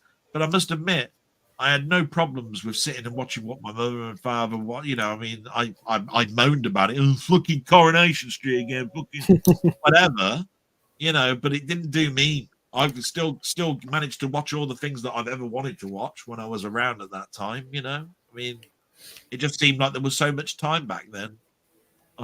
When you consider my dad was born in 1922, you'd think, and he was like old fashioned. However, he used to bring his titty books home from work, and I'd see them. I'd go, and I was under 10. Can I have a look at that? He'd go, yeah, and he'd let me look through them. I never turned out to be a fucking rapist or anything. No, that's what I mean. Like I said, it's horses for courses. It's whether your parents really taught you what was right or wrong. What is titillation and what really is nasty, whatever. I know what is good and what is bad. Yeah, my dad used to bring him home and make me go around with a bloody accent and go around killing people, you know what I mean? Yeah. They used to swap them at work, all these magazines. And he'd bring them home and I'm just taking them upstairs in his bag, and there they were. Like I said, my uncle was a farmer, right? Yeah. And we used to, actually, he had a scythe around, right? Didn't mean I went into the fields acting out Children of the Corn or something and go around with a scythe, swinging it around, trying to kill people. I mean, what's all this nonsense about? I must admit, I'm totally behind Nigel's, videos where he's turned around and said about Mary Whitehouse, this turns us all into these psychopaths and all of this sort of stuff. It's a load of fucking nonsense. Just because I see Bugs Bunny going around, Elmer Fudd trying to blow out Bugs Bunny's head off, it doesn't mean that that's violence, and therefore I mustn't watch it. Oh no! I tell you what, I bet you did Heinz and potato farmers the world of good. Well, we sitting there with your chips and your beans. What the fuck? How random can you get? You're coming from school and you sit down with your chips and your beans. Is that all you have for your tea, bitch? With your chips and your beans. Watching those video nasties.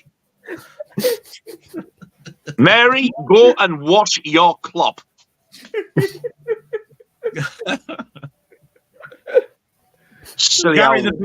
Gary the Blu-ray bitch. He said, "Hi, gents. Great to see you all live." Hey, Gary. Hello, Gary, mate. I'm glad he didn't put A before the live bit. Alive, yeah, because we're not dead. We're not stitched on the last thing. It's Gary who sent me half of a Blu-ray library the other day. What was it, 11 or something? Was in there? Was it 10? He's done it before, and it's like he always sends like really good stuff. It's unbelievable. He's sent loads. 2 packages, and I've had like Jesus Christ, the amount of films he sent me, amazing. Absolutely wonderful. Couldn't wish him to a nicer bloke either. Oh, thank you. I thought I was a bastard. You are. Yeah. Slipknot fan, Dracula 1958, or any movie with Pitt. And their brother Sess. The Devil Rides Out was a great film. I think that was Hammer. Yes. Yeah. Great film. Damn fine film. Delmont. Oh, that's my mum. Delmont, yeah.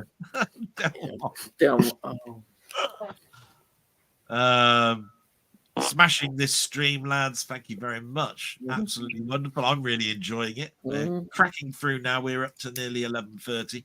Nigel, have you seen Apocalypse Now or any of them? There's 4 versions, I think. There's no way. There'll be a 5th one in about 10 minutes' time. Go on. Apocalypse Now. Is that the one where the beast is killed with Marlon Brando? Yeah. No. I've seen enough video nasties with animal cruelty without me adding that to the list. Yeah. There's 5. There's like 4 versions. There's a Redux version. There's a, There's a shit tits version. Yeah, like I said, there'll be There's a shitty poo hole version. By the end of this stream, there'll be a 6th one. You know what I mean? Wasn't there also like a weird offbeat comedy series called that as well? Ooh, Apocalypse Now. Was that Now Apocalypse? Now Apocalypse. Yeah. That's right. Serious. One for Pete Healer, X-Men 97 was absolutely brilliant. I will go along with that. Completely agree, Andy. It was fantastic. Really enjoyed it. I'm disappointed that Marvel are not considering a Spider-Man 97 or 98 as a sort of a follow-up. But I respect the decision. They want to continue with the X-Men line. Yeah, I think it's a good way to introduce the X-Men. Oh yeah, we mustn't forget that you can still get True Lies, fellas, at Amazon and most stores. We move on, and we've got Soldier. Was quite a bad movie. I think you've definitely got a fan in Nige on that one. 20th Century Gaming, High Lads. Anyone remember Armchair Thriller? We were talking about that. I mean, I do have the box set. 11 discs, isn't it? I mean, it's a nice box set. I don't know. Do you know what I loved about that as well? The way that when it come to the Thames thing, they actually made a special Dark Knight with the moon in the sky version of the Thames logo. Yeah. Used to creep me the fuck out before it even started that.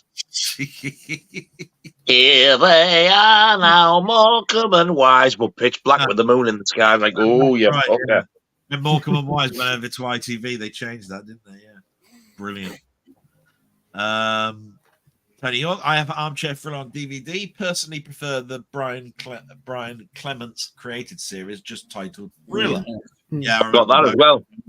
I haven't got that one, Thriller. It's very eerie in parts.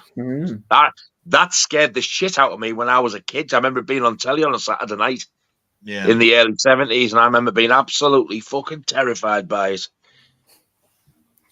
The theme music's terrifying. They all did that, didn't they? These things, didn't they? I mean, I remember seeing lots of things, but my mum used to like Callan. And basically, all it was Edward Woodward was from the light bulb. And my mum would say, "That's a bit eerie, isn't it?" But yeah, as a title sequence. They used to do things so simply back then. It was.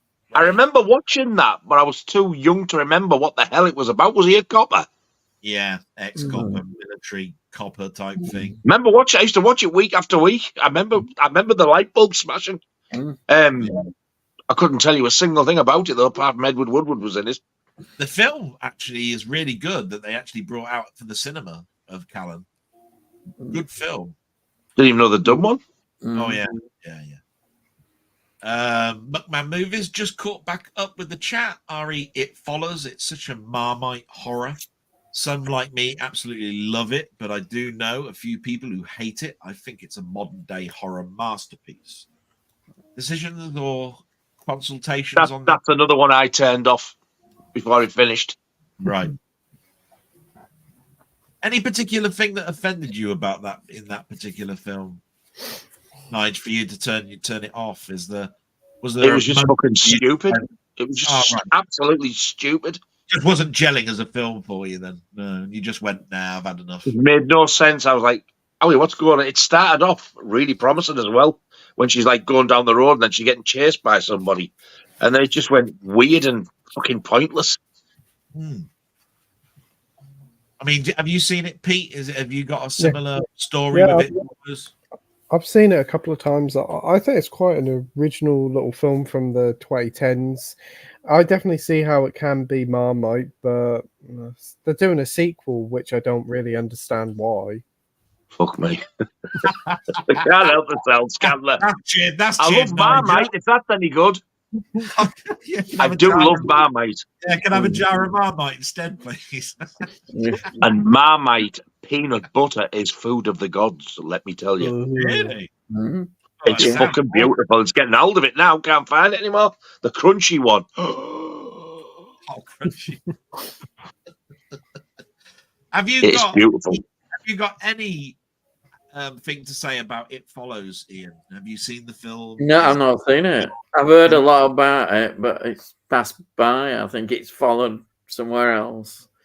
It's not cool. I have a sneaky feeling you'd have a similar opinion to me, Ian. Like, oh, what is this shit? Yeah. You think so? You thespians, you. Thespian. Here I say, oh, chap. Oh, yes.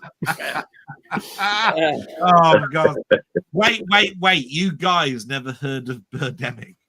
It's one of those so bad it's glorious movies that you put out with your buddies and crack. I've never heard it. No, Island of Death is so bad it's glorious. You need to see Island of Death. Cauldron of Steel, best comedy decade. Airplane. One of the best watch-alongs I think I've ever had.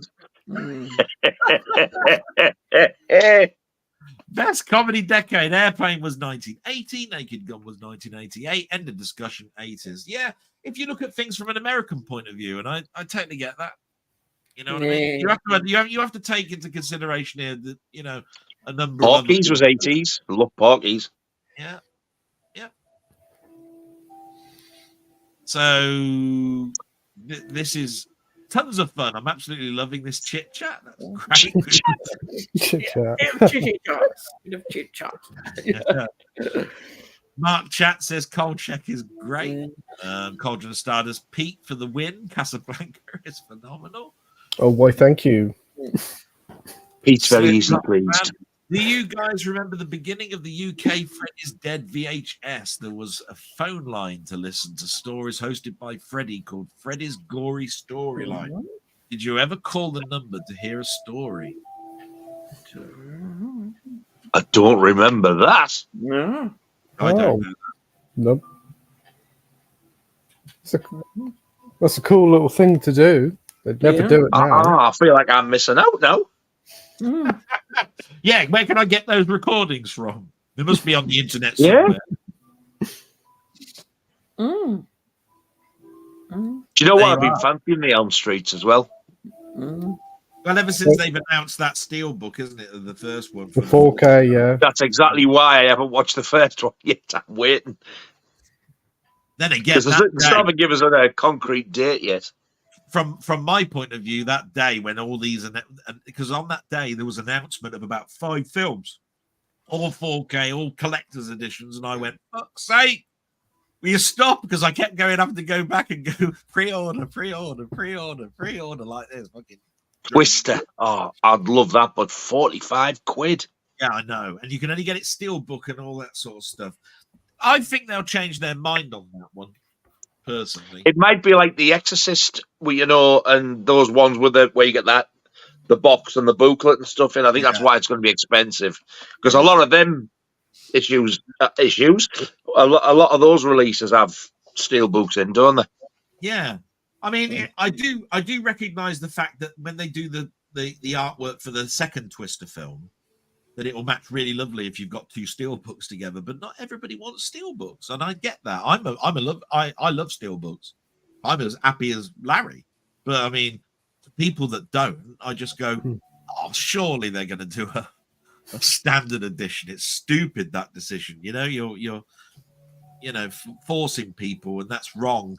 We're having a hard enough time with physical media, getting people to buy physical media and keep the media alive, than to have people forcing you to spend 60 quid on something, But to order Twister and A Nightmare on Elm Street 4Ks, you're looking at the best part of 100 quid there. Yeah. Well, isn't the Italian Job out next week? And that's like 45 quid. Yeah, it's a special, isn't it? Wow. From is it Arrow? No, I think it's Paramount or something. I know I had to buy it on HMV when I had to order it because it was the only place that had it on pre-order at the time. It was a special edition, and there was 2 versions. I thought. I don't know. I have to look back. I know I bought the more expensive one of the 2. Andy Cardboard Star Wars. It's absolutely crap. I've tried. What is? No, because that's immediately after the Freddy's called Freddy. It's got Might be Birdemic. Oh, it's absolutely crap. Yeah. Yeah, possibly. However, Poltergeist is a masterpiece. Poltergeist. Yeah, Poltergeist. Oh, it's fantastic. Fucking watch-alongs. Fucking hell. What was the other one? There was another trauma one. Oh, it was awful. That brings back happy memories, but spending the time with you and Scott and everything, but fucking chickens out. Poltergeist was amazing. I loved it. Oh, Terra Firma. That was the other one. Yeah. Ian mentioning Zulu instantly woke me up. Tony, you're still there. Had the opposite effect on me. Is down knocking Disney's Robin Hood, best Robin Hood ever. No, I'm not. It's one of the first films I saw in the cinema. I have happy times about Disney's Robin Hood. I just thought it was weird that there was a snake and people talking and all that sort of stuff as a Robin Hood film. They did a porno version, Throbbing Hood. Robin, oh, ow, fire. I don't know why I bother sometimes. Delboy did the same great films with mates weekly, 80s, 90s. That means, Delboy, I did the same, full stop. Great films with mates weekly in the 80s and 90s. Yeah, when I was going to the cinema, I remember the story, I knew what you meant, Andy. No, honestly, I must admit, I'm not the best reader of text, but I'm trying not to make too many mistakes because I know I'm going to get knocked left, right, and centre with Nigel around. I'm sort of like trying to remain pin sharp. I know I'm going to say something stupid like I said shampoo or something, and it was somehow yes. Next, hi guys. One of my memorable experiences at the cinema was watching Jason and the Argonauts and Sinbad and the Eye of the Tiger. There's a double bill for £5 on a Saturday. Wow. I think again the number of special. £5. But it was less than that for me. I mean, it was Saturday. It was the children's club. So of course, Sinbad and the Eye of the Tiger is what 1977. Jason and the Argonauts is not too far around there because it's all Ray Harryhausen. Got to pick the order now, and it's really pissing me off. It's late at night. I can't think. I was trying to feel a mask off there. Well, I think we'll move on because I'm really losing it now. I'm managing Scarborough Market Hall for the PhD the next 18 days. Wow! Definitely wish you luck. Wow! Good luck, sir. I hope they're paying you enough, the bastards. Yeah, bloody hell. That's a lot of responsibility. I remember the Slaughterhouse Rock 1988. Main character Brothers wears a tank top with the Moosehead beer logo on it. Sorry, I'm just going to tell him. I've never saw that film, ever. No problem, Ian. Yeah. I can't say that I have, but Moosehead beer. Why does Moosehead beer ring a bell? Somebody mentioned it about My Bloody Valentine. No, I mean, is the bell with me? Is like a Hollywood trope for the number 555 as telephone numbers? Is Moosehouse beer some generic? I'm assuming it's Canadian because My Bloody Valentine's Canadian, so I'm assuming Moosehead must be a Canadian beer. Yeah, I think that's probably more. I don't know if that's anything. What's ringing a bell? I don't know. No, I think you're right. Cauldron Steel is from Canada, I believe. Laid to Rest and Laid to Rest 2, Chrome Skull are good horror movies, plus The Horde, 2016, Lost After Dark, Charlie's Farm, Dead Shack, The Collector, and The Collection. I can't say I've seen. I haven't heard of most of them. I haven't heard of any of them. I'm going right. Lost After Dark. Have I got that? I've got a film, and on the front cover, it's like a sort of a 80s style painted poster work, and it's got like a dirty great big machete with blood on it, and like somebody in the background running away. And I'm sure it's Lost After Dark. Right. I thought you might know Laid to Rest and Laid to Rest 2. They sound like regular titles that you would never heard of them. But, I mean, it sounds like a film that you've already that's been out around for years, doesn't it? Laid to Rest. I've heard of Charlie's Farm, but I don't know what it's about. Charlie's Farm, I suppose. There you go. It's about a farm that belongs to this bloke, Charlie. So there you are. Talking about the Mary Whitehouse censorship you folks had in the UK back then. I'm wearing a Teenage Mutant Ninja Turtle shirt right now. You folks grew up with the Hero Turtles. Yeah, we did. I was already grown up when that came out. I had no interest in it whatsoever.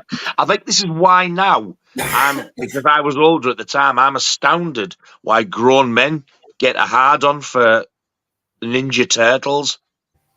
Yeah. Don't ever call Jaws the fucking Revenge ever again when you're watching that shite. How pathetic, a shark swimming to the Bahamas. Yeah, you stick to your based on true life turtles with fucking things on doing but they eat real. Pizza. They eat pizza as well. Well, that's a turtle thing, isn't it? Pizza was invented for turtles. And bandanas. I'm fucking hungry. I'm having something after. Me and my dog watch loads of old school horror movies as a kid in the 80s. I've never once wanted to go out and kill someone, but my dog went on a murder spree. Sorry, that's amazing. Fucking Graham Bright, that stupid bastard of a politician. That's the best story of the night. He says it in an interview, and he doesn't even try to hide it. Well, yeah, we need to ban these films because I don't think that they don't just bother children, but yes, I believe that they affect dogs as well. Have you listened to yourself, you fat fuck? But yes, they affect dogs as well. Simba comes toddling in and goes, I'm going to watch the Texas Chainsaw Massacre. He goes, fuck that, I'm gone.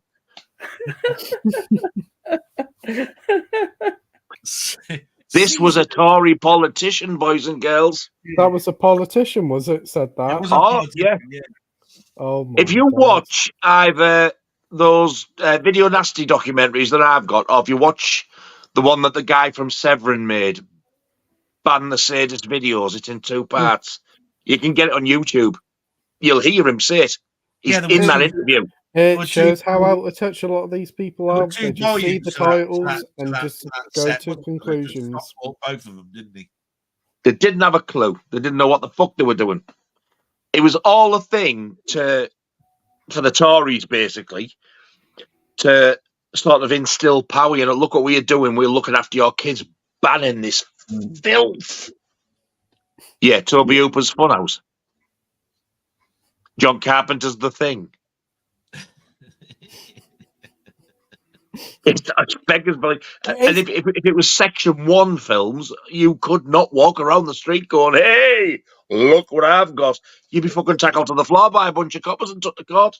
Isn't there a new film that came out? To do it then, you wouldn't find one now. Isn't there a film called Shockwaves that came out, and that was a Video Nasty, and that's only a 12+ now? No, it wasn't a Video Nasty. Never. Oh, no, I've never seen it. Peter Cushing's in it. Yeah, I've heard someone said, "Oh, that was like a Video Nasty or it was banned or something." I was like, "Well, it's a 12+." No, it came out as a pre-certificate video. but then it's been out released. It's never been banned. I don't think there's anything in it, but I've not seen it. Mm. I think they're the world's friendliest zombies by the sounds of it. Anyway, Sisu is a good film. I've had a lot of people say that. I wasn't huge on it. It's like a war version I of don't. John Wick. Yeah, there's something I don't fancy about the summer. Put me off it. It tries to be funny, but it isn't really. And if you've ever seen the Green Grass, you know there's a lad who plays Boise's son. He plays the head Nazi in it. He's the one who wants to go to university, but he's thick as mince. Yeah. And he's the head Nazi in that film. Thick as mince. I think what he means, boys and girls, is thick as shit. I've never heard of thick as mince before. No, I've never heard of thick as mince. I don't know why that's just tickled my scrotum, but it has. Do you know what you get? Thick as triple. I don't think as mince is something to say. Thick as mince. Are we talking savoury or Christmas mince? Not talking about different types of mince, just thick as mince. I like mince when it's a beefy variety. White House, Mary Whitehouse. We've got. Oh man! And then what makes me laugh about with your chips and your beans? What makes me laugh about Mary Whitehouse? That's all we fucking ate. She must have watched all these films and series that she had a problem about. I bet you she watched all them films and flicked her wrinkled old bean watching them and all the dirty old bitch.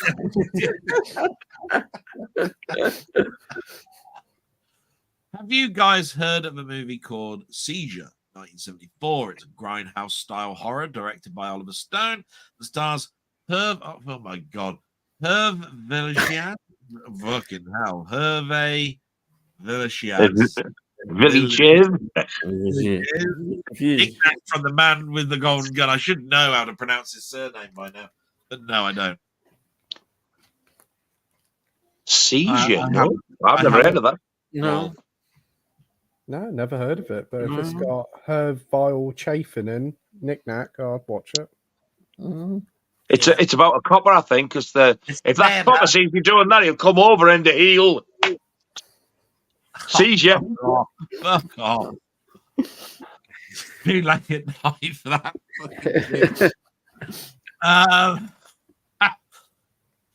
He was a secret agent in Callan.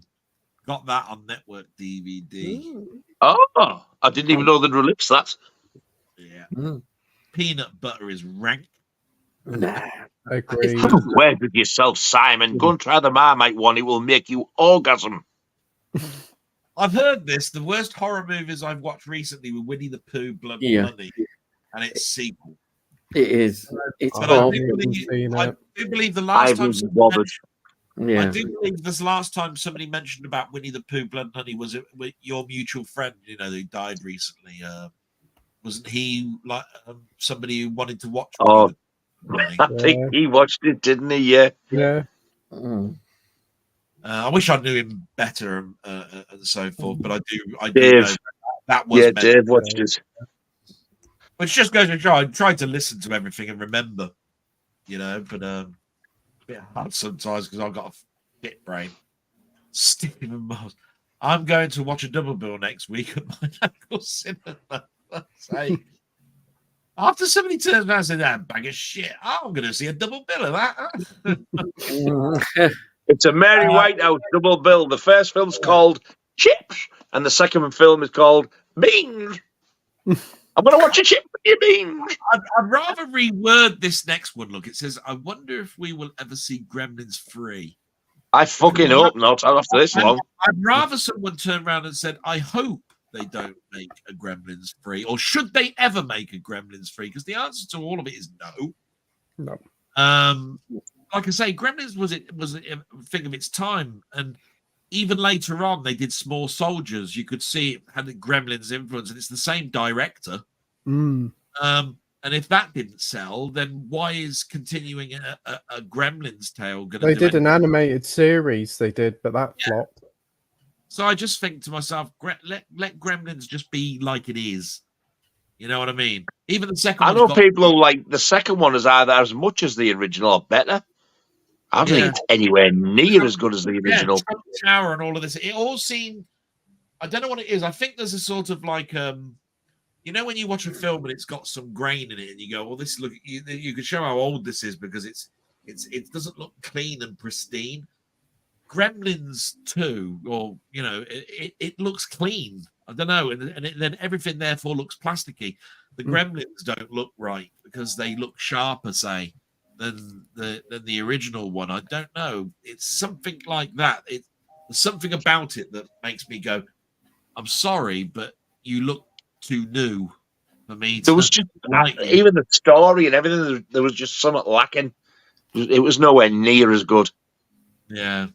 It had some lovely Easter eggs in Gremlins one as well. You know, like it had the fantastic what was it called? It had Robbie the robot, you know, in the background. Suddenly they disappear, and they had the time machine in the background. He's making a phone call to his son. The next time that they cut to him, the time machine's gone. They're all going, "Where's it gone?" I never noticed that. Absolutely marvelous. I thought it was great. I was too busy of being in awe at the bathroom buddy. Yeah, because that's what he was talking about. He was talking. His dad was asking about the gremlin. The bathroom buddy. The bathroom buddy. You go to a meeting, you forget. Oh, you forgot to shave. No problem when you got the bathroom buddy. Brilliant. It is a great film. I'll have to watch that now. I think again. And the Peltzer peeler juicer. Oh yeah, all them. It sprays orange juice all over your kitchen walls. Oh, I like seeing the gremlin's legs in the blender. Yeah. I like when the mother gets the one in the microwave and presses the button. Pushes it around with some sort of like shield and as it's trying to Gone. He goes. Yeah, don't play around with microwaves, kids. I think one of the funniest parts is when that old bag goes on that chairlift. Mary Whitehouse probably thinks we were all going around putting cats in our microwaves because we watched Gremlins. Oh, God, I'm surprised she never had that band. I know. I was thinking of getting that new Italian job released, so as I don't own it. Oh yeah, well, I mean, why not? I mean, it's a cracking film. It is a great film. I would say anything when you're watching a film, if you can watch it before you buy something as expensive as 50 quid, do so. But go out on a limb. Hey, you know, I don't think you'll be disappointed, but then again, it might be to you, it might be a piece of shit, and so it's difficult for me to judge. I'm just saying I like the Italian Job. The follow-up, the remake was fucking awful film. It's Clint Eastwood's birthday today. Yes, I thought of that when I was buying that for Nigel. That I can't make sure that it was Clint Eastwood's birthday today. No, I didn't know that. He's 94 years old. Wow. What's some of your favourite films of his, actor or director? That's a difficult one, but I mean, obviously, the Dirty Harrys are going to be in there. But I'm going to offer it to you guys first. That's a hard one for me. Ian? I've got to say, because I mentioned them already, those particular two films I really love, which are Dirty Harry and Magnum Force. Magnum Force is absolutely wonderful. I absolutely love Magnum Force. So do you like vanilla, or do you like the ones with the nuts around the outside of it? Oh dear, the jokes again. Yeah, what can you do? What can you do? I don't know. Oh, do you like the Mary Whitehouse Magnum that's full of chips and beans? Chips and beans, yeah. Also, with Marmite on. That's a bit of Marmite, yeah. Magnum Marmite. Oh, yeah. Fucking hell. I must admit, it's a hard one, Ian, for you, isn't it? This one, because I think you've watched quite a lot, haven't you, Eastwood as well? I mean, there's comedies in there, there's thrillers in there, there's westerns in there. I mean, it's I mean, when you talk about his directing as well, when you got Cinderella Man and Jesus Christ. There's so many. Do you know? I in a way, Firefox is not going to be in there. I can tell you that now. Yeah, Nigel just when he has talked about it, he does remind me how good Play Misty for me is. Oh, it's great. I definitely would include that if I was watching specifically his films. I would definitely watch that with those two I've mentioned, and I'd have to throw in a spaghetti western, but which one? I don't know. Most people would say any of them really, because they're all good. Yeah. Any of them, Good, Bad, and the Ugly, or something like that. Hang 'em I don't know. I'll just put one in. Oh, that's enough. Anyhow, they're just that I would choose. Yeah. Go on then. We'll go Pete next. Oh, so many. You got the Dirty Harry films, Tightrope. I really enjoyed that one. Yeah, brilliant film. That it's really good. So underrated. Yeah. Yeah, I was talking about the Eiger Sanction earlier with Pete, with Nigel. I was turning around saying the rock climbing in that is absolutely stunning. Really good. You watch that on Blu-ray, gorgeous. Oh, Where Eagles Dare. That's one I've never seen yet. How could I forget that? Oh, yeah, Where Eagles Dare. Yeah, it's not A Star Is Born, is it? We're not going to. In the Line of Fire, Unforgiven, $1 Million Baby, and Gran Torino. All great films. Gran Torino, In the Line of Fire, yeah, crackers. It showed his human side. He's getting older. I can't run alongside the president's fucking vehicle. I'm fucking 60 or something. What do you expect? He didn't shy away from showing that, even though he runs him. He still runs now, doesn't he? I think he still goes running. Probably. I know he did quite 94-year-old and he goes running. Wow. I mean, like I said, the man is just exceptional. I there's so many things that I even like Every Which Way But Loose and all of that. The comedies are just fun. I mean, those are great as well. You saw those recently, Nigel. You've remembered, I haven't seen these in years. And when you watched them, you went, why haven't I not watched these in such a long time? Great. And that's what I tend to find with every Clint Eastwood film I ever watch. It's like, why have I taken so long to rewatch this? Or why is it that I didn't know about this film? That's what happens. I mean, I watched The Mule the other day. Is that right? Where he's an old guy trying to I haven't seen that one yet. Across the county line. And I went, wow, this is actually good. I like this. And I'd never have even thought about it, I mean, Jesus. So, I'm just going to end it by saying that that's a very difficult question to answer. The Dirty Harrys will always have that prestige about them for me, as the top ones. But that's not taken away with anything of even Space Cowboys. You know what I mean? So, have you got anything else? Do you want to say yourself, Nigel? I haven't said fucking anything yet. I haven't given mine yet. No, other than what you said about Clint Eastwood earlier on, because you said, my favourite ones are the Dirty Harry films, especially the original. Fucking Play Misty for me because it's just absolutely terrifying. And I absolutely love both of the Every Which Way But Loose films, which is a bit of an unpopular one because a lot of people think they're shit. If you're ever feeling stressed or you feel shit, stick them on because they make you feel so much better. They just feel good films. Yeah. And I've only ever seen it once, but I absolutely loved In the Line of Fire as well. I must get that. Brilliant. The 4K is brilliant in that. Getting it with the slip. It just shows the human nature about him. That's all. I think that's brilliant. I had that on Laserdisc. It's great. What In the Line of Fire? Brilliant film. Loved it. Absolutely, I did. Then there's the one where the president is killed, isn't it? There's a robbery that goes on or something, isn't it? With the president, isn't that one? I forgot what it's called. Oh, Tightrope as well. I totally forgot about that. Tightrope's one of my favourites as well.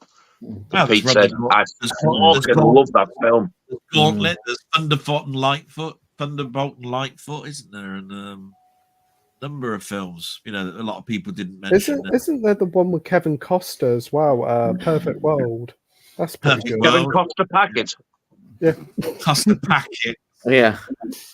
Costner Coffee. Costner Fortune. Costner Fortune. We'll be here all day. Right, let's move on because we've got. By the way, this one is from 1243, so not far away.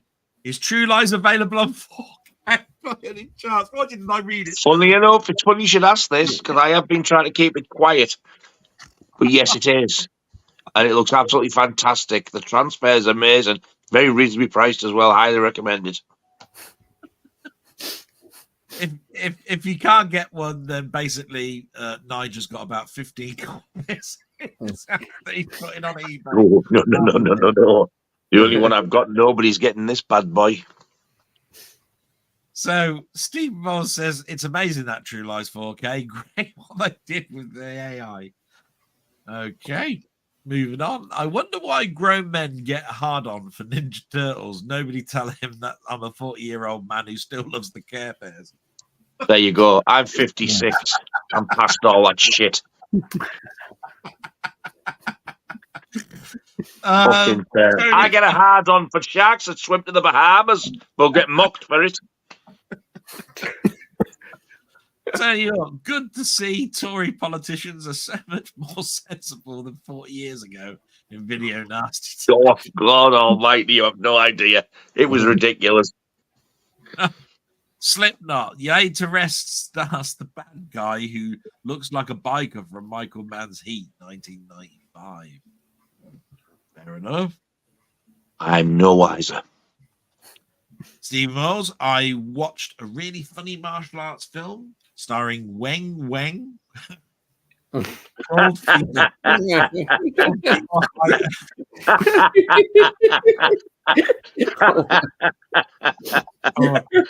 wouldn't have laughed then till that fucker laughed first. He went starring Weng Weng, then went called For Your Height Only, For Your Eyes Only, For Your Height Only. He plays a 3-inch secret agent like a 10. Right. Weng, when you smile at me. When the sun hits your eyes like a big pizza. That's Weng. When the sun hits your eye like a big airy pie. According to the Internet Movie Database, Gremlins 3 is in production. It's going to be a sequel to the original. Well, they can go and stick it right up their oops. Oh, my mate Mainmeister. Quick good morning, lads. Hope no one is working tomorrow. Nighters, yeah. I've done another fucking job. A good Clint Eastwood film was In the Line of Fire, where he plays a Secret Service agent trying to foil an assassination attempt on the president by a lunatic played by John Malkovich. Yes, indeed. Yes. Well, I don't think anybody can fault that. You weird-looking fucker, him, ain't he? John Malkovich. Well, yeah. Being John Malkovich is a weird bloody fucking experience for a start. I mentioned it. Pete does the same. And my mate May was just going to in case you've missed it, Trump found guilty on all 30. Really? Yeah. Brilliant. Brilliant. So what happens now? Yeah, because he basically can go to prison, can't he? Because even though he's a former president, He surely can't run for president again now. No. Surely not. He can't. There's no way that he can. And fuck the big-headed bastard. Yeah. He'll find a way, but I mean, as far as I know, there's no way that he can come back from that. Wow. I mean, he'll probably declare, look, I paid a confidentiality agreement. There's a breach of this, blah, blah, blah. That's what I think his comeback will be on all of that. because he did pay lots of money, and she is supposed to have a confidentiality agreement. But as far as I'm concerned, it's fuck you, and I'll say what I want and take me to prison over it if you want. That's what she's done. He's horrible. He is. Yeah. Aldous Status is saying hello, Alan, to my mate Meister. So that's his name, Alan. I don't know how many people can eat Marmite or Vegemite. It's awful. I love Marmite. Vegemite, I don't know. I'm sure I tried that once and it tasted like plastic ass. It's a bit mineralized. It's a bit strong to me, Vegemite. It's it's like it's like when you get one of them Oxo cubes and you put it in your mouth without putting water in it. Ooh. You know what I mean? My eldest daughter can do that. She actually likes to. Yeah. Oh, my sister used to get Anadin or Disprins or whatever it is, and she, instead of putting them in water or drinking it with water, she'd chew them. Oh. And I went, but you'll get stuff in your, not in your fillings, but the wells of your teeth. I said there'll be powder in there. I said, yeah, that's right. I'll take that later on. I said, bitter as fuck. Yeah. Look, I'm not saying she was right for doing it. That's what she did. Oh. Damn.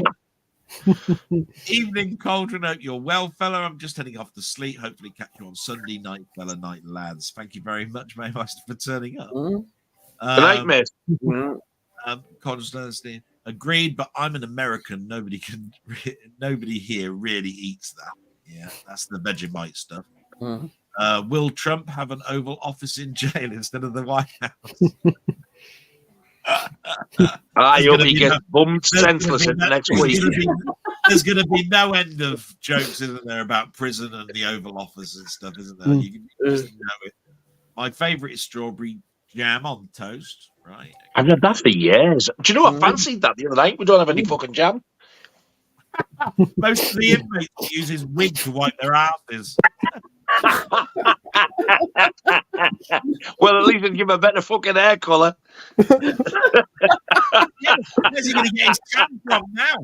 Where's he going to get his tan from now? He'll have iron bar sort of mesh, like his tan. Slipknot says if they make a Gremlins 3 now, it won't be in the 80s or early 90s style, which is what everybody expects. It will be a modern take, which bears little resemblance to the first two movies, which makes me think, why bother? Yep. That's the only answer I've got for that one, Slipknot, I'm afraid. I don't know if you're a big fan, but I just think it should end there and just not bother. Yeah, it's of its time. Leave it there. Time. Hopefully, if they catch Diddy's arse, he should be his cellmate. See, I'm laughing because I know what that means. Catch Diddy's arse, he should be his cellmate. Now.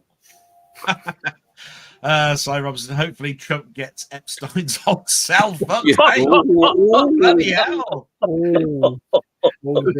Prince Andrew can visit.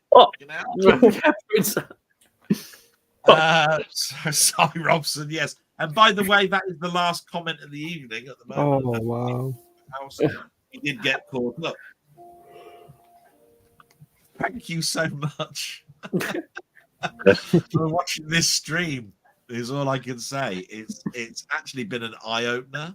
I've had fun. I've had no end of fun. I really have. Take it like this, guys. It's 4 hours 57 minutes on the clock. Wow. It does not seem that way. No. It does take me back to the days when I was watching Pete, and he would turn around and he'd say, 6 hours? Yeah, and you two, Nigel, people, yeah, we're the only fuckers here. Look, we've got staying power to actually be up this late. I'll tell you what, though, for saying I was late, it only feels like I've been on about an hour. Yeah. But it must have been about 3.5. Yeah.